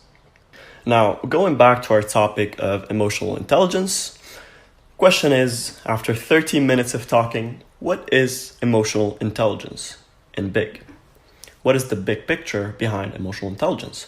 Well, it's basically the capacity to be aware of, to control, and express one's emotions, and to handle interpersonal relationships in an emotionally intelligent way. So emotional intelligence is not just about your own personal emotions, it's about the emotions that are coming from external stimuli, which means the emotions that other people are emitting. When you walk by someone who is angry, you can feel the emotions of anger. You can see it in his eyes sometimes. But when you pass by somebody who's smiling, has his head up, listening to some joyful music, well, you know that this person is probably experiencing emotions of joy. And the thing is, we're not going to go through feelings and we're not going to go through moods, because both of them are mainly affected by emotions and experiences. By dealing with your emotions, you will deal with the experiences, and then automatically your feelings and your mood will work accordingly. So by now, you know that neuroplasticity is affected by emotions, big time. And we talked about this before. First-time experiences. What kind of emotions you felt during this first-time experience. This has a huge impact on what this first-time experience will do to your brain. This plastic brain that is vulnerable, especially when it comes to first-time experiences, if there's a huge load of emotions involved, there's going to be a strong wiring right there. And now the big question is, what kind of emotions did you feel? And we gave the example of going to the zoo before. When you went to the zoo and you got bit by a snake, you got emotions of anger, fear, maybe sadness. And what that did is it developed two fears. First, a fear of snakes. Every time you see a snake, you will have emotions of fear. And of course, emotions of doubt around zoos. You're not sure if it's a safe place for you anymore. And most probably, whenever you go back to a zoo, you'll feel uncomfortable. That's if the emotions were so strong, you might not even want to go to the zoo anymore. You might feel such a high level of discomfort that you just don't want to go at all. And the second idea is, it's not just about first-time experiences. And I know we already talked about this before, but for those of you who were not paying a lot of attention back then, this is crucial. And really, if you didn't listen to it before, go back and listen to it again and again until you really grasp the concept. Emotions are one of the most important concepts when it comes to neuroplasticity. So emotionally charged situations. I'm going to give a really far-fetched example that is, of course, it's reality. In case you have somebody who's really close to you who dies. This experience will have a lot of emotions involved. This is exactly what an emotionally charged situation will be like. There was a huge fight between Mike Tyson and Douglas. Douglas's mother died a few days before the fight, and she told everybody that he's going to win. That he's going to win against Mike Tyson. When his mom died, and there is, of course, a lot of articles and YouTube videos that talk about this experience because it's absolutely inspirational.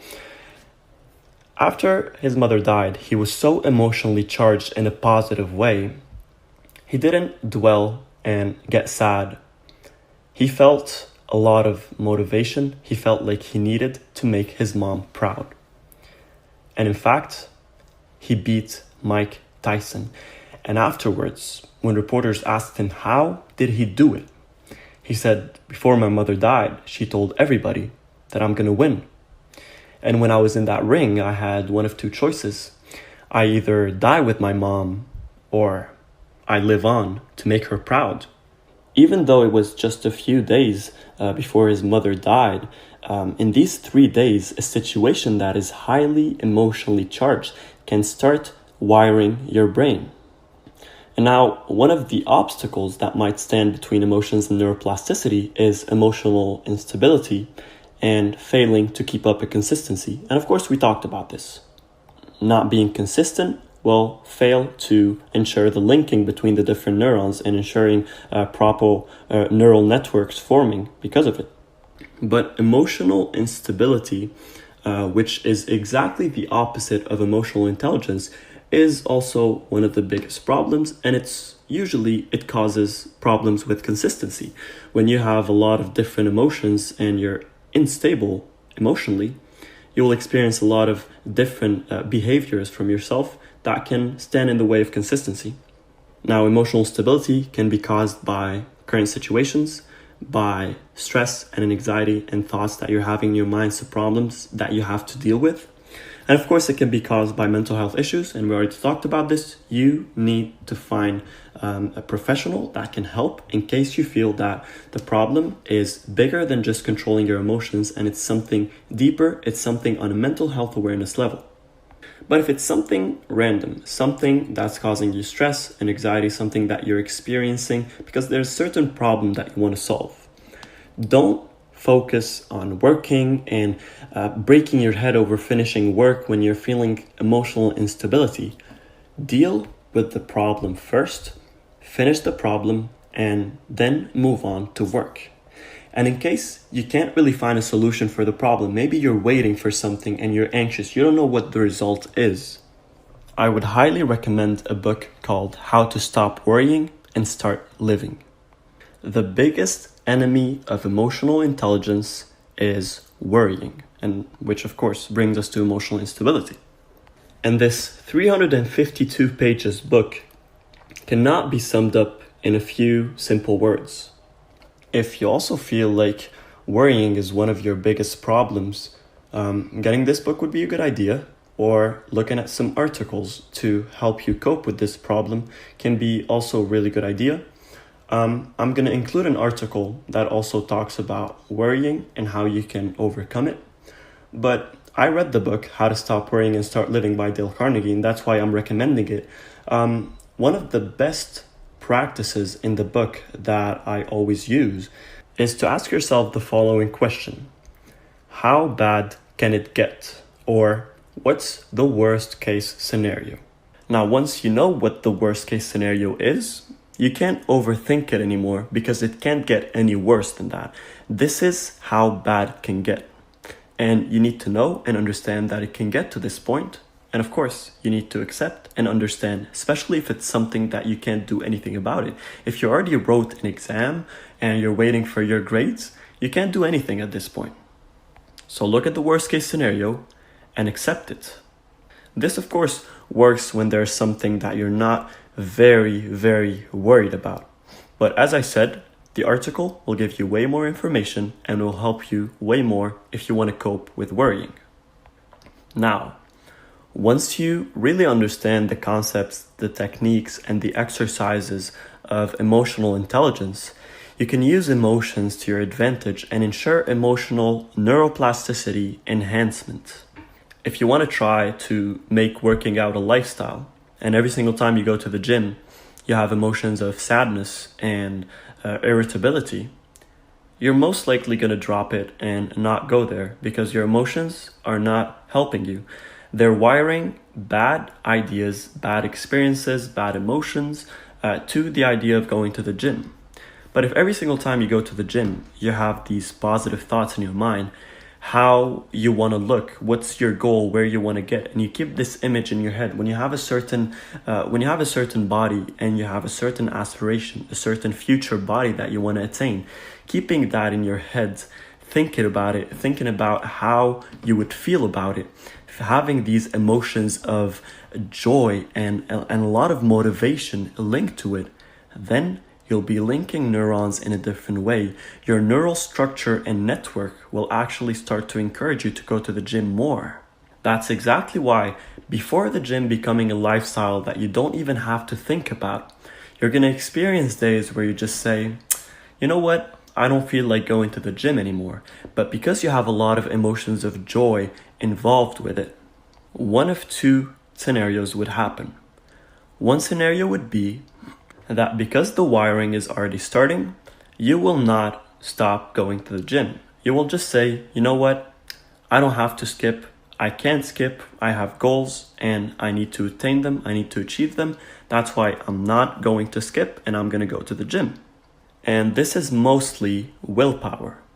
Neuroplasticity is more automatic. When you're thinking about it and you have different ideas in your head, should I go or not? You did not reach a point where neuroplasticity has been perfected and working out became a lifestyle. Now, the other scenario, and this is also not linked to neuroplasticity, we're talking about the phase before neuroplasticity, you trying to reach the point where you're using your plastic, flexible brain to make out of exercising a lifestyle or a consistent automatic behavior or habit. So in the second example, you feel emotions of sadness, you feel down. And when people feel down, you're not being lazy. That was the first case scenario. You were feeling lazy, you didn't want to go to the gym, but you used your willpower to go there. Now, in this scenario, you're feeling emotions. You're feeling emotions of sadness, emotions of fear, anger, whatever it is. And you just say, I don't want to go to the gym. These emotions will give you feelings, and the feelings might put you in a certain mood. And then you don't have the motivation and the willpower to go to the gym. And when that happens, this is exactly where emotional intelligence would step in. You have two solutions. One, you say, okay, I am sad. I don't want to go to the gym. I want to sit at home, watch Netflix, and eat ice cream. And the second scenario would be closing your eyes and thinking about why you started going to the gym, thinking about your why. Nietzsche says, he who has a why can bear almost any how. There was an entire book and an entire field of science based on the question, why?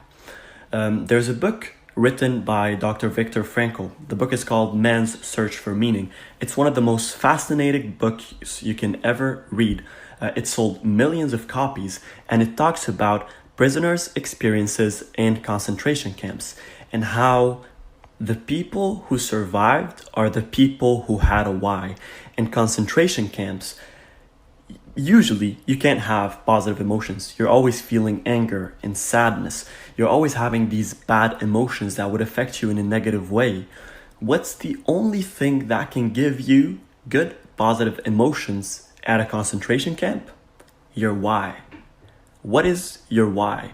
And just like worrying, figuring out your why is not that simple, especially when we're talking about the big image, the big question of why. Why do we exist? And of course, this gets us into existentialism, and it's an entirely different field of study as well.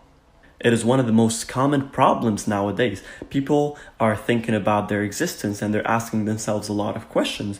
Back in the days, religion was way more reinforced, and the why was always explained through religion.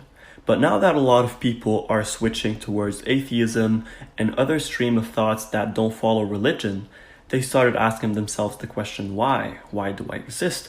What am I doing in this world? And when they don't find an answer, of course, they will feel empty. They'll feel like there's nothing to do in this world and they're just gonna live and die. And then a lot of people would suffer from depression. Some of them would even get to suicide. When in fact, it's not that complicated. From my experience and from what I've read, and I can assure you, I read a lot about a lot of books and a lot of articles, and I watched a lot of videos that talk about the question of why in life. Putting the concepts of religion aside, having a why in life, not just to know where you're going, but to know what you need to do every single day. But on a smaller scale, you can always figure out what your why is. Why do you have problems in relationships? Well, maybe because you're not ready to be in a committed relationship. Maybe you had past bad experiences that are still affecting you. You can figure out what your why is. Why are you going to the gym? Maybe you want to have a better body. Maybe you want to prove somebody wrong. Maybe you want to just improve your health and take care of your health more. Whatever your why is, when you go to the gym, you have a why. There's a reason why you're going to the gym. People do not just wake up and say, oh, I should go to the gym for no reason. So when you feel these emotions of sadness, close your eyes and think about your why. Letting go of the scenario where you would just sit at home and avoid going to the gym. And this is where most people, when they do this, they say, I don't feel like going today because I feel sad. Their brain gets adapted to it. The thing about neuroplasticity is that it's happening every single second. So when you drop the gym, when you say, I'm not going to go because I'm feeling sad, this is wiring your brain in a way that affects your willpower in a negative way.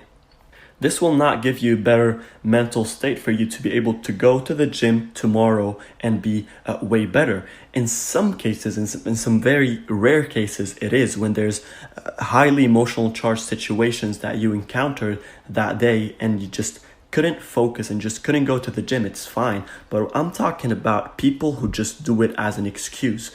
When you close your eyes and you think about your why, you will start having feelings of, and emotions, of course, of joy, of hope. And what you do is you just go to the gym. There's a lot of exercises that we're going to talk about in the section where we talk about habits to be able to push yourself and go to the gym. One of them, and of course, we're going to go more through details later, the bracelet technique, where you have an elastic band on your wrists. And every single time you feel like you're trying to establish a habit of going to the gym and making it a lifestyle. And every single time you have a feeling that you don't want to go to the gym for any reason, you just close your eyes, you think about your why, and then you snap the bracelet on your wrist in a way that it hurts a bit. Of course, you don't want to cut yourself, but in a way that hurts a little bit, and then you just go to the gym. You stop everything, whatever you're doing, whatever you're thinking, you just stop everything and you go to the gym. And I can assure you, if you do this, if you have a goal of going to the gym and you have a why behind it, and you had feelings of sadness, you didn't want to go to the gym, and you were thinking about skipping, close your eyes, forget about the bracelet for now, just close your eyes, think about your why, think about it and feel it. Try to generate emotions from it, and then go to the gym. And if, when you finish the gym, if you don't feel at least 1% better than how you were before, keeping in mind that you did not skip and you're ensuring the plasticity to be working effectively, if you did not feel any positive emotions or you did not feel any better out of it, then you need to look at your why again. Sometimes your why is not strong enough. If the answer to your why is, I want to go to the gym, it's probably not a strong why. But when you have a reason, a why, and the answer is, I need to go to the gym. You don't just want, but you need to go to the gym. Then your why is on a whole new level. And when you have a why that you answer it with, I need to go to the gym, and you go to the gym, I can assure you, you are going to feel better. So what's happening right there is you experienced bad emotions, then you closed your eyes and you thought about positive thoughts that brings you good, positive emotions. A big part of it is being optimistic, of course. Looking at things from positive perspective can sometimes be hard. Most people tend to be negative when it comes to a lot of different things in their lives. There is a blog that has a lot of useful information on how to become more optimistic, and I'm also going to include it in the course. So in case you feel like you're not really optimistic, you can always go look at it. But the big picture is, regardless of what you are, if you're optimistic or you're pessimistic, whenever you feel bad emotions, one of the best things to do as emotional intelligence is to close your eyes and block everything. Block your phone, block your computer, block everything. Sit down in your room, close your eyes, maybe add some music. If you have any music that would encourage you, that would give you some positive emotions, any music that is linked to positive experiences that you love listening to, you might want to put this music, put the song, and close your eyes and think about why. Think about your why, think about positive emotions, think about where you want to be and where this particular thing that you're trying to avoid would take you. See, the thing about the brain is, the brain cannot tell the difference between reality and imagination. When you close your eyes and you imagine yourself at the gym lifting weights, your brain can't really tell the difference between, are you actually there or are you just imagining lifting weight? Of course, your body knows because you're not lifting any weight, but your brain doesn't really tell the difference between reality and imagination. So just imagining yourself at the gym is a start. Imagining yourself going to the gym and reaching the body that you want to reach, reaching the goal that you want to reach. I'm giving a gym as a general example. You can apply this on every single aspect of your life. But these emotions would reinforce the links. These emotions would ensure neuroplasticity. Even though you're not at the gym, but your mind is still getting the connection of going to the gym, and there's a reinforcement. There's a link happening between neurons, and the link is becoming stronger and stronger and stronger. Now, of course, I'm not saying you should just sit in bed and imagine yourself working out every single day and then out of nowhere is going to become a lifestyle. This is not what I'm saying. What I'm saying is bad emotions can be met with positive, reinforcing emotions, and then these would give you a little push, some motivation, some willpower that you need to use to go to the gym. And when you go and you actually do the experience, not just mentally, but also physically, because as we said, imagination is one thing, but your cortical map is linked to different motor skills, from the fine motor skills to the gross motor skills. When you go to the gym and you bench press, this is a gross motor skill. When you go to the gym and you do some exercises for the forearms, usually this is a fine motor skill. Your perception, hearing the weights drop, hearing yourself pushing the weights and then dropping them on the floor, smelling, maybe the dumbbells smell a certain way, your visual perception of everything that's going on, your touch on the bar, all of these things would reinforce the neuroplasticity. And to top it off, the emotions. And that's why imagination can be really different than reality for your neuroplasticity. Even though it can help a bit, but it's nothing compared to what you will get in terms of actually going to the gym. So having emotional intelligence, having a high EQ, having a high emotional IQ will ensure better social skills, better focus and concentration, better mental wellness, and better life overall. when you know how to use your emotions, when you know how to control them, every single aspect of your life will change, and you know it. The example that we gave before, where if a person wakes up every single day feeling joy, his life will be completely different than a person who wakes up every day feeling sad, or from a person who feels sad twice a week. It's just common sense, right? So using emotional intelligence to work on your social skills. If you have social anxiety or you feel like you don't want to go out because you're being lazy, then you close your eyes and you think about your why. Why do you want to improve your social skills? You want to have maybe a bigger connection, a bigger network so you can reach more people. You have a business and you want to reach more people. Maybe you just want to make more friends. Maybe you want to become the cool kid. What is your why? And when you feel lazy and you want to have better social skills, you close your eyes, you think about your why, you reinforce it with positive emotions, and you just go and do it. And then when you're there, you're using your emotions, you're using your sensory and motor skills, and you're ensuring proper integration in your mind. Eventually, the goal is to ensure neuroplasticity and you're walking on the right track. Same thing goes for focus and concentration. When you're having bad emotions, you will not be able to focus and concentrate a lot. But then when you have reinforcing emotions, when you close your eyes and think about why you need to concentrate and focus on a certain task you're working on, then it's a different story. You might regroup your focus and concentration. And this, you can apply this to, as I said, every single aspect of your life, whether it's social skills, focus and concentration, going to school, going to class, writing a book, public speaking, anything. To be able to eventually ensure better mental and physical wellness. And once that happens, you are working on an effective and efficient neuroplasticity method. Now, moving on, we're going to talk about a few techniques that you can also use to ensure emotional intelligence. And the first thing is, plan A is not guaranteed. Having plan B or and C can prevent negative emotions in case of disappointment and failure. I usually listen to motivational speeches that always say, don't put a plan B and don't put a plan C. Put a plan A and put all your work into it to ensure that it works. And I admire these speakers and I admire every single word they say. But if we pause for a second and we think about it, isn't there a 0.1 chance that for any reason plan A might not work? This has nothing to do with being optimistic or being a pessimist.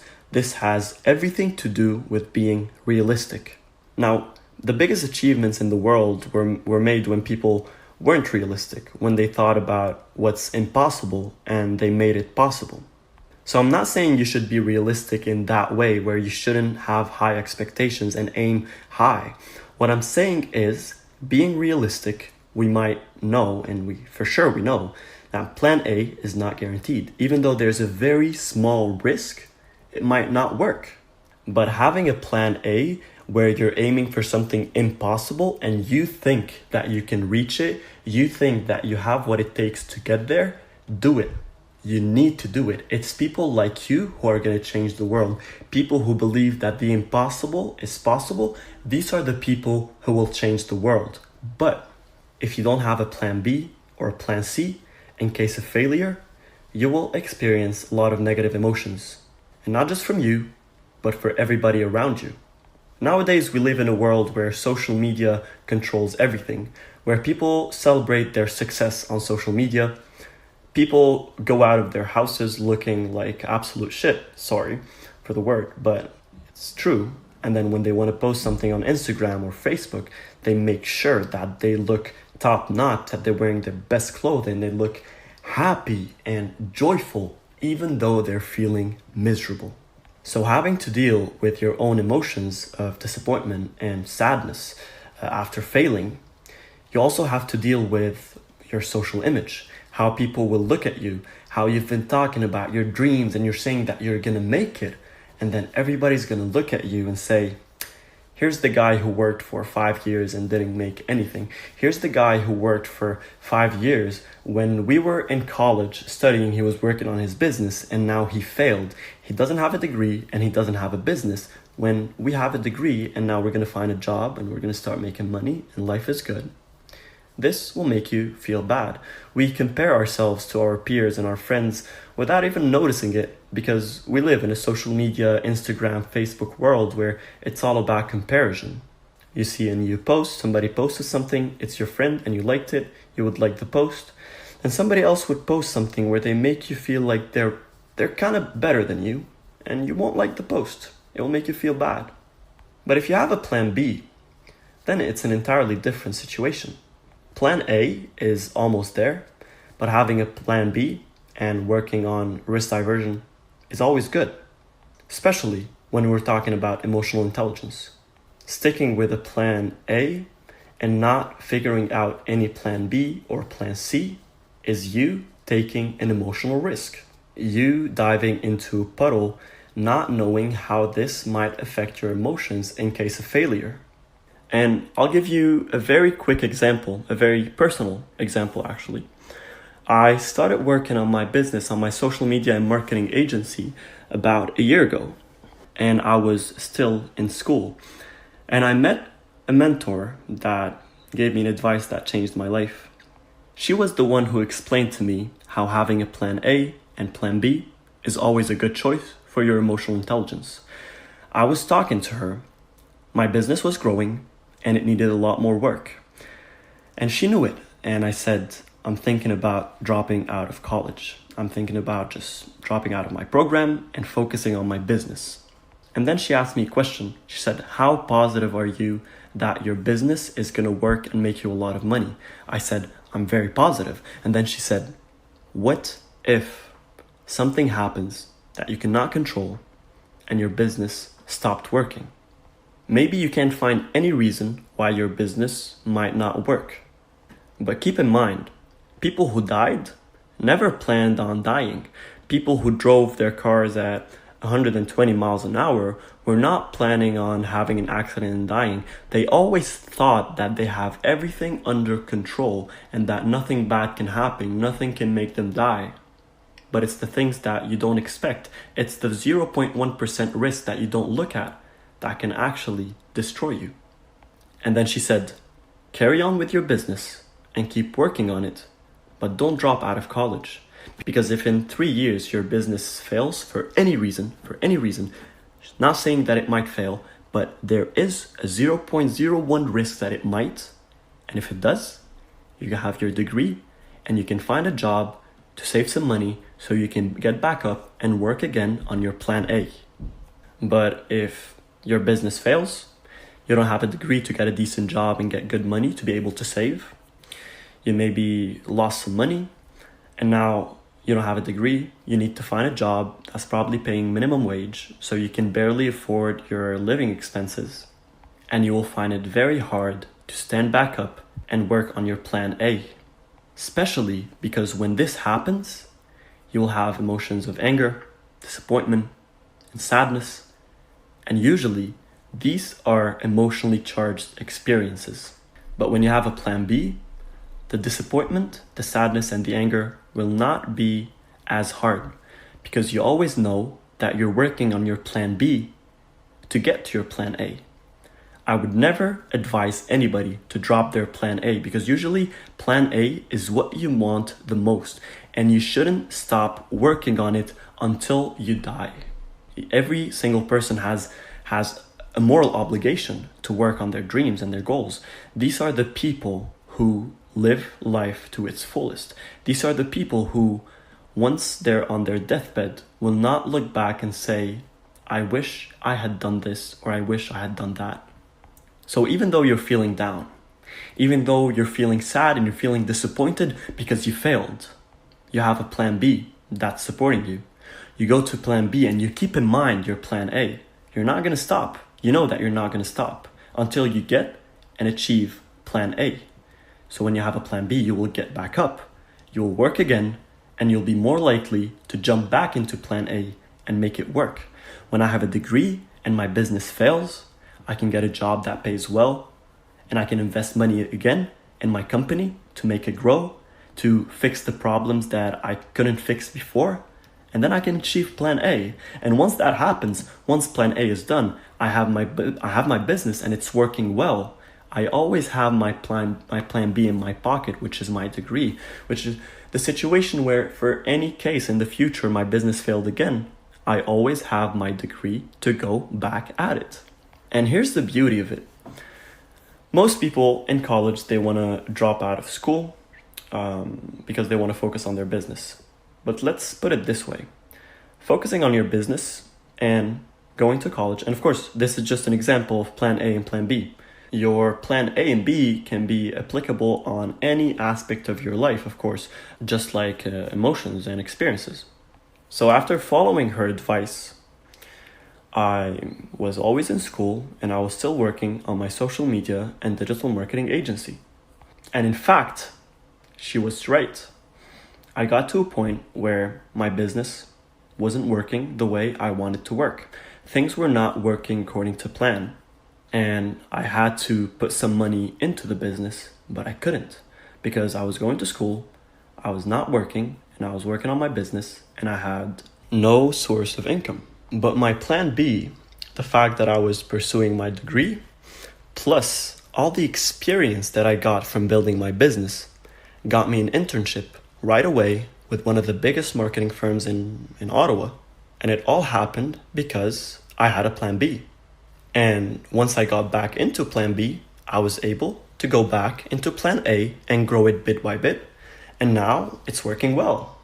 It's not where I want it to be, but if I didn't have a plan B, maybe I wouldn't have the agency anymore. I couldn't get any money into the company and I couldn't grow it anymore, and then it would fail. So whatever goal you have, whatever you're trying to work on, whatever plan you have, sit down and figure out a plan B or a plan C if you can. Now, second thing is accepting the inevitable. Sometimes we can't control the situation. No matter how many plans we have, we can't fully control the situation. And then we need to adapt, we need to overcome and accept the inevitable. Because when something happens and you have no control over it, you have one of two options. You either dwell or you accept. And when you dwell, you're going to be stuck. You're not going to move forward when the rest of the world is moving forward. But if you accept and you move forward and you move on, you adapt and you overcome it, you will be wiring your brain in an emotionally intelligent way. You are learning to accept failure, overcome it, learn from it, move on, and grow from it. But if you dwell on it, you're going to learn that failure is bad. Failure will make me feel sad. I want to avoid failure at any cost. And you just want to avoid failure because it doesn't make you feel good. And that's just our human nature. We want to avoid the things that makes us feel bad. And that's where most people would drop their dreams, where most people would not have such high aspirations anymore. They accept so little because they don't want to encounter failure anymore. And unfortunately, it becomes wired in their brain. The concept of not failing and the concept of security, it becomes hardwired in their brain. If your dad ever worked on a business and it failed and he dwelled on it for years and eventually started working full time, and you grow up and you say to your father that you want to start a business, he's not going to say, yes, go for it. It's going to be awesome. He's going to say, no, starting a business can be risky. You might fail. You might get disappointed. It's better to work on a degree and get a safe job. And did you ever pause for a second and ask yourself, why would he say this? He would say this because of the neuroplasticity process. His experience and the emotions that came with this experience, all the different motor and sensory skills that were involved and everything wired his brain in a way that he wants to avoid risk, aka he wants to avoid business because, well, business is risky.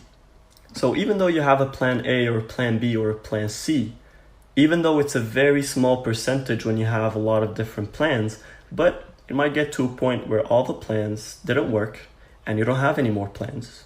And you need to accept your reality and look at your options. Look at what you can do to get yourself out of where you are and just start going back at it to go again to your plan A or to your plan B or to your plan C, or just change the plan entirely if you think that it's not working right. Moving on to the next exercise. Count to 10. A lot of you heard people say count to 10 before you say anything, or just take a deep breath. Nowadays it became just a slang that people would just say randomly. When they want to tell somebody to just chill down, they're like, dude, take a deep breath or count to 10, you know? But there is a lot of wisdom behind this technique. When you react based upon impulses, you are reacting based on your current emotions. And when you react towards your current emotions, you are reinforcing them. When you're mad at someone and they try to talk to you and then they start arguing with you, you know that the most probable result is that you guys are going to have a fight.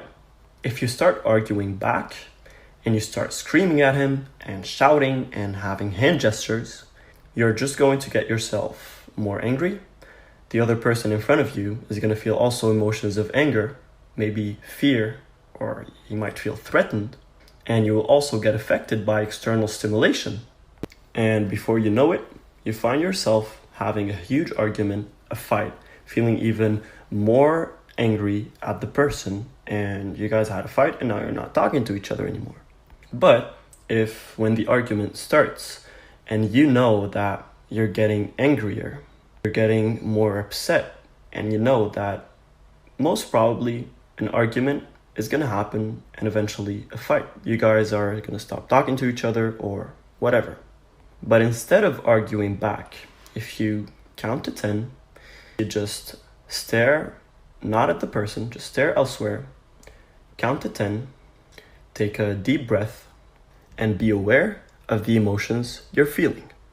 It's a very simple yet effective technique that you can use on a daily basis to ensure emotional intelligence. I promise you, this is one of the techniques that help me personally the most. This also applies to different examples. The example that we gave about the gym. If, let's say, we put the scenario in a way where you're having a conversation with the gym. The gym is saying, hey, come here, work out. And you're saying, no, I feel sad, I don't want to go. But then you stare somewhere and you count to 10 and you take a deep breath and you really become aware of your emotions. You're going to see that you're feeling sad. Most people never get aware of their emotions. They get sad, but they're not aware of their emotions. But when you get aware of your emotions and you know that you're feeling sad, you have the chance to change this. So when you're arguing with someone and you get upset, you're mad, you're angry, and you count to 10, you take a deep breath and you realize that you're angry, and you know that if you're angry, you're having these emotions of anger. If you're going to talk to the person more, it's going to result in a fight. And once you know the consequences, you need to ask yourself, is it worth it? Is it worth it just because you're having some emotions? And as we said, emotions are usually short term. You have a fight with your best friend, 2 hours later, you guys text back and everything's working and everything's back to normal. So when you ask yourself, is it worth it? Are these emotions worth getting me to have a fight with my friend or getting the consequences that might happen? And most probably, most of the times, the answer is no. And once you figure out that the answer is no, think about something else. Think about something positive. Think about all the good things that the person did and not all the bad things that the person did. Think about why going to the gym would help, why going to the gym would make you get closer to your goals, and not why going to the gym might take a lot of effort and a lot of energy and I just don't feel like it. It's easy and it's quick. You're not feeling okay, you're not feeling comfortable. Usually when you have bad emotions, you don't feel comfortable at all. You feel uncomfortable. And then you pause for 10 seconds. You ask yourself very quickly, what am I feeling? And usually when you ask yourself this question, you're going to find the answer right away. Once you find the answer, you ask yourself, what's going to happen if I keep having these emotions? What's going to happen if I keep being angry at the person?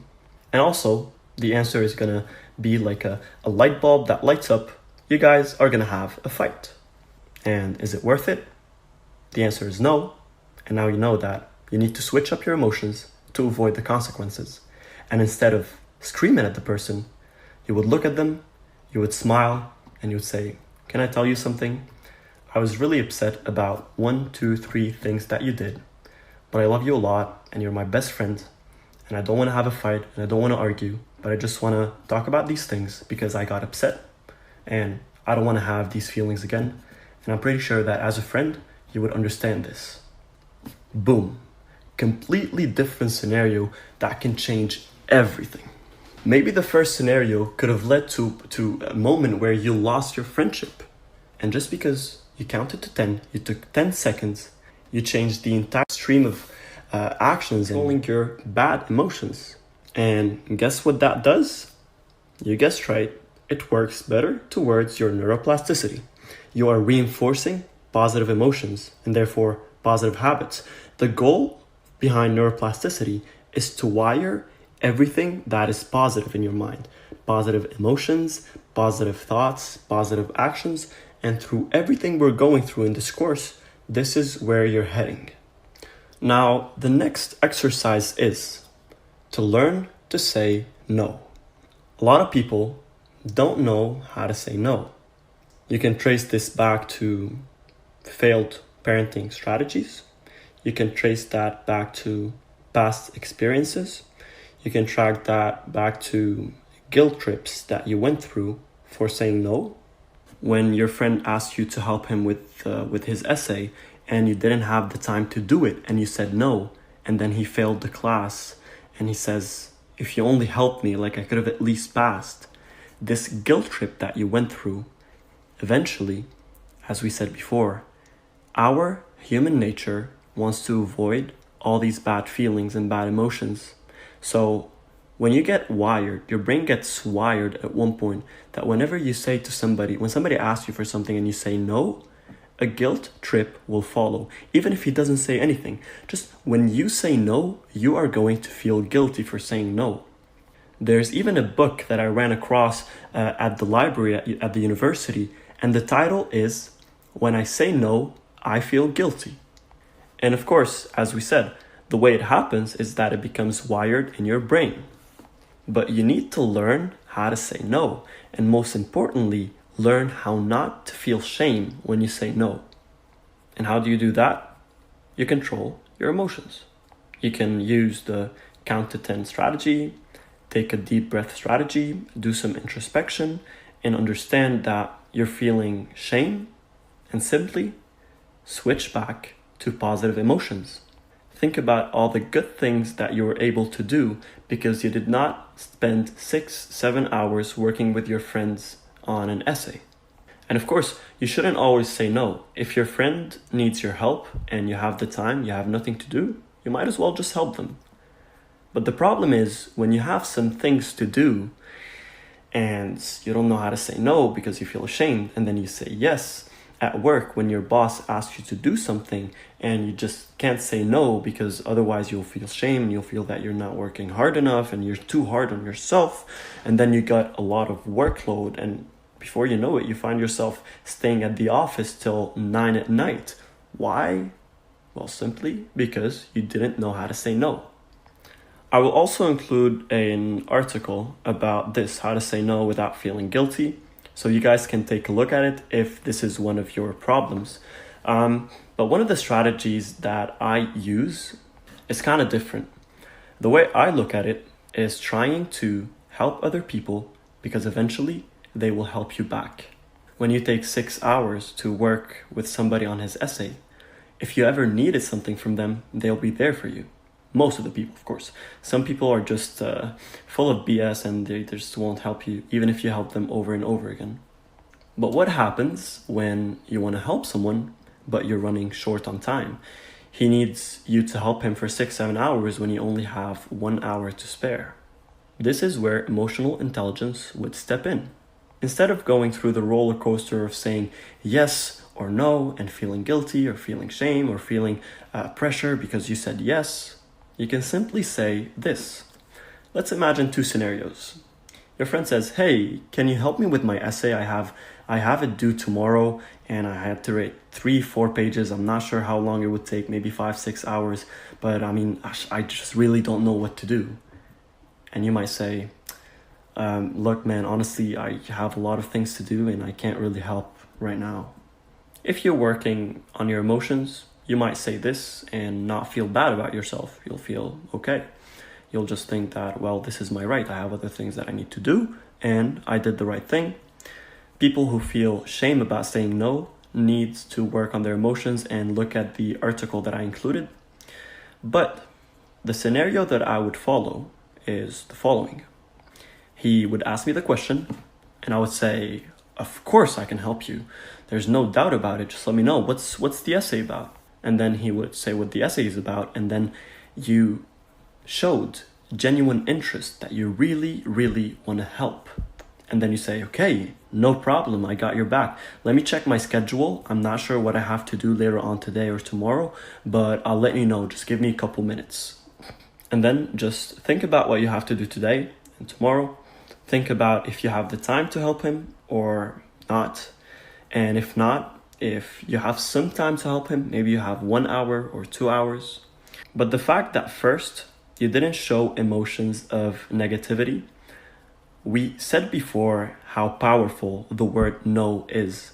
When you say no to somebody, most probably they're going to feel a little bit sad, because if they didn't have a 0.1% possibility in their head that you will say yes, they would have never asked you to begin with. After checking your schedule, you might say, look, I only have 1 hour because I have this, and that to do. So how about I help you with the curriculum so you can know what you're going to write about, and then you do your research and you go from there. Now, he's not just going to appreciate that you're helping, and he's not just going to owe you and he's going to help you in the future, of course, if he's a good person, but he will feel that you went over this to check your schedule and squeeze in your schedule, and you sacrificed an hour to be with him. And of course, to help him with his essay. In this case, you feel good, you're not pressured, you had an hour to spare and you spent it with him. Next time you might need something from him, he will be there, hopefully. He didn't feel bad, he didn't feel any negative emotions. In the contrary, he felt really good. He felt like you're a loyal person. He felt like you're somebody he can trust. He felt like you're a true friend, and everybody is a winner. And even if you don't have the time to spare, you have a lot of stuff to do. After you say, yeah, for sure, man, just let me know what's going on. What's the topic about? Okay, for sure. Let me check my schedule.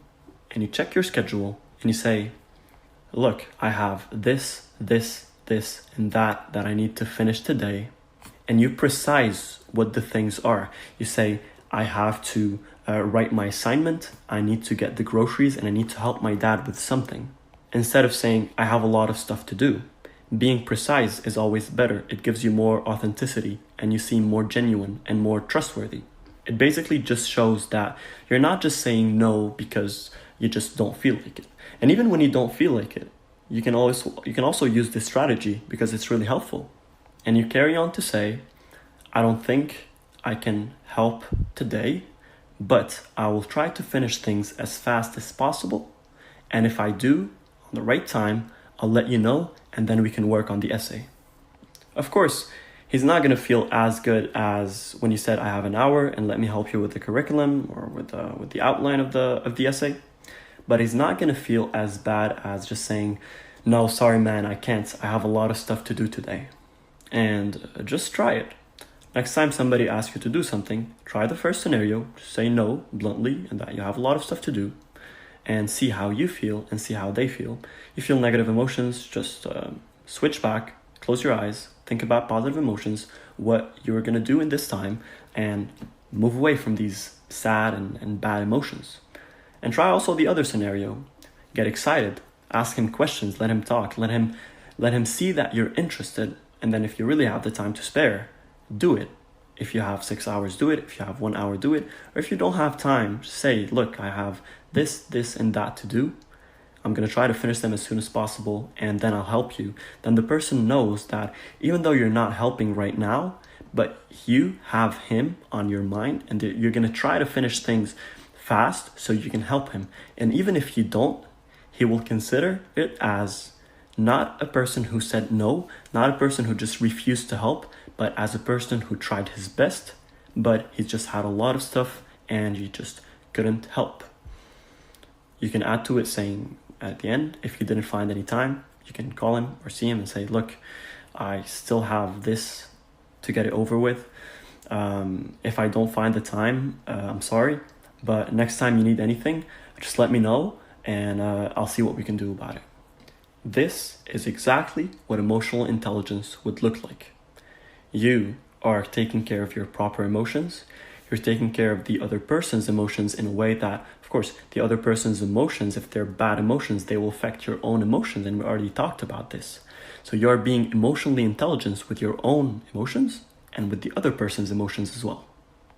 Now, going further more into emotional intelligence, some concepts that we already talked about and some concepts that are kind of new that we need to discuss real fast and that you need to keep in mind because they're also a part of raising your emotional IQ.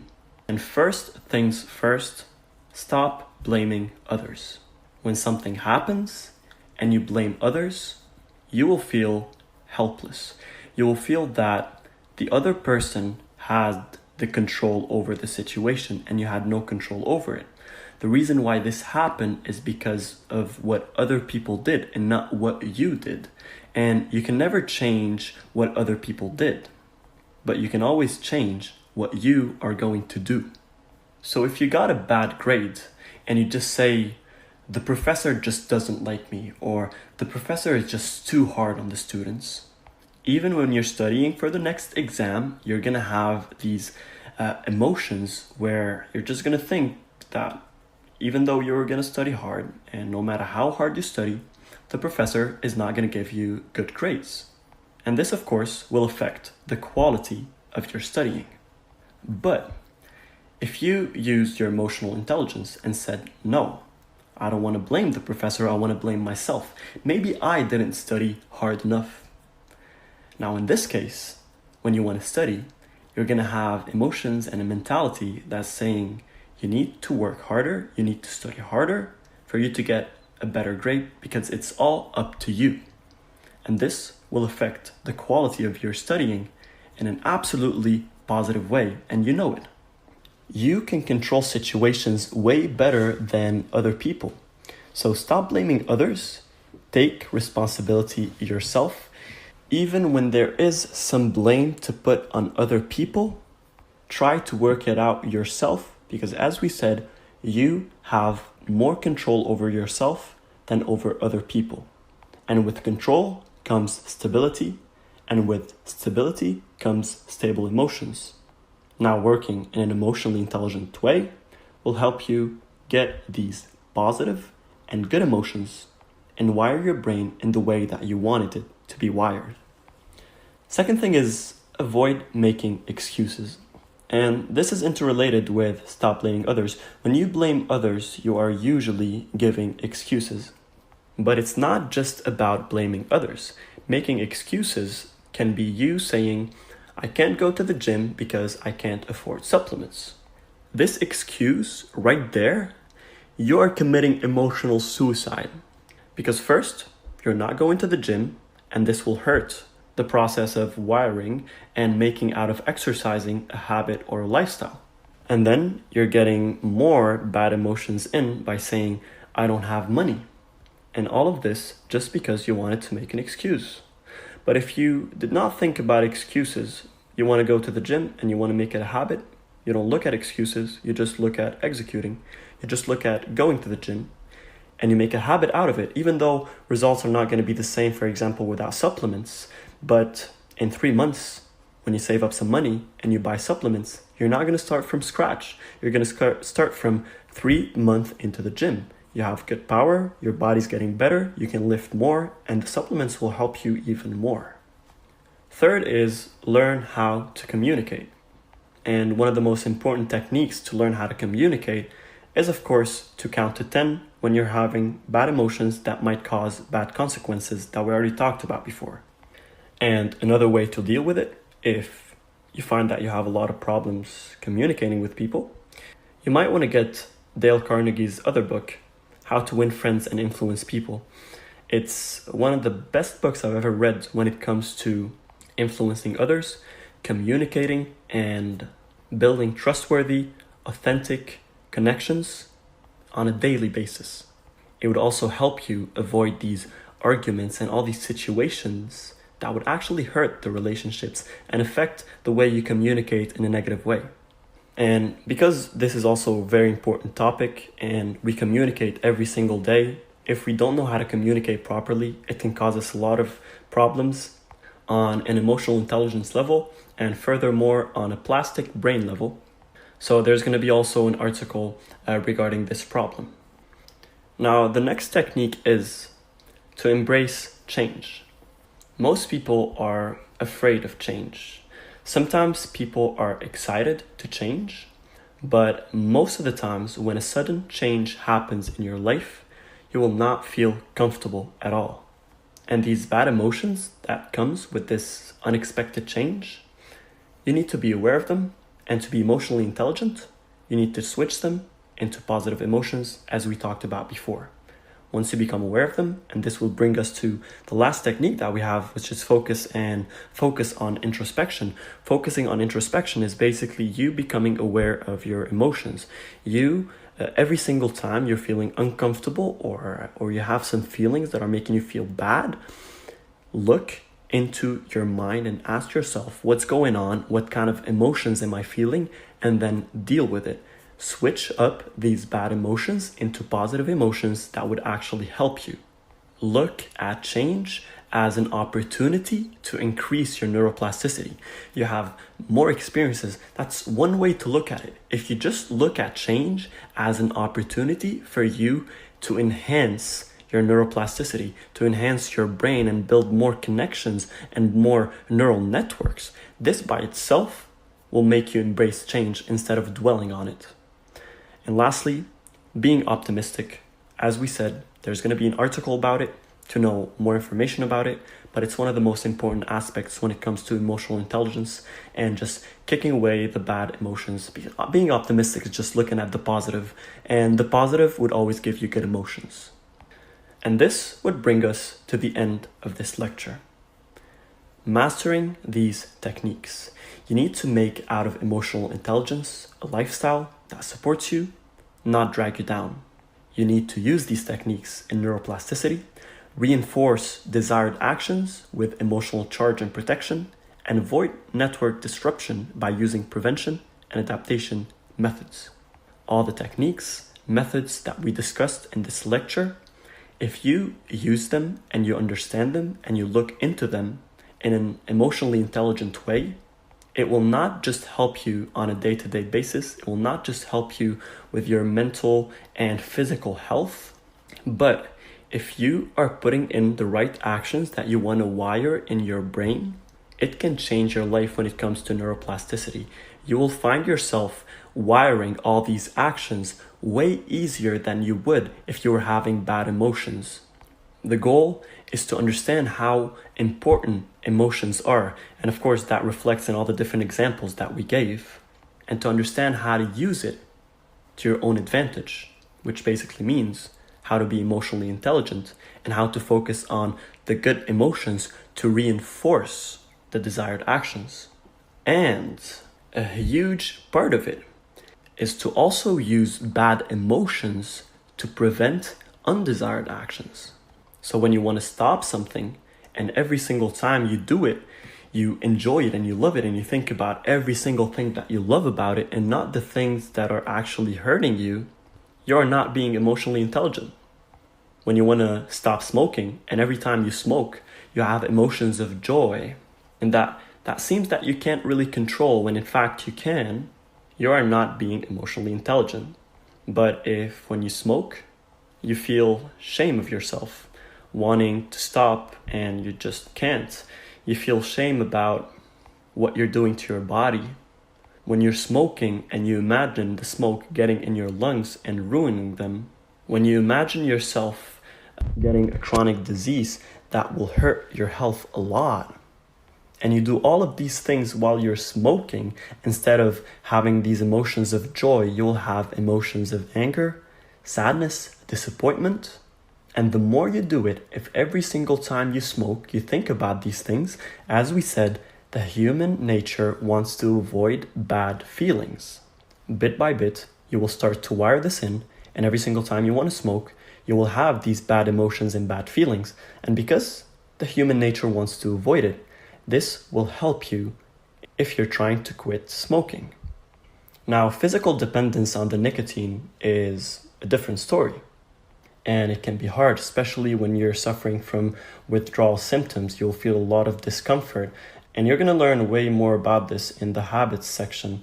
How, when you have a physical dependency on something, how your body on purpose would make you feel discomfort and would make you feel like the only way to feel comfortable is to go back to the thing that you're withdrawing from, the thing that you have physical dependency on. And that's where most people would give in, and they would just go back to smoking or whatever habit they're trying to stop. But for now, this is more than enough for you to understand and be emotionally intelligent. Work on these techniques and be consistent, and you will start seeing results in no time.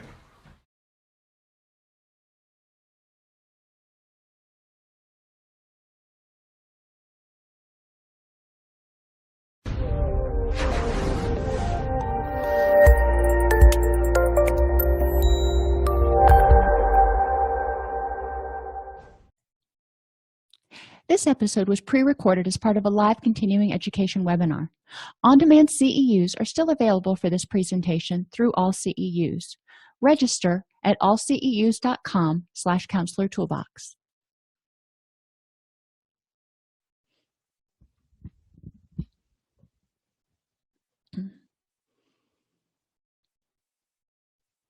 I'd like to welcome everybody to today's class, 50 Mindful Steps to Self-Esteem. The book was written by Janetti Marotta, and obviously I am just presenting information found in the book. What we're going to really look at here, we're not going to go through the book in depth, step by step, because obviously if this is something that sounds like it's a really good fit for you, you're going to want to read the book. But I am going to hit the highlights and talk about how self-esteem is developed and how mindfulness activities can really be used to help enhance self-esteem. One of the things in this book that I didn't like as much was the fact that that connection really wasn't made between why are we doing this particular activity and how does it build self-esteem. So that's really going to be my goal throughout this presentation, is to connect the dots for us. We'll explore how physical sensations give clues to what's important and whether you're living in harmony with your values, whether it's your head saying this is good, your gut saying and your heart, and whether that's telling you that it feels like it's something you should do. So we're going to talk about head, heart, and gut honesty. We'll identify and address thinking errors that may keep you stuck. We'll evaluate how emotions and the heart contribute to the development of self-esteem. And we'll examine how the environment impacts your self-esteem.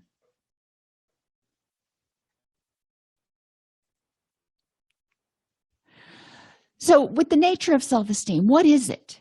How you feel about yourself is in contrast to who you think you should be, is really what we talk about when we're talking about self-esteem. So it's sort of a loosey-goosey concept, if you will. It's not something you're going to find in the DSM. It's just a concept or a construct that we are trying to help people understand more about themselves. The more rejecting you are of yourself, the more distress you experience. So if somebody is constantly telling themselves they're not good enough, or they're stupid, or they're fat, or they're ugly, or they're lazy, well, yeah, they're not going to feel too good about themselves. Imagine how you would feel if somebody was constantly telling you that. So whether the rejection is coming from within your own head or from someone else, it's still creating a negative impact on the self-esteem. And the more rejecting a person is of themselves, they're telling themselves they're not good enough, then they seek other people to tell them they are okay and say, no, honey, you're fine. So it's important that people have their own self-esteem and their own ability to tell themselves, I'm good enough, I'm smart enough, and gosh darn it, people like me. In order to develop healthy relationships, you need to feel good about yourself. Self-esteem is basically your relationship with yourself. It's you telling yourself you're okay. It's you being your own best friend. So before you can have a healthy relationship that's based on mutual respect and not just forming relationships to find somebody to validate you, you have to have good self-esteem. In order to develop healthy relationships, you also need to get in touch with yourself and your true values. When you're forming relationships with someone, you don't have to agree on everything. You may only agree on one or two things, but if those one or two things are very salient in your life, then you may end up being fast friends. So understanding what's important to you, because, like attracts like. We're not like magnets. We like to be around people who share similar values and similar interests. And we also need to choose actions that are in harmony with our true self. So if we're doing things that really don't fit our personality, maybe if I think back when I was in college, for a little while I was in a sorority, and that just isn't who I am. I'm not somebody who goes out to parties 4 nights a week. I am not somebody who is exceedingly social all the time. That's just not my temperament. That's not who I am. So choosing actions that are in harmony with myself ended up meaning leaving the sorority. Not because it was a bad thing, it just wasn't for me. But if I should have stayed in that, or if I would have stayed in that situation, then I would have been kind of going against my own internal tendencies, and I would have always been sort of fighting myself.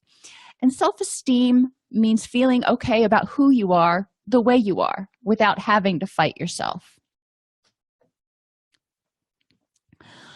So where does mindfulness fit in here? Mindfulness teaches people to live in the moment, so they're not stuck in guilt or resentment of the past.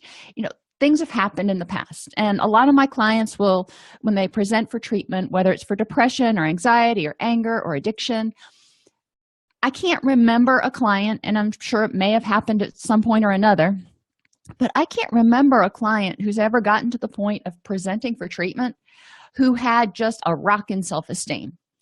Generally there were some self-esteem issues going on there, whether they had developed over time or whether the person really had never had a strong self-esteem. It didn't really matter. When they were in my office, their self-esteem was pretty low. So helping them focus on the fact that you felt that way back then. That's how you felt, not going to take that away from you. Let's talk about how you're feeling right now. Not being paralyzed by fear of the future. People who have low self-esteem often have a lot of anxiety because they fear rejection, they fear failure, they fear isolation. So anything that changes may cause them to have a lot of high anxiety. So mindfulness helps them learn to put one foot in front of the other, focus on how they're feeling at the moment, and realize that they can tolerate a little bit of ambiguity. They can tolerate forward movement. The cornerstone of mindfulness is acceptance. So when we're teaching people to be mindful, we're teaching them to accept how they feel non-judgmentally, letting it be, not saying I shouldn't feel this way, and being patient with themselves and with the situation. So when we think about self-esteem, again, if we're experiencing a situation, we experience it non-judgmentally. It's just it is. You went to work, you got your evaluation, it wasn't what you had hoped it was. It is. It doesn't mean you're a bad employee. It doesn't mean that the world is going to come to an end. It is. Letting the feelings of frustration or guilt or resentment or anger or disappointment be. That's just where you are at that point, and not judging yourself harshly, because self-esteem is something that's always evolving. We aren't perfect. Oh my gosh, none of us is perfect.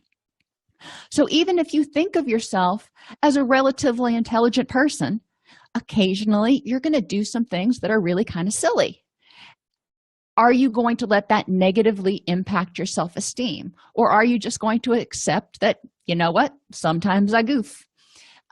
Hopefully, we can get to that point with our clients where they can accept lack of perfection. They can just be non-judgmental about it and see it as it is, and maybe find some positives in it eventually. Mindfulness teaches that when you trust yourself and act with awareness and purpose, you become more self-reliant. When some of my clients are in early recovery, they've spent so much time minimizing, denying, blaming, justifying, rationalizing, that when they start getting honest and doing the next right thing, it's really scary.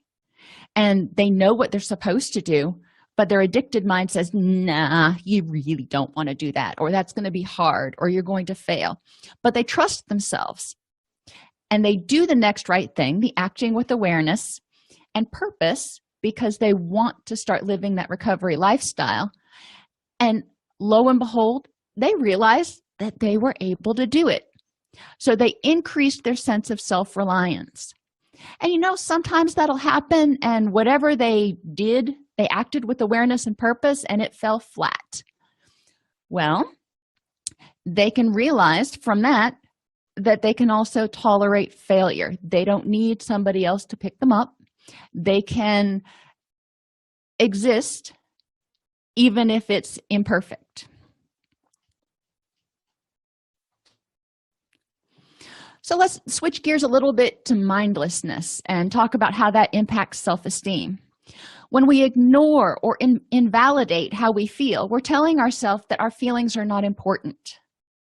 Think about how that would make you feel if your significant other or your best friend came up to you and said, you know what, I don't really care how you feel, and went on about their business. It would impact your self-esteem a little bit. It would hurt. It would say, really? You don't care about me enough to pay attention to how I feel.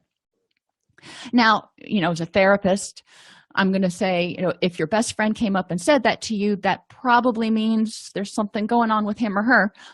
But when you're saying that to yourself, you got to say, all right, if I'm constantly ignoring and invalidating how I feel, then I'm telling myself I'm wrong or I'm not justified. So moving from that, how can I start paying attention and validating how I feel? One of the things that we talk about in mindfulness is just accepting that you feel the way you feel. It's not good or not bad, but once you acknowledge it, then you can do something about it. Mindlessness also encourages us to fail to integrate feelings, thoughts, sensations, and urges. How many times, and I think we're all guilty of it, have you had a feeling and you didn't even really notice the feeling?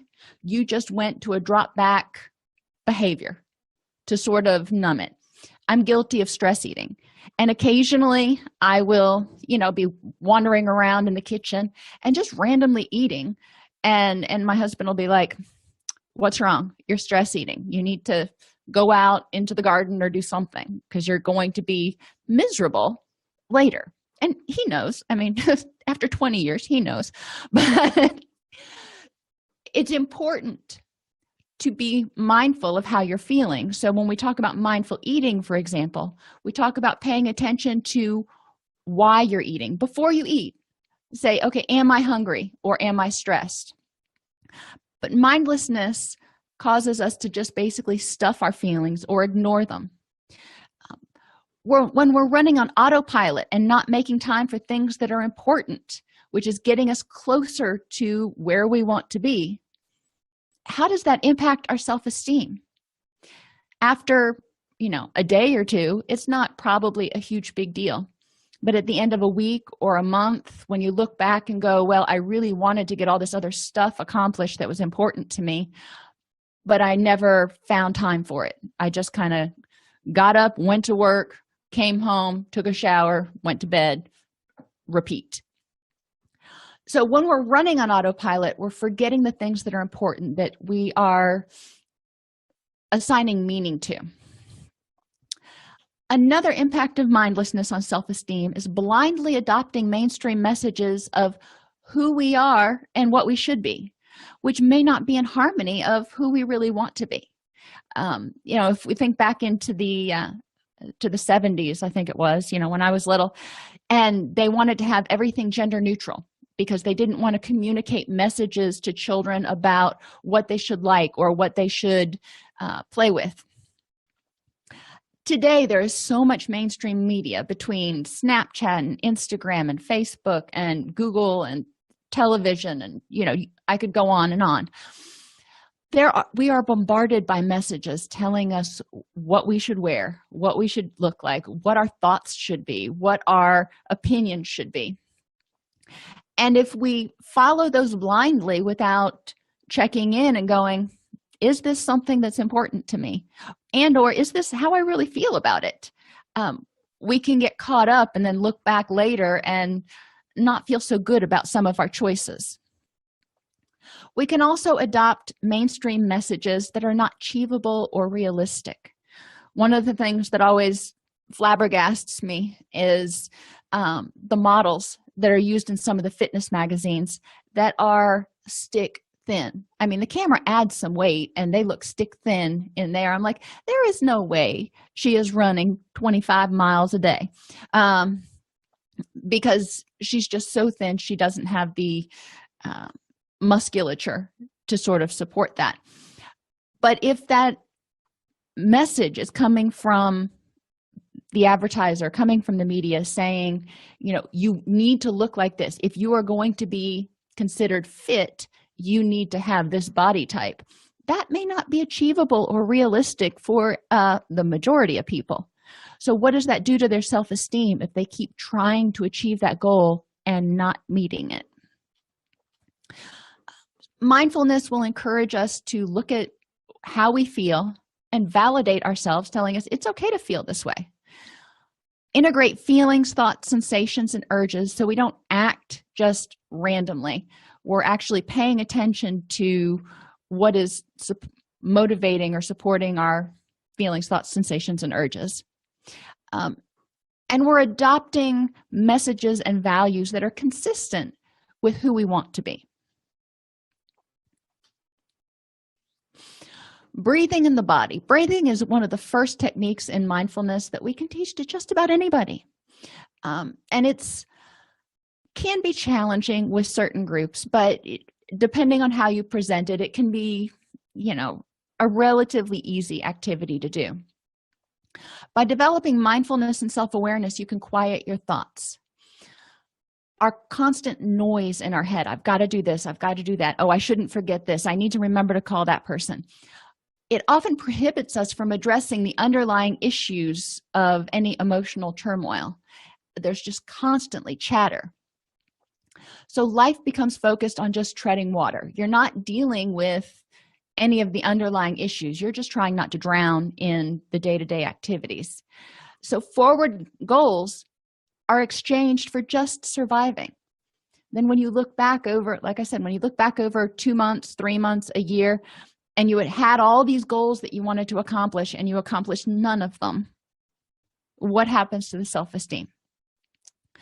By making contact with the present moment, you can find your strength, learn to grow, and choose how you wish to respond. So what does breathing have to do with all this? Well, the first thing you do when you're born is breathe and then cry.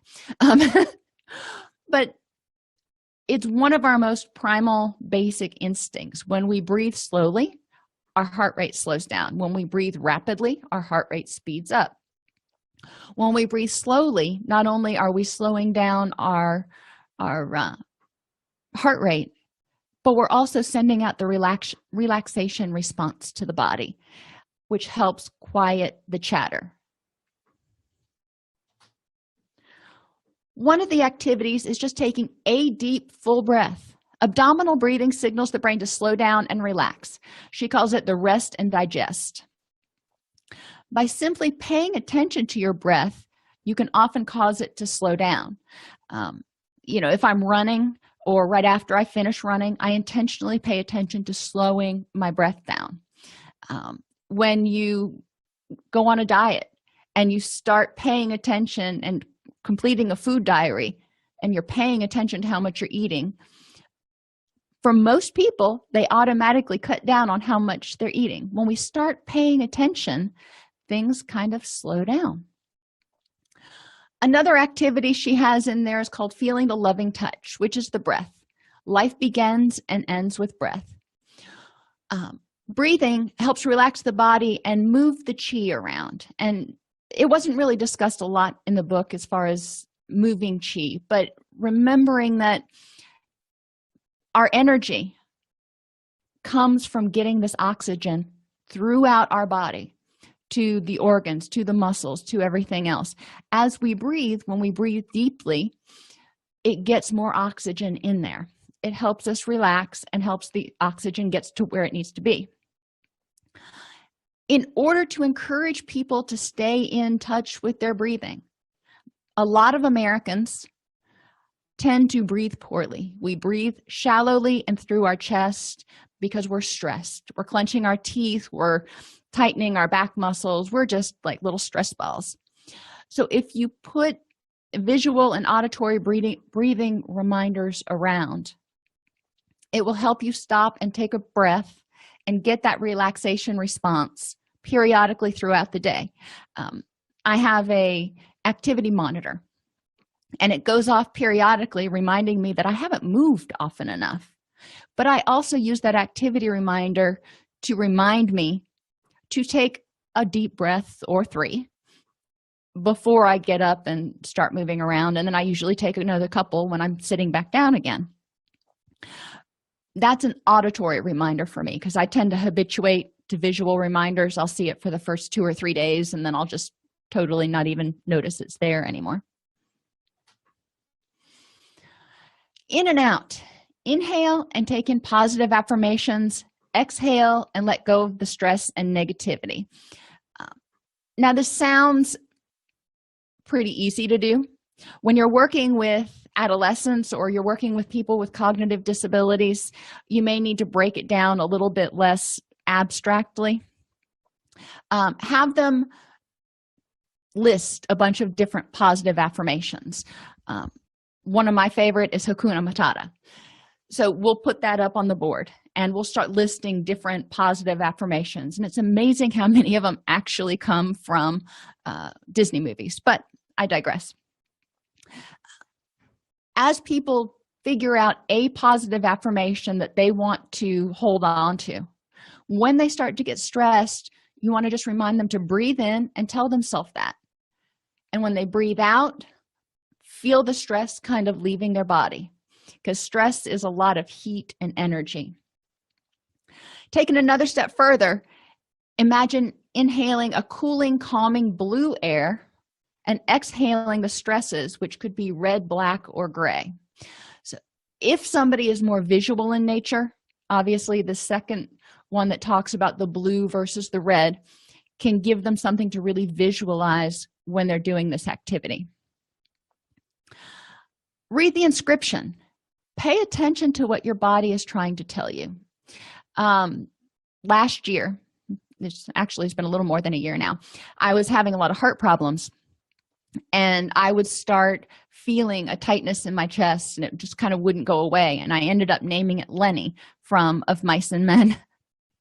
And Lenny would just sit on my chest, and I couldn't get rid of him. So what was my body trying to tell me at that point in time? Was it a physiological heart issue? Was it stress? Was it panic? What was going on that I needed to read on the inscription to figure it out? Because it was a symptom. When you pay attention to what your body's telling you, you're going to be living more in harmony with your values. You're going to be getting closer to where you want to go. And or you may be able to tell yourself, you know, I feel really stressed about this right now. Positive affirmation, I can get through this, or this is what I need to do to cope with it. It's important to practice noticing points of tension, tightness, or heaviness and feel them relax or loosen as you exhale. So these are all still breathing exercises, but we want to encourage people to become more in tune with their bodies. As Americans, especially, we tend to somaticize a lot of our stress and anger and anxiety and dysphoria. So if we pay attention to what our body is telling us, we can identify when we are starting to have emotional turmoil and address it from there. If we're having emotional turmoil, then we want to go back to the self-esteem and say, I'm good enough, I'm smart enough, and gosh darn it, people like me, and what is it that is this burr under my saddle right now? Because as you feel strong, as you feel capable, as you feel more resilient, you're able to handle life's stresses as they come along. Thinking in the mind. One activity that I kind of like is the fly on the wall or an impartial witness. If you were sitting in a situation that was, maybe you were in a meeting and it wasn't going so well, and you took a break from the meeting, and generally what we're thinking at that point is what we are thinking, what we are feeling. Oftentimes when we're in an emotionally charged situation or state, it's hard for us to take multiple perspectives and take a time out and go, okay, what might be going on? So this activity can kind of help sometimes, because you can say, what would that fly on the wall tell me was happening? If that fly had to describe what they're seeing, what would they see? Stop sorting things into good and bad. Go through the day just to kind of get a clue about how often we do it, because, everybody does it. Some people do it more or less. Instead of sorting things into good and bad, they just are. It was raining today. Is that good or is that bad? Well, why do you need to put that into a pile? I didn't go to the gym today. Is that good or is that bad? You can argue both sides of the coin, but why argue about it? It was. That's what happened. Too many times people spend so much time sorting and they focus or pay more attention to the bad stuff. A lot of times they'll artificially elevate the number of bad things. So we want to have people just stop it. Instead of looking at things as bad or good, they just are. Encourage them to see the whole elephant. Back to Lenny again. We want them to look at the issue. What's going on at that point in time? But what are the strengths? Because every situation has good and bad. So what are the problems and what are the strengths? If the person is not feeling very good about themselves because they lost their job, they may feel like they failed. They may feel like a failure. And we want to say, are you a failure at everything? Because that's kind of a global statement. So you got fired from your job. Good or bad, it's what it is. So what are the strengths that you have that can help you overcome this? And what are the positives of this situation? Maybe they didn't like that job. Maybe they can find another job.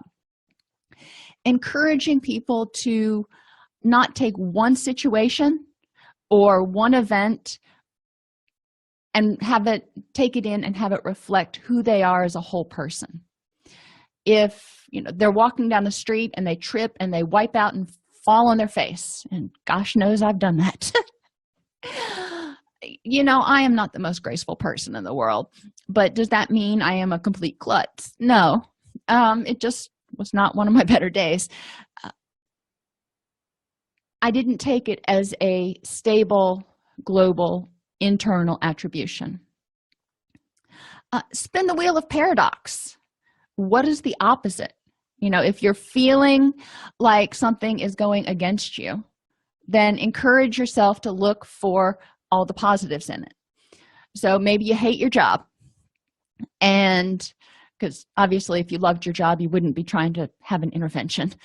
But if you hated your job, it's like, okay, I really hate my job. I don't want to go to work today. Let's spin the wheel of paradox and say, what are the positives I can get out of this? Why are we looking for positives, and what does that have to do with self-esteem?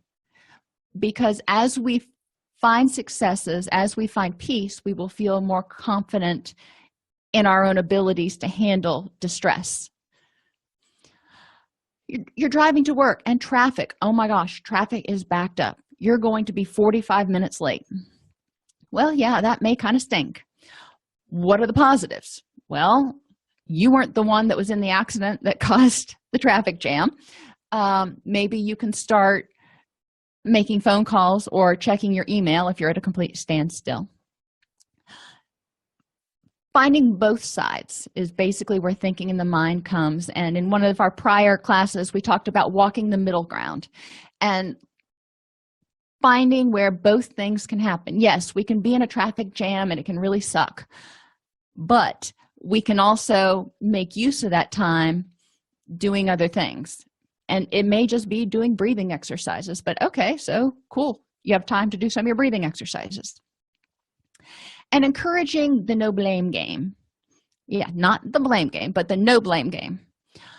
Not blaming yourself for everything, not blaming other people for everything, because generally everybody has a little part in it. So instead of using the energy to blame anybody, figure out how to fix it.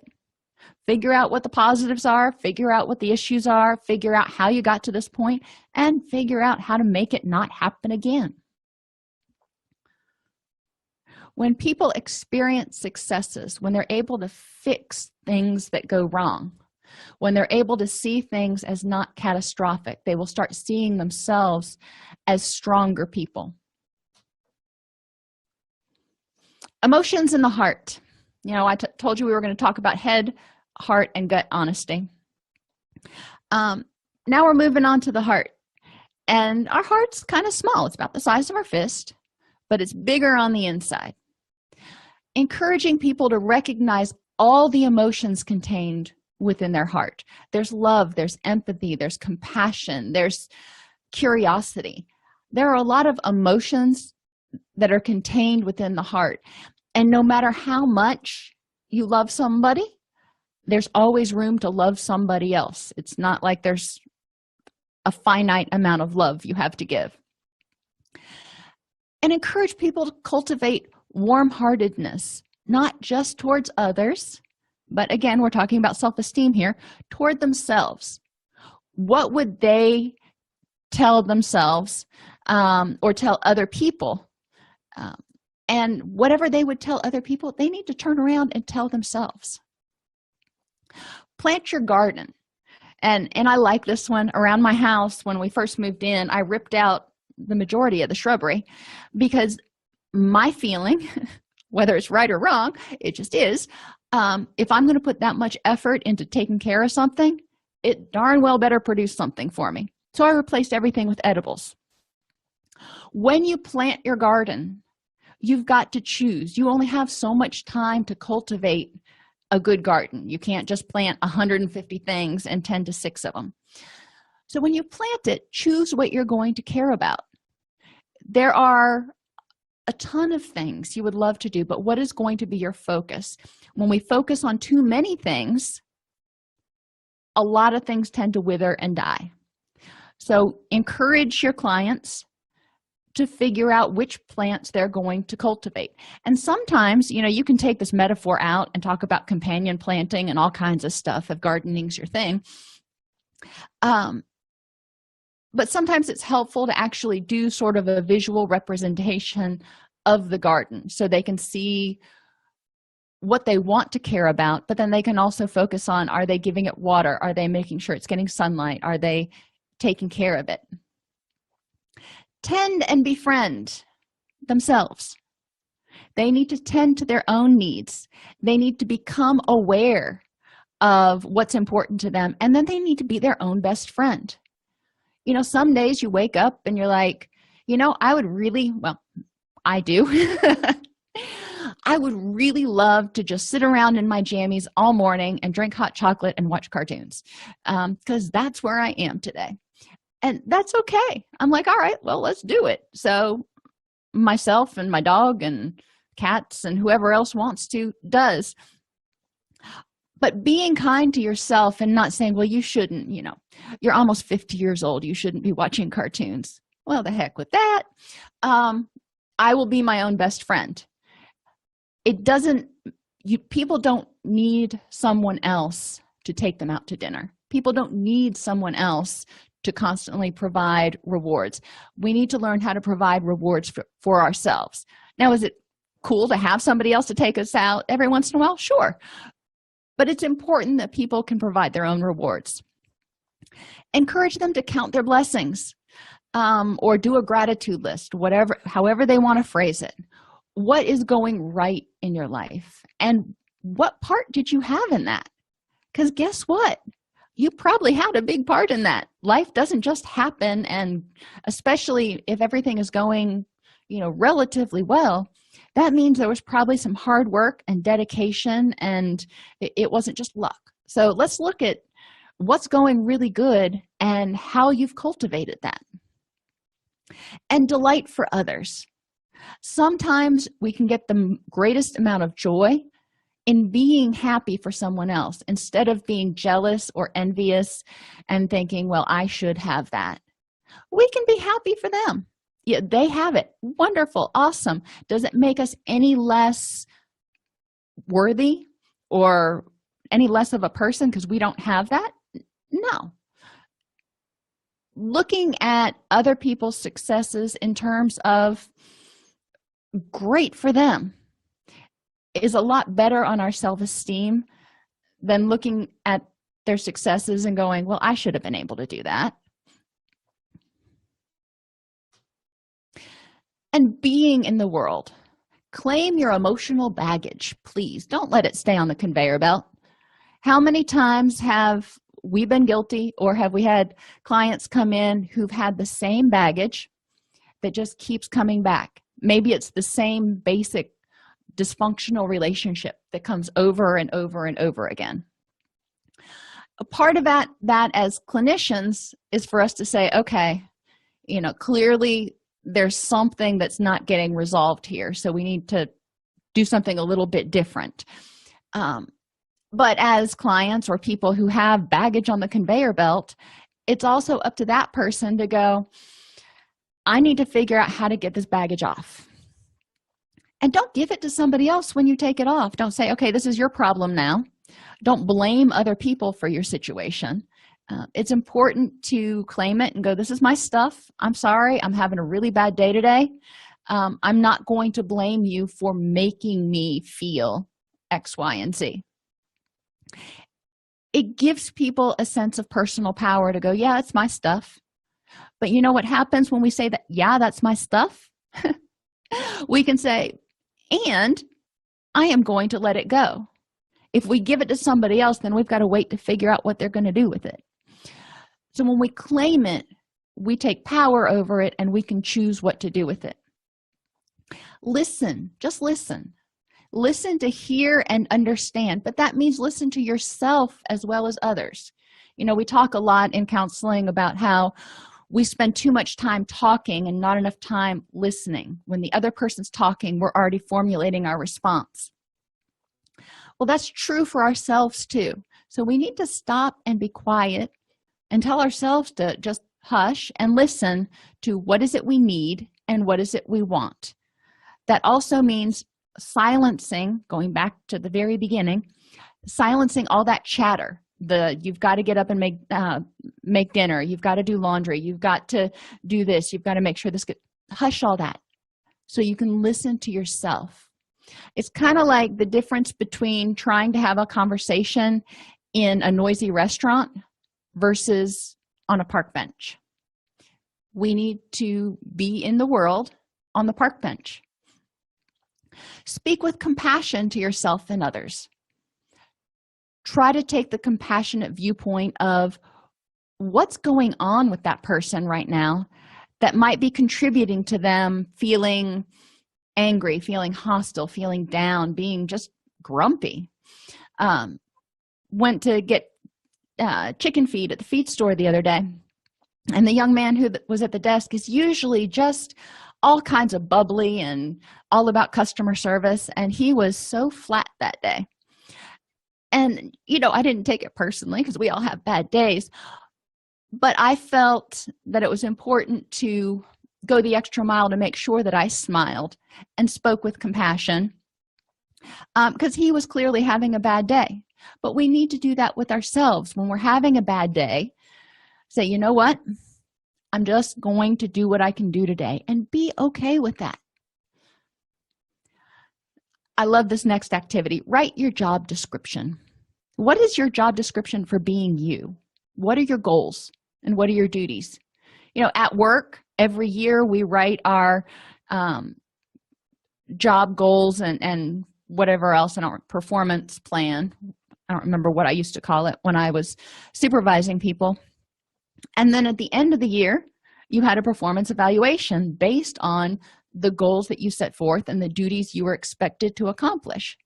So why don't you sit down and write those out and figure out what's important to you to get a good job evaluation on being you.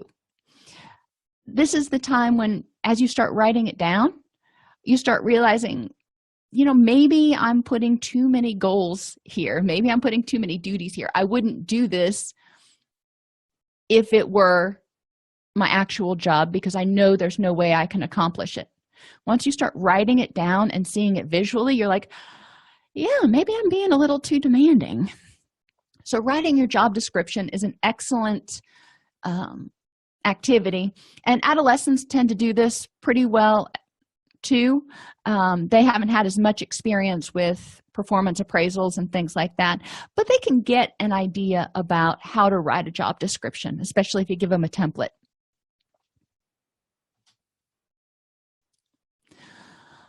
So ultimately, the goal is to realize that self-esteem begins in childhood.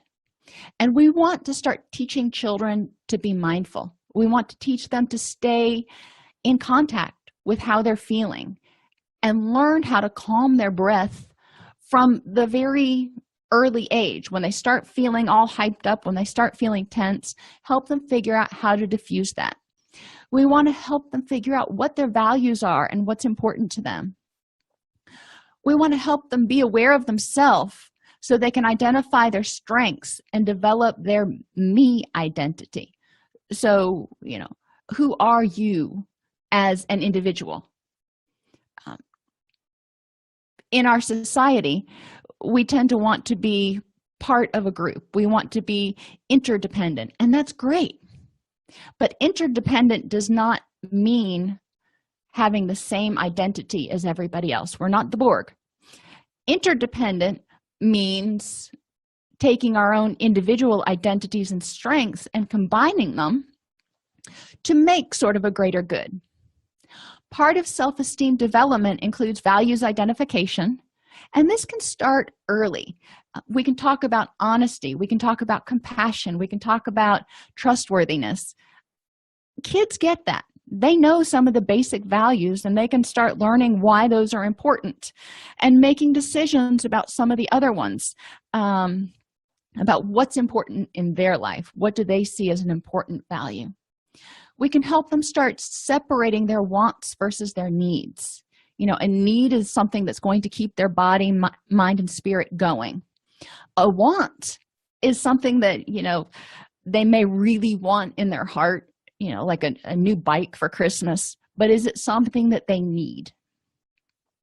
And we can also start helping them address those cognitive distortions, the all or none thinking. We can start helping them address the sorting into the good or bad piles and learn how to accept that some things just are.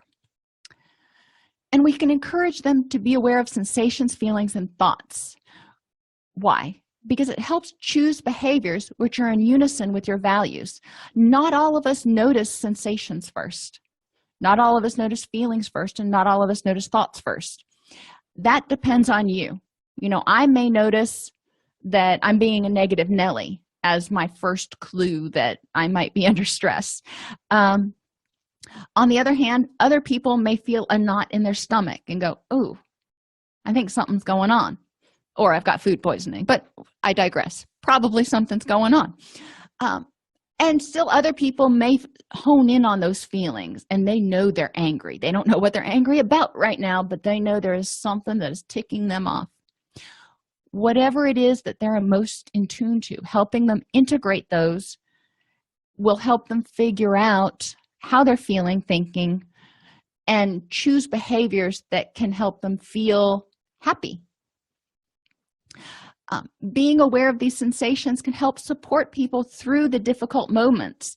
Knowing that this tightness in your stomach before you go out and do a speech in front of 100 people, this is your anxiety.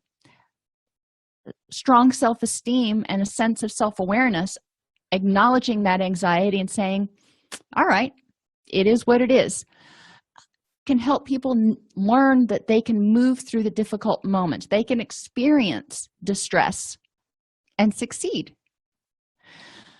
Being aware of all these things also silences the critics, because a lot of times the critics are the ones that are bringing on some of these thoughts and sensations. They're heckling you.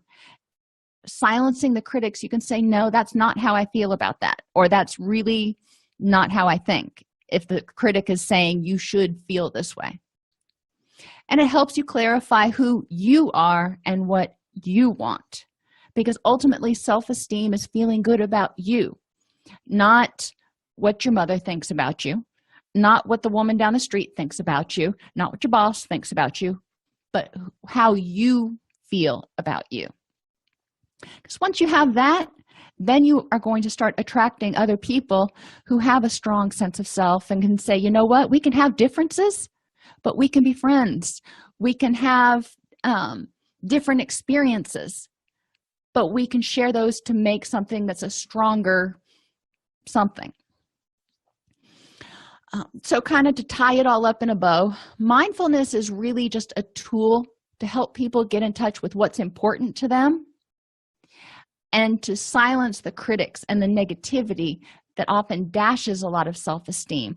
So people realize and become more aware when they're being unjustly negative and critical of themselves, and holding them to a standard that they wouldn't hold their child or their best friend, or for that matter, anybody else to.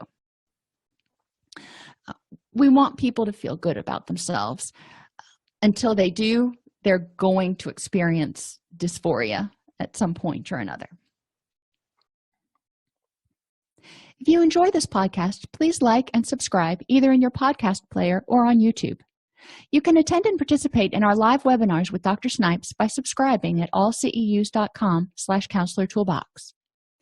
This episode has been brought to you in part by allceus.com, providing 24/7 multimedia continuing education and pre-certification training to counselors, therapists, and nurses.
working with a more coaching approach to developing people. You may not have to do so much recruitment. Business of Architecture UK, episode 41. Special announcement, the next BOA UK live event, the first one of 2019, is coming to you on Tuesday, the 5th of March. It will be held in the UNI offices, 7A Howick Place in Victoria, southwest London, and there will be a discussion panel of industry thought leaders, entrepreneurs, intrapreneurs, architects, discussing the 7 threats to an architectural practice. Now, early bird tickets are now on sale. I'm going to put the link and the information underneath this podcast. So book your tickets right away, and I look forward to seeing you there. Hello and welcome to the Business of Architecture UK. I am your host, Ryan Willard, and this week I'm in my favourite hotel on the Thames. It was a grisly, overcast day, but I had the fantastic opportunity of speaking with Rachel Birchmore and Louise Rogers about the topic of emotional intelligence. And there's a little bit of background on both of these extraordinary women. Rachel is an experienced strategic marketing consultant, and she's been trained in business, personal, and leadership coaching. And about 6 years ago, she set up a company called RB. And she's got a lot of operational director experience before that, and she combines her coaching abilities with her marketing strategies and expertise, and works primarily with a number of architects. Now, Louise is also a business coach. She's an executive and business coach. She's got about 25 years of experience in public relations and communications. She was one of the founding directors of Niche PR, who are a company that works across a number of sectors from real estate, hospitality, and design. And she exited that around 2014.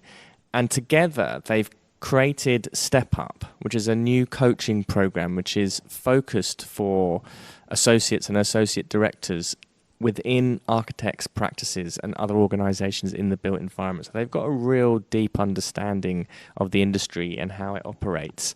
And they focus their work on emotional intelligence. And for me, and I've sort of alluded to this before in many podcasts about the importance of emotional intelligence, because it really is the underlying driver for every single decision that we make, and every part of our business is impacted and affected by our level of emotional intelligence, from how we hire staff to how we cultivate our teams, how we lead ourselves, the decisions that we make, the things that we do, the things that we don't do, our productivity.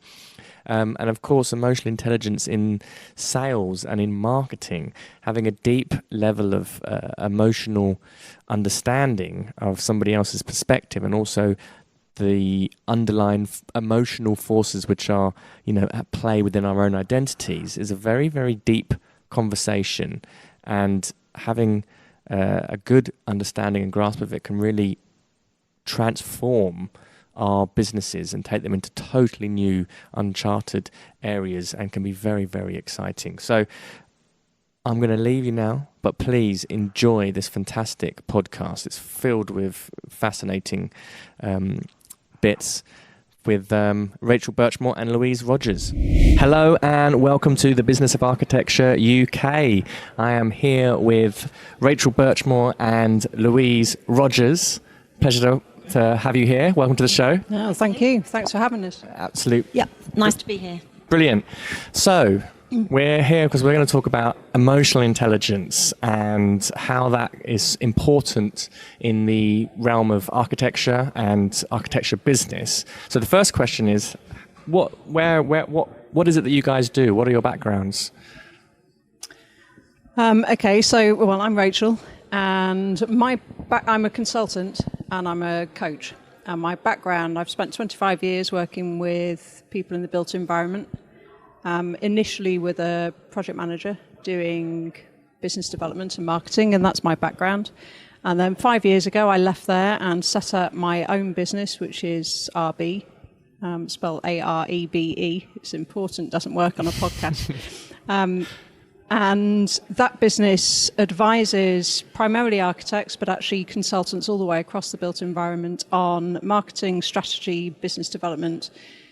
And then later, so 3 years ago now, I trained as a coach and as a sort of adjunct to that business. So that training gives me the ability to do one-to-one coaching with people, whether that be around leadership or business development.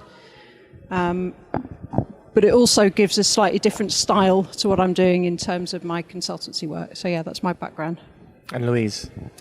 Well, my background is actually in public relations. I trained originally as a journalist, and then I worked in PR, mostly with organisations working in the built environment for 25 years, including being a co-founder of an agency, a PR agency that specialised in working with stakeholder communications. So doing really complex negotiations with local communities around developments that are planned for their area. So through that, I obviously met a lot of developers and architects, and I suppose some of my job was distilling their very complex messages into bite-sized chunks that could be understood by local communities impacted by development to help people get planning consent. And I left my business 5 years ago, and then I trained as a coach. Right, so both of you have got the background in business coaching. Yeah. And so the topic for this afternoon is emotional intelligence. So what is it? What is emotional intelligence? Well, it's one of those things, isn't it, that gets associated, perhaps because it's got the word emotion in it, with the kind of the soft skills that people need in order to run a business. And both Rachel and I feel that that is kind of underselling it. And I think what we would say is that it's about the things that make us human. Rachel, would you like to add to that? It's really weird because it's one of those things that to define is really... there's two things. There's an official definition of emotional intelligence, which, let's say it anyway, because I think it's important. So emotional intelligence is being able to recognize your own emotions, recognizing those of others, being able to regulate your own emotional responses, and being able to influence others. Which again, that word emotion, I think it really does undermine what it actually is, because it is actually, if you take away that emotion, you basically end up with a machine. So the machine that has technical expertise and an intellectual capacity for facts and information and technical things, but you take away everybody's thinking and beliefs and values and personality and all those things that actually make us human. And particularly when you're working on building projects, there are masses of people involved with those. So the process of designing and making buildings involves so many people, and therefore so much emotion and personality. Obviously, it's then crucial to that. I suppose it's a kind of illusion that we think that emotions are something separate from our decision making. Exactly. And that we think that we're kind of intellectually, we know we're skilled professionals. We don't need to worry about emotions. Emotions are for at home or somewhere else. But actually, it's something that's driving us all the time. Exactly. And so what are the kind of problems that you've experienced with architects with not having emotional intelligence, or where does emotional intelligence or a lack of training in it cause problems? Well, I wouldn't say that architects are particularly not emotionally intelligent, but what Rachel and I have both found in our work with architects is quite often the people at the very senior level have the same sort of comments about the people the level below them that we feel comes down to a need to see the development of emotional intelligence take place. So, for example, they say, I sent them on a business development course, but they still don't go out and do new business. Or I sent them on a networking course and they still don't come back, or they still don't want to go out and do networking. Because what they've done is they've given them a kind of layer of techniques and skills and tools that they may be able to use. But what they haven't done is actually increase their ability to use those effectively, because we don't know what might be holding people back from, until people understand that for themselves, they may not know what's holding them back from being able to use those skills and techniques that they've been taught. So what we've done is develop a program for mostly associate level that will enable them to step up into a leadership role by building on their ability to understand their own emotional responses and understand the emotional responses that other people that they're working with might have, and learning how to recognize what's happening, kind of name it in order to tame it, if you like, the things that might trigger certain impulses in them, and then work with those so that they become more effective across the board. So what kind of obstacles, if you're, can training in emotional intelligence unlock, if you like, in an architecture practice? So that's a good example where you're saying that an architects might be giving training development to some of their staff, and then yet they're not implementing the techniques and the skills, and obviously that's quite a massive one. And just to give you a small example, as Rachel has said, more and more people are working in really big project teams, and an awful lot about emotional intelligence. It's words that are used to describe building better relationships with people.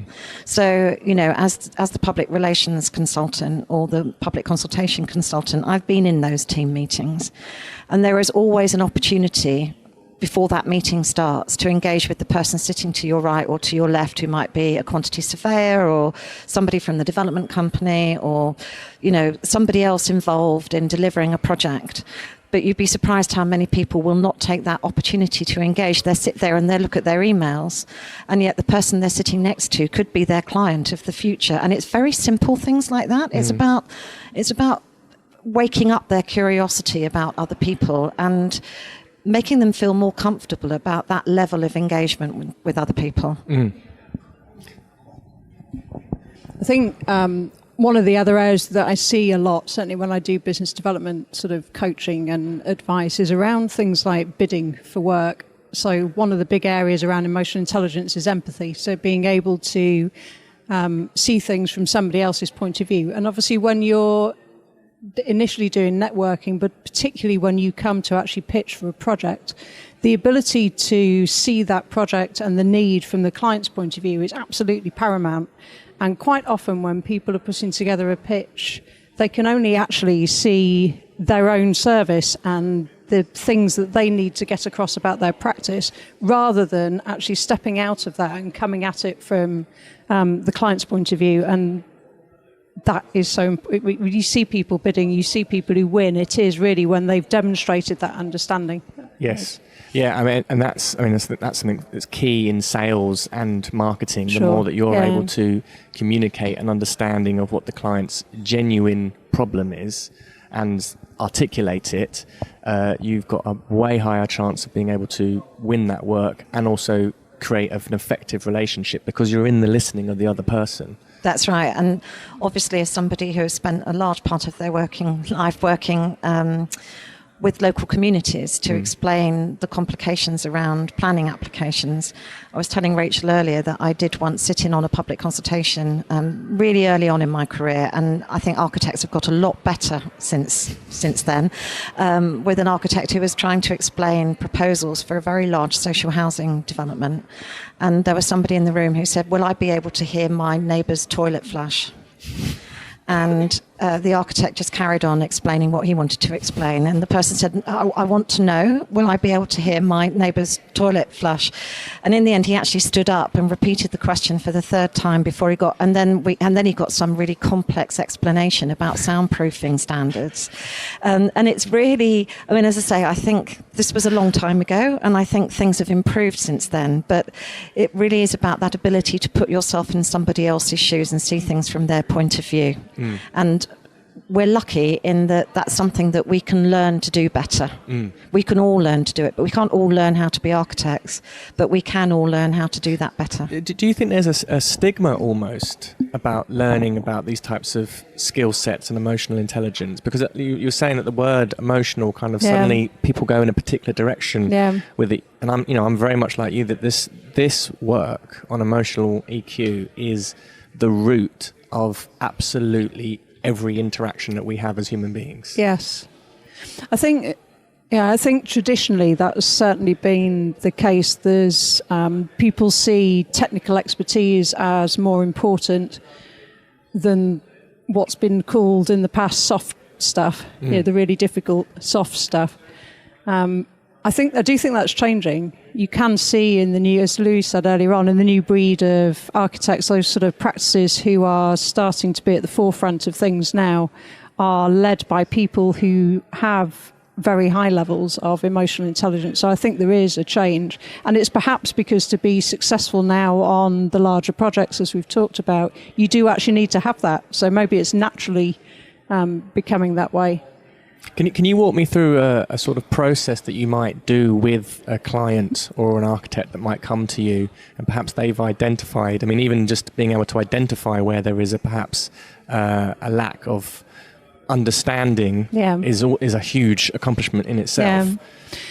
What is it that you do, and how do you help them identify those types of things? Well, I think there's obviously lots of different areas of emotional intelligence, but if we talk about one that comes up frequently, if you talk about triggers, so we all have buttons which can be pressed by certain people and certain circumstances, even certain words, and emotional intelligence enables you to deal with those triggers or buttons in a slightly different way. So I was saying to Louise earlier on, who read something yesterday that said you can't stop the bird landing on your head, but you can stop it building a nest. But I'm not sure the bird lands on your head a lot, but I kind of get the essence of what they're trying to explain there. So with triggers, we would ask a client to work out, either by journaling or just by thinking about the last time that somebody pressed a button. And it's really about trying to remember back to the earliest feeling or reaction that somebody had to that. So is it that your stomach tenses up at that point? Is it that your chest goes really tight? Is it that your head starts burning? But generally you can work out the very first stage of an emotional reaction by you can work out what the first part was. And it wasn't the point at which you threw something across the table and got very angry. It was probably 5 minutes earlier. It was a word that you heard or something happened. And if people can better understand those triggers, then they can start working out what it is about that word that makes them react in that way. And generally there's something in between the trigger, so the word, and the reaction, which is generally a belief about something. So it might, for instance, I was in a meeting the other day and it ended in an argument between two people in the room. And it was brought about by the belief that one person felt that the other person didn't trust them. Now, that was never actually stated, but one person said something, the other reacted very defensively. So there was a trigger, there was a reaction, but the bit that was unspoken and unseen was the belief that they're not trusted. And that's actually what somebody reacts to. So if you can identify those beliefs, then you can start to actually address them. And something that is just so simple, which is learning how to listen better. I mean, most people don't listen very well, and it's a fundamental, obviously, of coach training, but most people listen in order to respond. And somebody can be talking to you, and in your head you're already formulating your response, which means that you're not actually listening to them. You're not listening with your whole self. So I think even by learning, by working with people to increase their ability to really listen. And I've done that with people in groups where you get one person to talk for 3 minutes and the other person's not allowed to interrupt and not allowed to ask a question. Actually, when we were training, we did it for 5, which with people who aren't training to be a coach, I would only do it for 3, because it's actually incredibly difficult to just sit and listen to somebody for 3 minutes without working out what you're going to say. If you, there's no pressure on you to say anything. In fact, you're really not allowed to say anything. And even practicing that can mean that people get the habit of not listening in order to respond, but listening in order to listen. And you can imagine how that plays out in an architect's life with their colleagues, with clients. You know, if you present a proposal to a client and the client comes straight back at you with a criticism, rather than letting all those triggers be pushed and leaping to a response.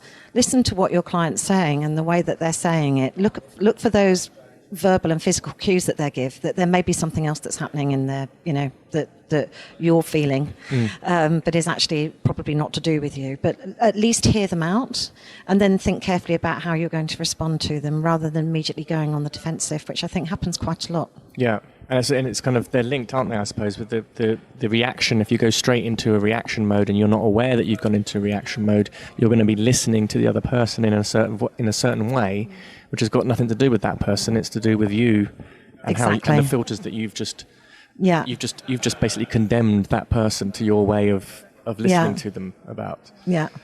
Well, it used to happen an awful lot in public consultations. Yeah. And I can remember once being asked to kind of rescue a public consultation that had gone really badly wrong. So we were pulled in far too late because they'd decided that they could do it. The architects and the developers decided they could do it themselves. And I went to this public exhibition in a London borough, and and there was somebody who was standing looking at a display board, and with the plans all nicely outlined. And I said to him, "Can I answer any questions that you might have about what you're seeing on the boards?" And he said, "If I talk to you, I'm going to completely lose it. So I just need to stand here and absorb the information on the boards, and then we'll see." And so I knew to step back, and I knew that I was going to be dealing with somebody and when I did speak to him afterwards, he said, "Nobody has listened. This is the second public exhibition we've had. Nothing's changed. Nobody has listened to us." So, if you're going to actually do something like a public consultation, then develop your listening skills so that you can listen and respond appropriately. It's very interesting because it's, again, that skill of listening is so key to every part of the design process. And I know for architects, if you've negotiated a poor contract or you've got yourself into a little bit of a difficult situation, it's normally come down to both parties not listening to each other. Yeah. And in those first initial meetings as well, as part of like the sales process, it's kind of so important for you as the architect to understand what the emotional drivers are. Exactly. To why the project is happening. Yeah. And it's often very interesting to try and to dig and to also, I suppose it takes a lot of confidence as well to be able to ask questions that elicit certain types of responses. Well, it does. And, obviously, as trained coaches, that's one of the things that we do. But actually, when I'm describing what coaching is to people, I often say a coach will be your thinking partner. We'll help you think, because we believe that you have the solutions in your head and our job is to help bring them out. And I think sometimes an architect working with a client is the same sort of relationship, isn't it? That you've got to be thinking partners. You can't have two people coming in with completely separate agendas. You've got to have the ability to empathize with the other person, kind of walk in their shoes for a while, understand their point of view. And it is all about kind of basic relationship building. Yeah, I think that you were going down the route of good questioning. And I think people don't sometimes ask enough questions to try and understand a bit more. I think sometimes we hear something which resonates with us and we almost go off down that tangent rather than listening to that and then going back with another question about the same topic and stopping us at another one of those triggers, stopping ourselves going off down the tangent. So yeah, great question. Yeah, no, I've had that issue myself in conversations with clients where I've been held back and been like, actually, I shouldn't ask that. It's not my business.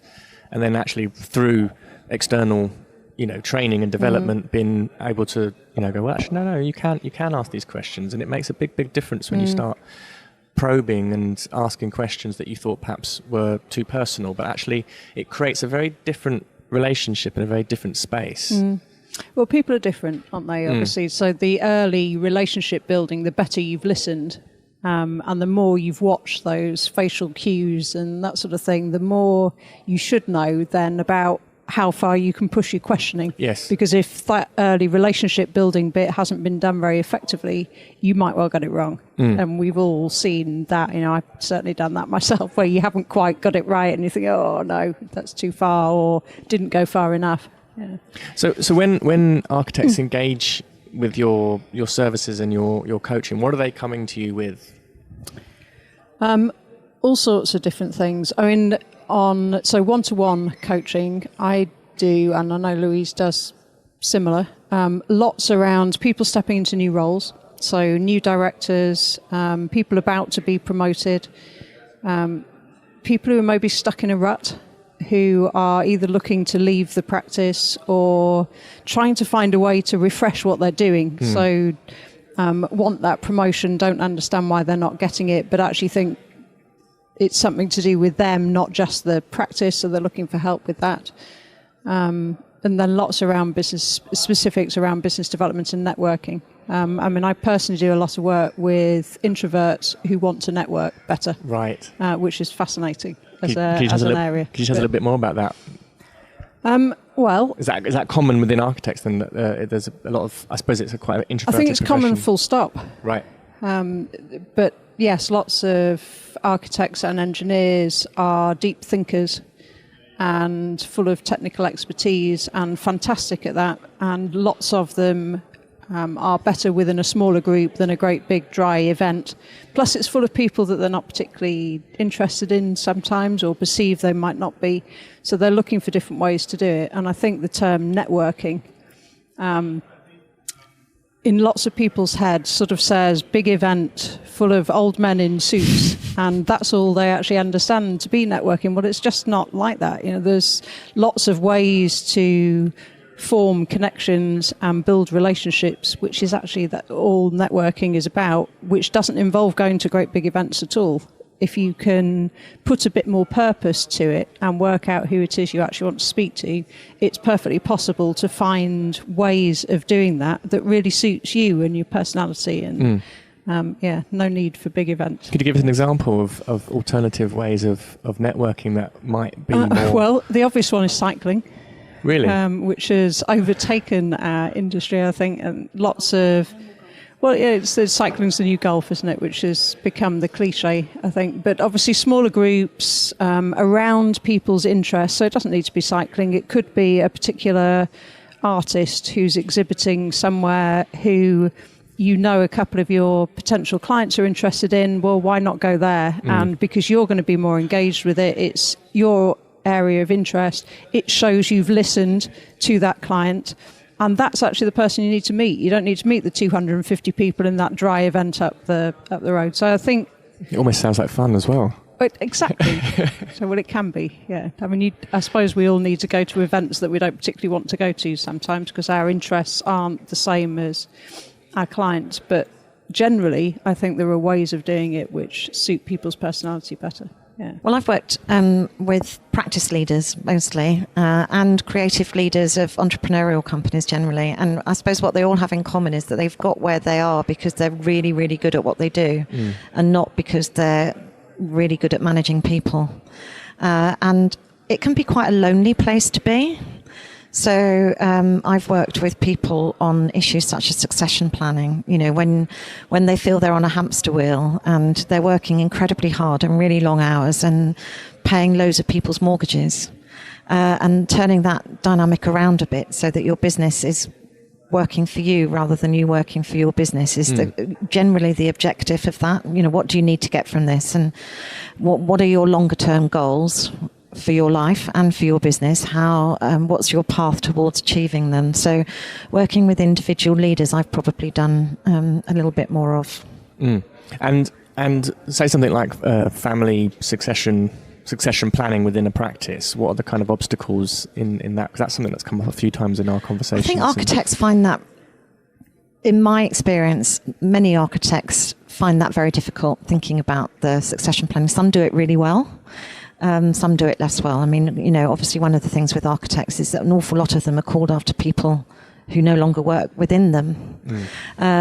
So it shows that they're not really thinking of succession planning because the practice is still called after people that don't work there anymore. But succession planning is a really complex thing. And I think another factor that certainly I've come across before is that lots of creative leaders, not just architects, but they appoint people who are just below their level of competence.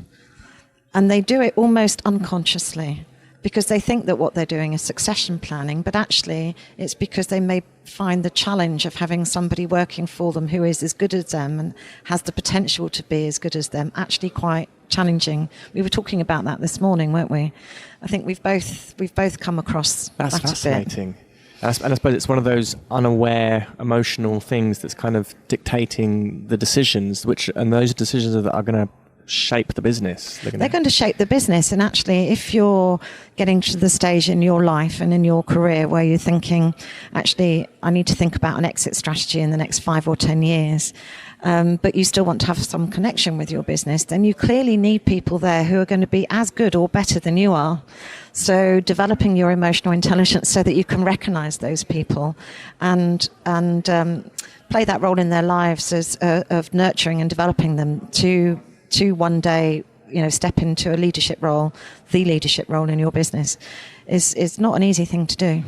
And how can architects, say, for example, in the hiring of staff, make sure that they're employing people that have a high level of emotional intelligence? Because I've heard business leaders in the past speak to me or have conversations, and sometimes one of the things they really think is the most important is not necessarily what's on the CV, but actually the emotional intelligence of a newcomer to a team. So how can architects or business owners ensure that they're kind of bringing emotional intelligence to those kinds of HR processes? Well, I'm going to let Rachel answer that in just a minute, but I will say something that we both feel is really important, that by actually working with a more coaching approach to developing people, you may not have to do so much recruitment, because we would really argue that retention is a much better strategy than recruitment. It's cheaper. You don't get people setting up in competition to you. We both spoke to somebody quite recently who said we have one of two things. They either leave and set up on their own, or they leave because they haven't done that well here, and then they go somewhere else and they flourish.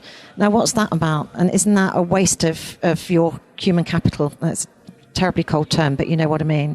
You've invested all this time and energy and even money into somebody, and then they leave and set up on their own or go and work for somebody else and do really well. So we would both argue that actually developing a more coaching style approach to management may stop that happening in the first place. And I'll let Rachel talk about recruitment. First of all, what does a coaching style mean?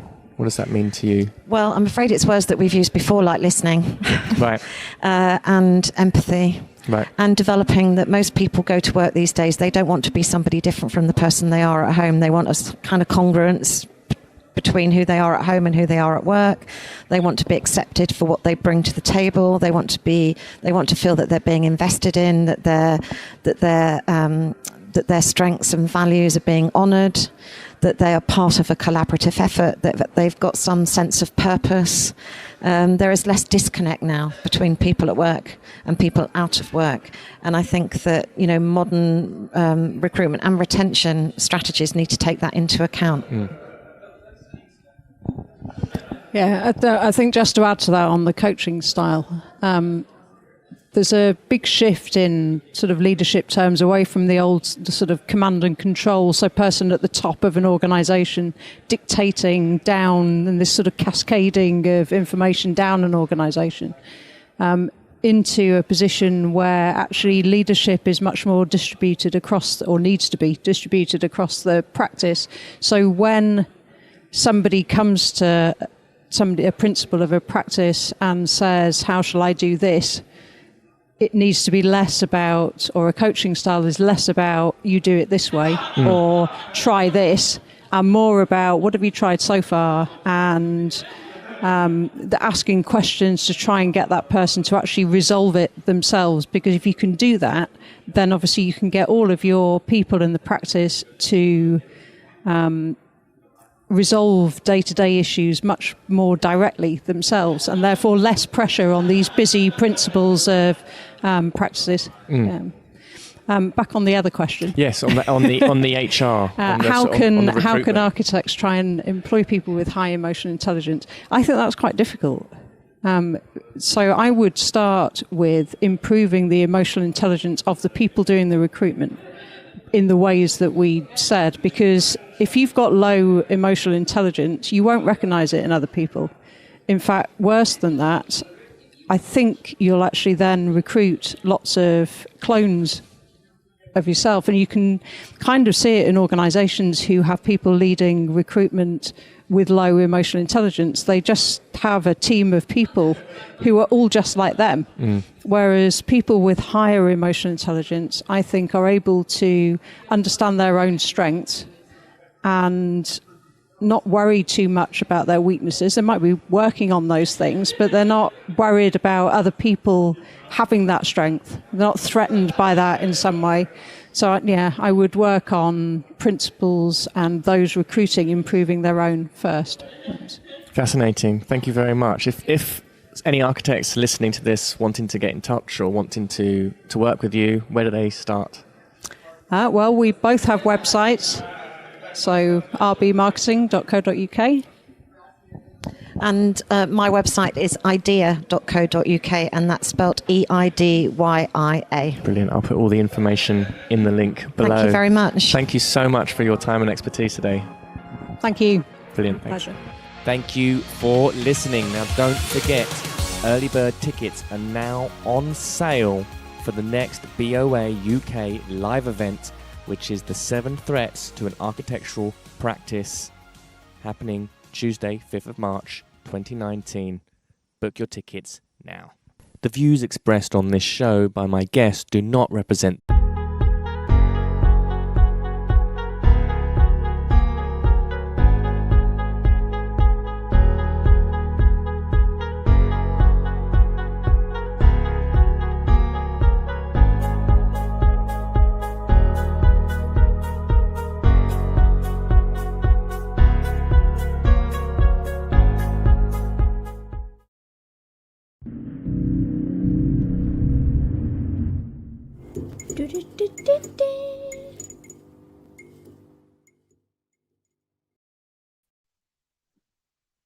Good morning and welcome back to day 2 of OER Domains 21. I hope you're enjoying your morning so far.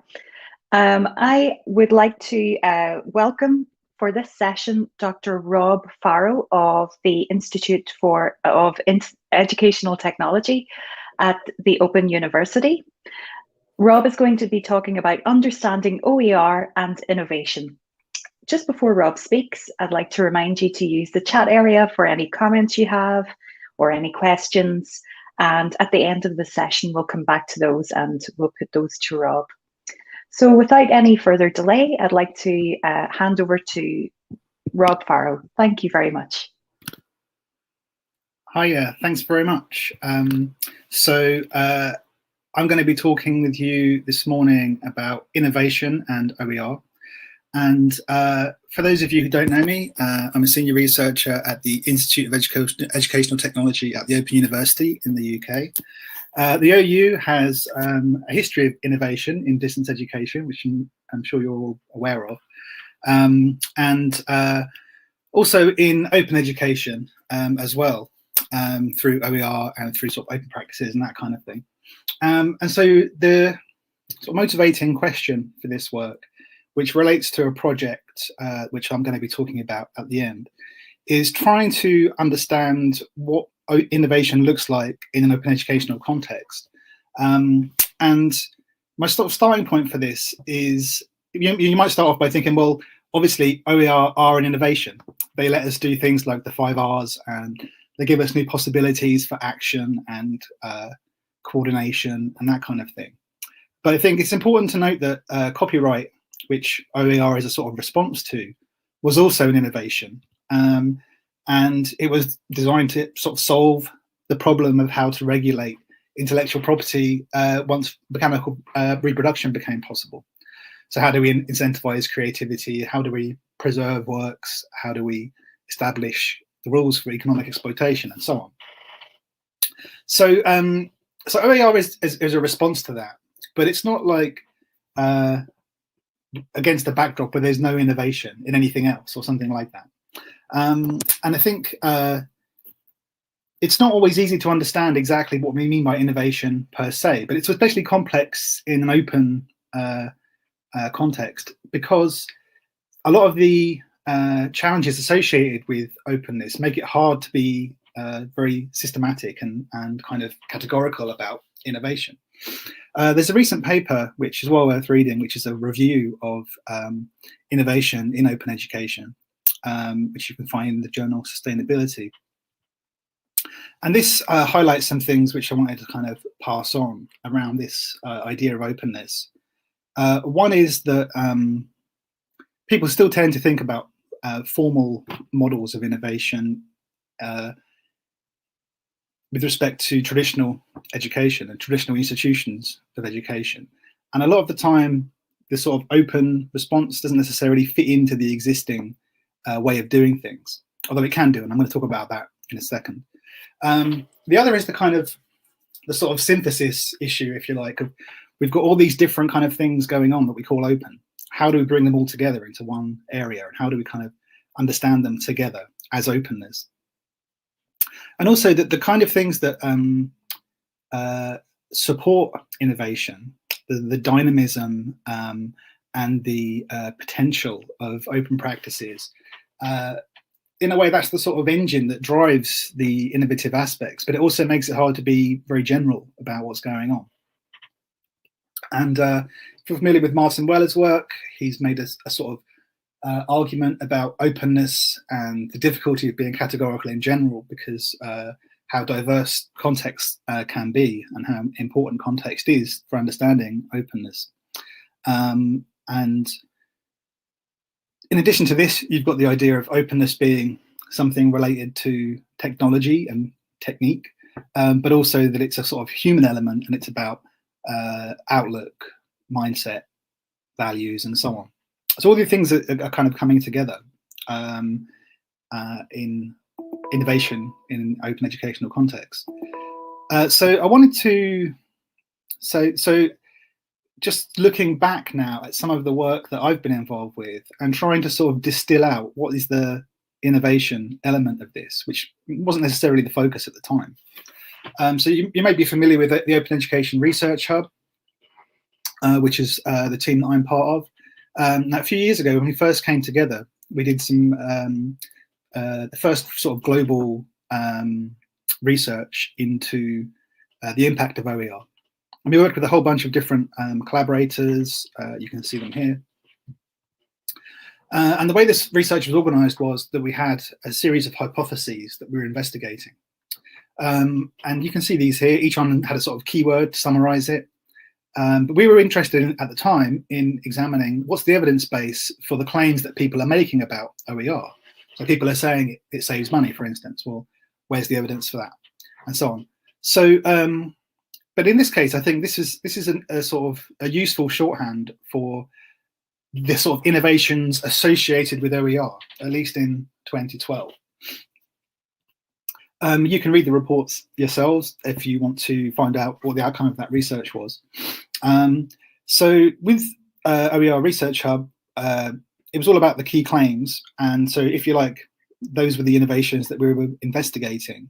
There's also some innovation in the way that we were investigating it by using open practices and open dissemination and so on. But similarly, looking at other projects, so UK Open Textbooks, the innovation is to replace textbooks with openly licensed versions, supporting the kind of pedagogical change and making certain things more efficient and so on.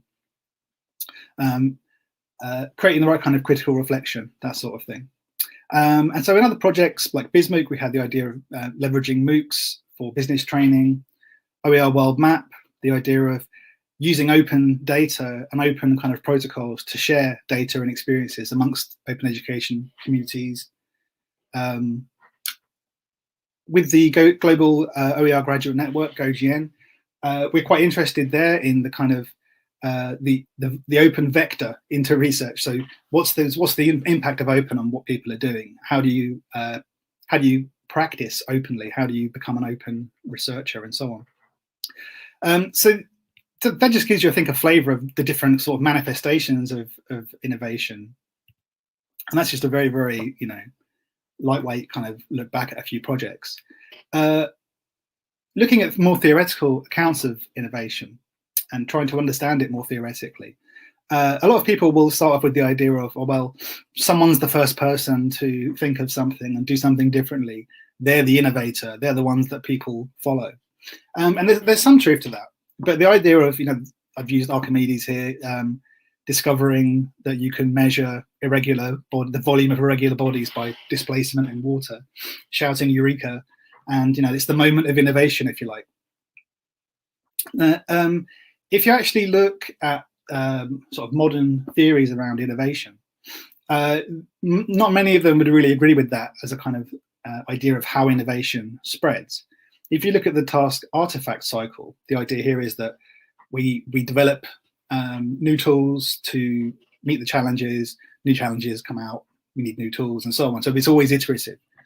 And this iterative model is not like the Eureka model, really.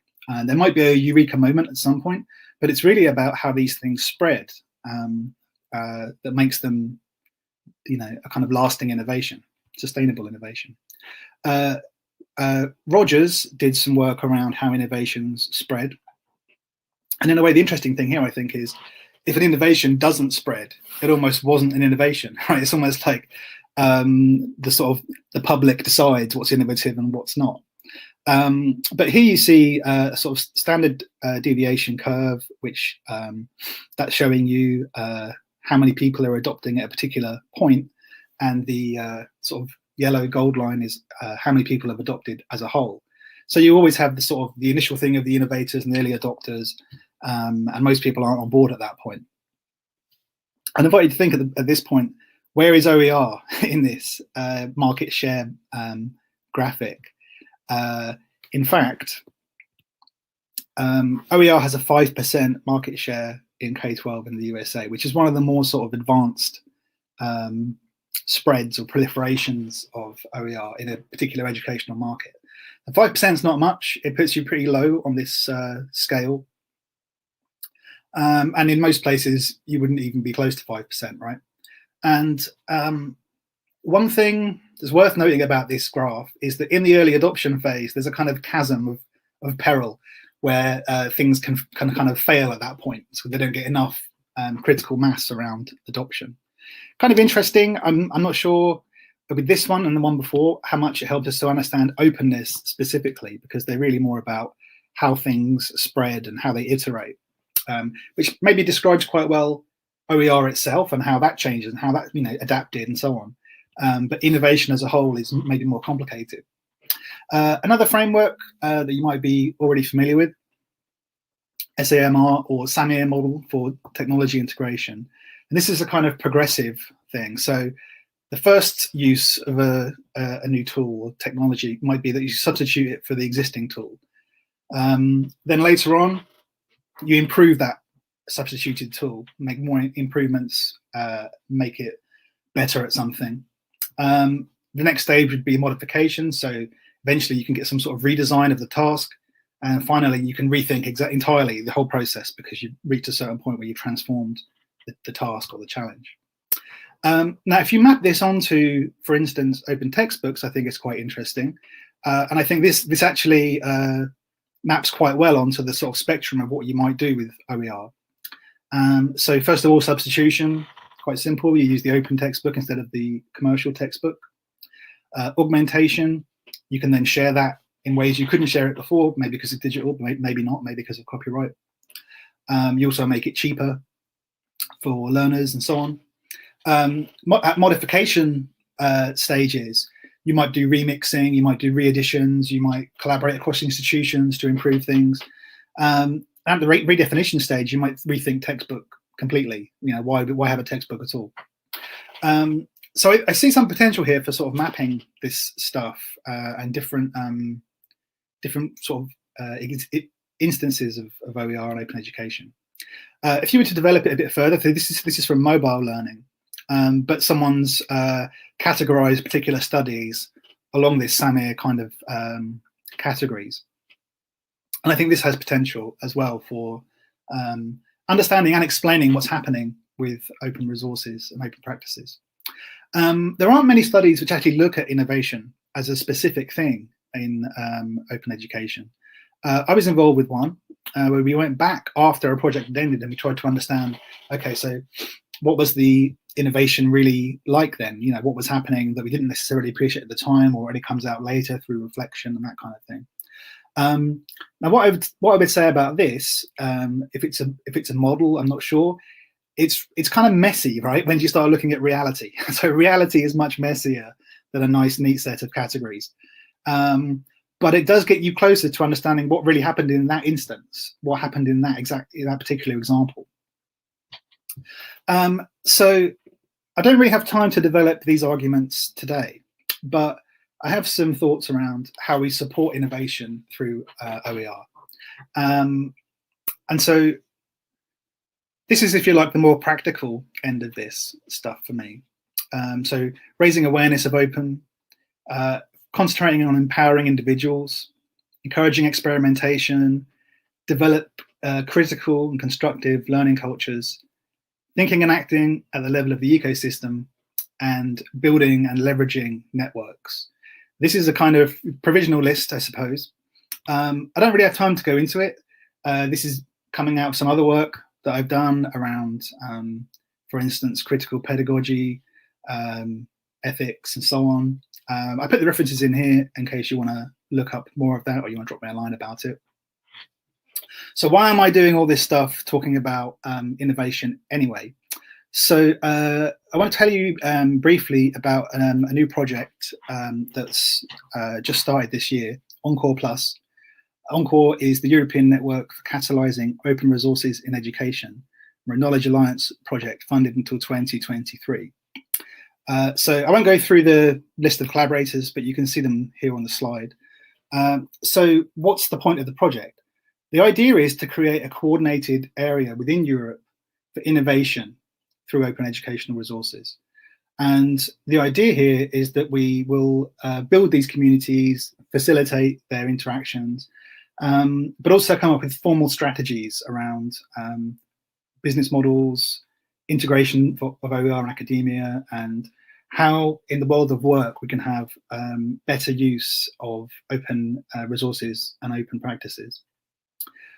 So you can see here the sort of high level concept behind the project. So firstly, there's this idea of creating the correct sort of communities. And then we have the idea of how do we improve the quality? How do we build the right sort of technological infrastructure? How do we create the right policies and recommend them to the right people and so on? And the one that I'm focusing on today is really this one about validated innovation and business models for OER. On the business model side, I'm going to be drawing on some work from a couple of years ago on the UFAT project. That's Open, Online, Flexible, and Technology Enhanced Models. So we did some work a couple of years ago where we did surveys around the world to try and kind of understand how provision differed in different countries and different institutions. And on the business model side, one common thing you can, one form of analysis is to sort of say, who's got more of a defender-like approach and who's more like a prospector. So defenders are interested in protecting what they've got, and prospectors are trying to create something new. And they're more obviously associated with innovation as a core concern. So we're going to be looking at different business models and how they map onto innovation. But depending on, so this is again from the UFAT project, depending on how you collect that data, you can map lots of different criteria. So how open someone is, what kind of business model they've got. And this doesn't have to necessarily just apply to educational institutions. You could do it with businesses as well and people who exist in that kind of middle space. There is a theory of open innovation, which you may not be familiar with.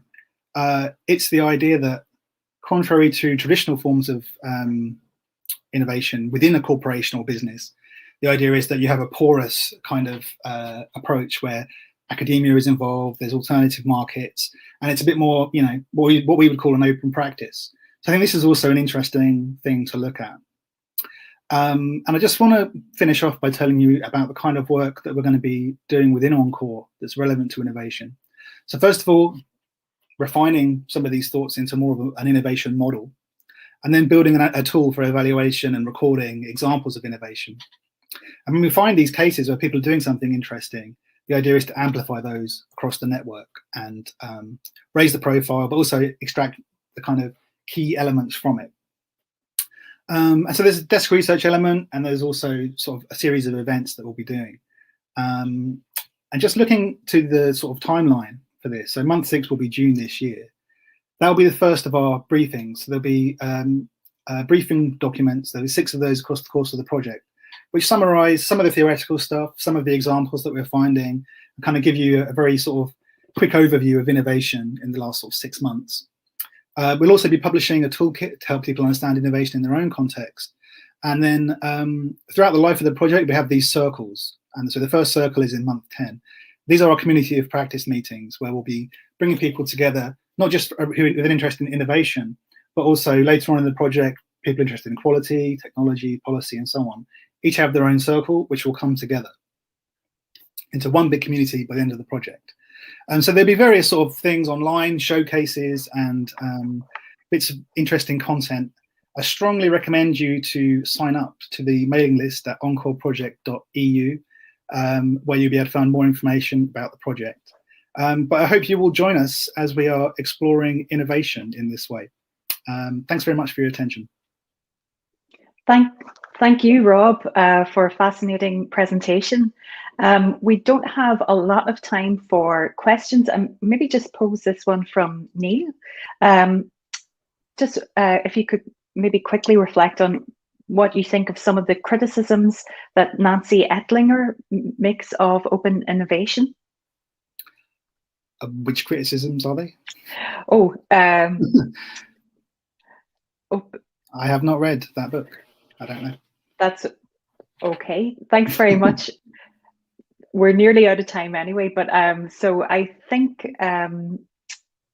thank you for a very interesting talk, and the comments bar has been very active, so you might want to look at those later. But I'd just like to thank you once again for your presentation today, and thank everyone for. Oh, one more, Rob, could you give the link again to get in the Encore mailing list? Maybe we could share that. So it's just encoreproject.eu. encoreproject.eu. Fabulous. And I'm going to take that reference, that Ettlinger reference, and I'm going to have a look at it. So thanks for that. Okay, thank you very much. Thanks everyone for coming, and thank you, Rob, once again. Thank you. Nom nom nom.